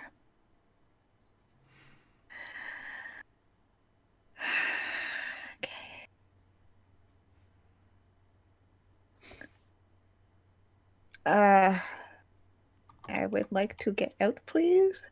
Okay. I'm trying to figure out the best way that I want to do this. Yeah,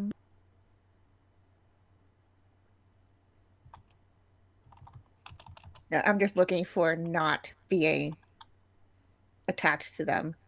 Yeah, I mean, you could defy danger to like with strength to wrench yourself away, Mhm. which I mean, obviously not ideal, but No. Fuck it. I'm gonna use hack and slash. okay. I'm gonna bring out that magical rapier I have Yeah. that Gregor taught me how to use. Mm-hmm.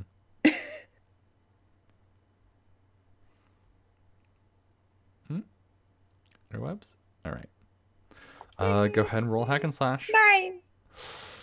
You both deal damage. Yep. So go ahead and roll yours. That's A not 5. bad for Farron. That is not bad, no. And it was already significantly injured. I think as its arm, like its second forelimb reaches and grabs onto like your midsection. You thrust with the sword and get sort of like where its neck meets its head, and there's a cloud of blood that mixes with the ocean water, and then it deals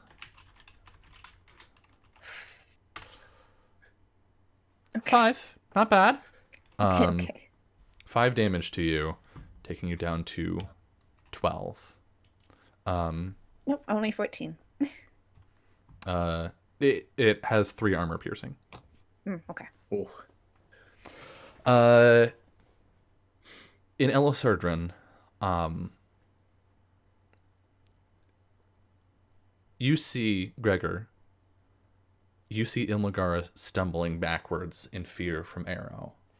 And then out of the flames burning in her torso and her eye, you see the figure of Vori brace himself against the stones, pressing into her back and holding her as you swing down and bring Skullbreaker onto her head. Oh, that's so cool. And with 21 damage, she dies. But then what? Your weight carries you forward, carries her body to the ground. You tumble across the stones, and there is a cacophony of falling, like wet, meaty corpses, but also clattering bones that rings out simultaneously across the city as the army of the dead falls. An arrow,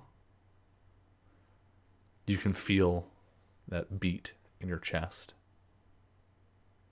and breath return to your lungs.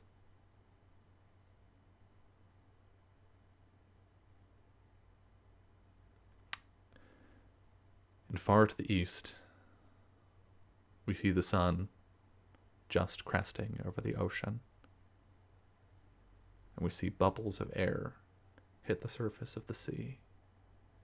And that is where we are going to end tonight's episode. So, thank you for joining us for episode 23. We finally had it. Congratulations, YouTube. You get a 5-hour episode. We will be back, in 2 weeks, but before that, stick around, because we got to do some outros and stuff. So, starting with our hero of his home, Arrow. Summer, tell us about you. Yo, what up?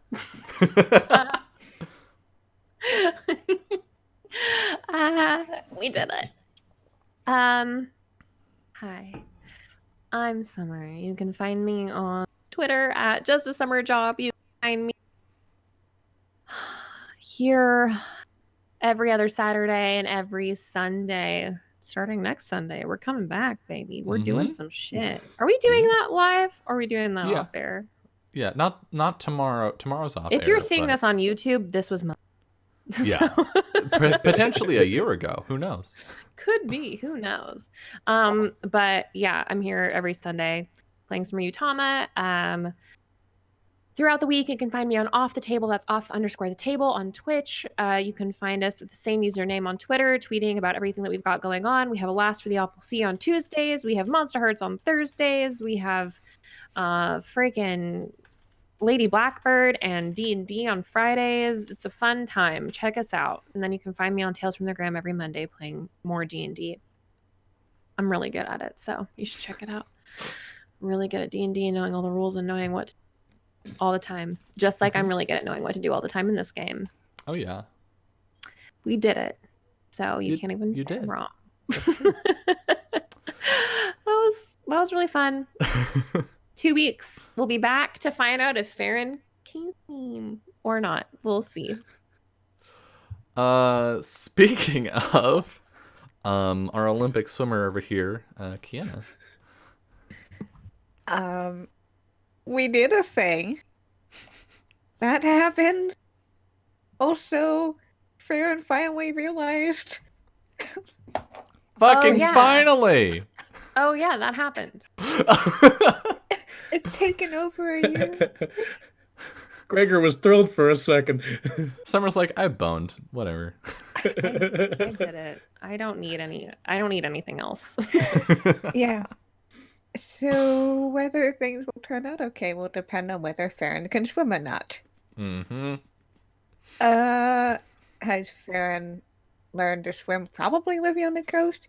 Can they do it well while also dealing with a bunch of bodies that they're incredibly phobic of, and also in incredibly heavy clothing, and weighed down by a giant fucking scythe and everything else they hold? We'll find out. Yeah, I normally am not the type of player to be like, so let me ask a question. So I was very pleased that I could do that. Hell yeah, that was dope. Pull some weird magic bullshit off. Yeah, this was good. This was very good. Nobody is dead that we know of. Nobody we knew. Mm-hmm. Yeah. Boy, can't wait to find out what happened. But yeah, y'all can find me over on Twitter at KennaS. Best way to figure I'm doing. I'm doing a lot of tabletop stuff on the internet basically all the time. But the big thing I want to plug is that starting February 2nd, it'll be the launch of Salty Sweet Games. All of our tabletop RPG campaigns. We are starting off with The Witcher. We are doing a Witcher campaign, which premieres February 2nd. Let me get times right. That's 8 a.m. Pacific and 11 a.m. Eastern.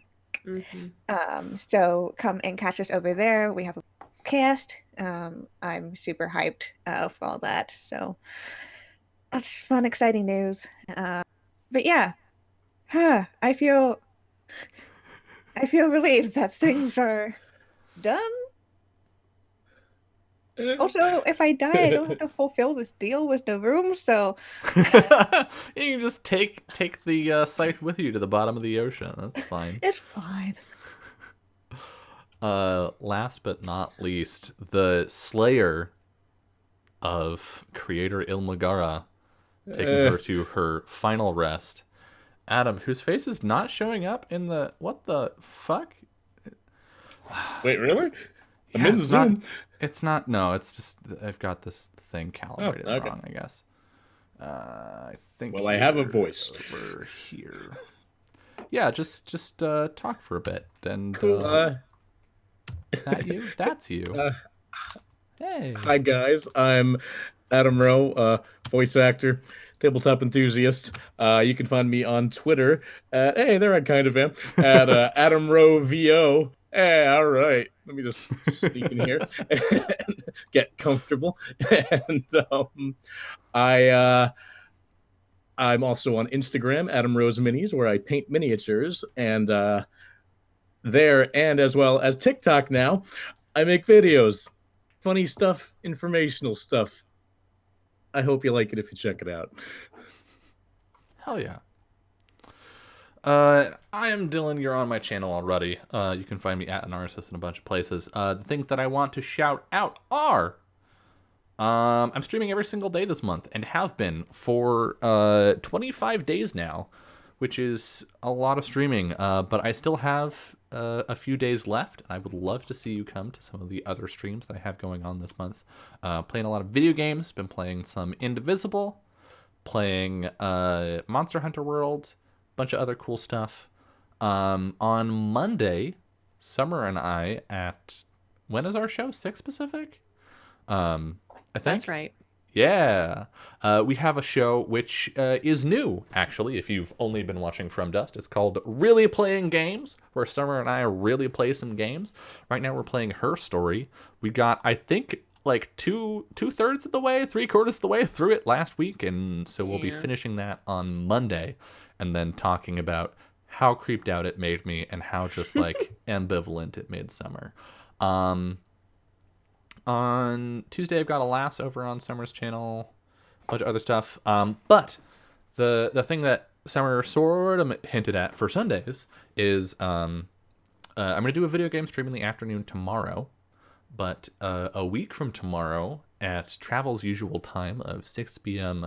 Pacific, the Travel crew plus Ethan, aka Super Robot Bear, will be playing a one-shot of Ryutama called Mr. Madrigal's Mystical Machines, which is the one-shot that I ran at Big Bad Con last year, and they'll be going through it and getting up to some crazy hijinks, I'm sure. And also, Kiana helped me brainstorm some of the shit for that, because I literally wrote it at Big Bad Con. It was like, hey, what would this be?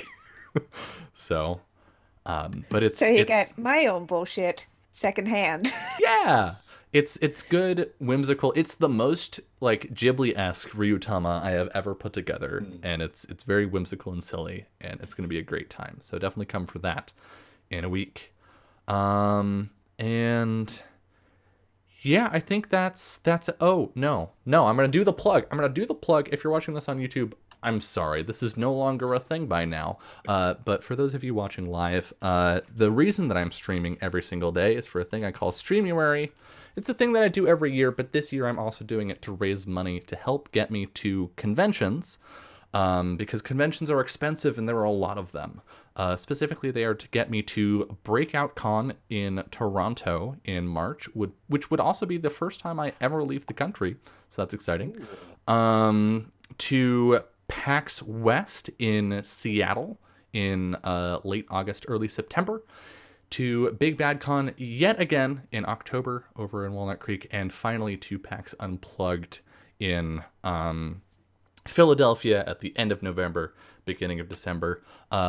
All of those are being funded through this fundraiser, which is linked in chat right now or down beneath the stream for the donation thingy. We are close to a quarter of the way through that, and literally every single dollar helps. So if you've got a little bit to spare, I would hugely appreciate it. And that's going to be my shill. Woo! I did it. Join us again in 2 weeks to find out if Farron is dead or not. We don't know. No. But most importantly, above all else,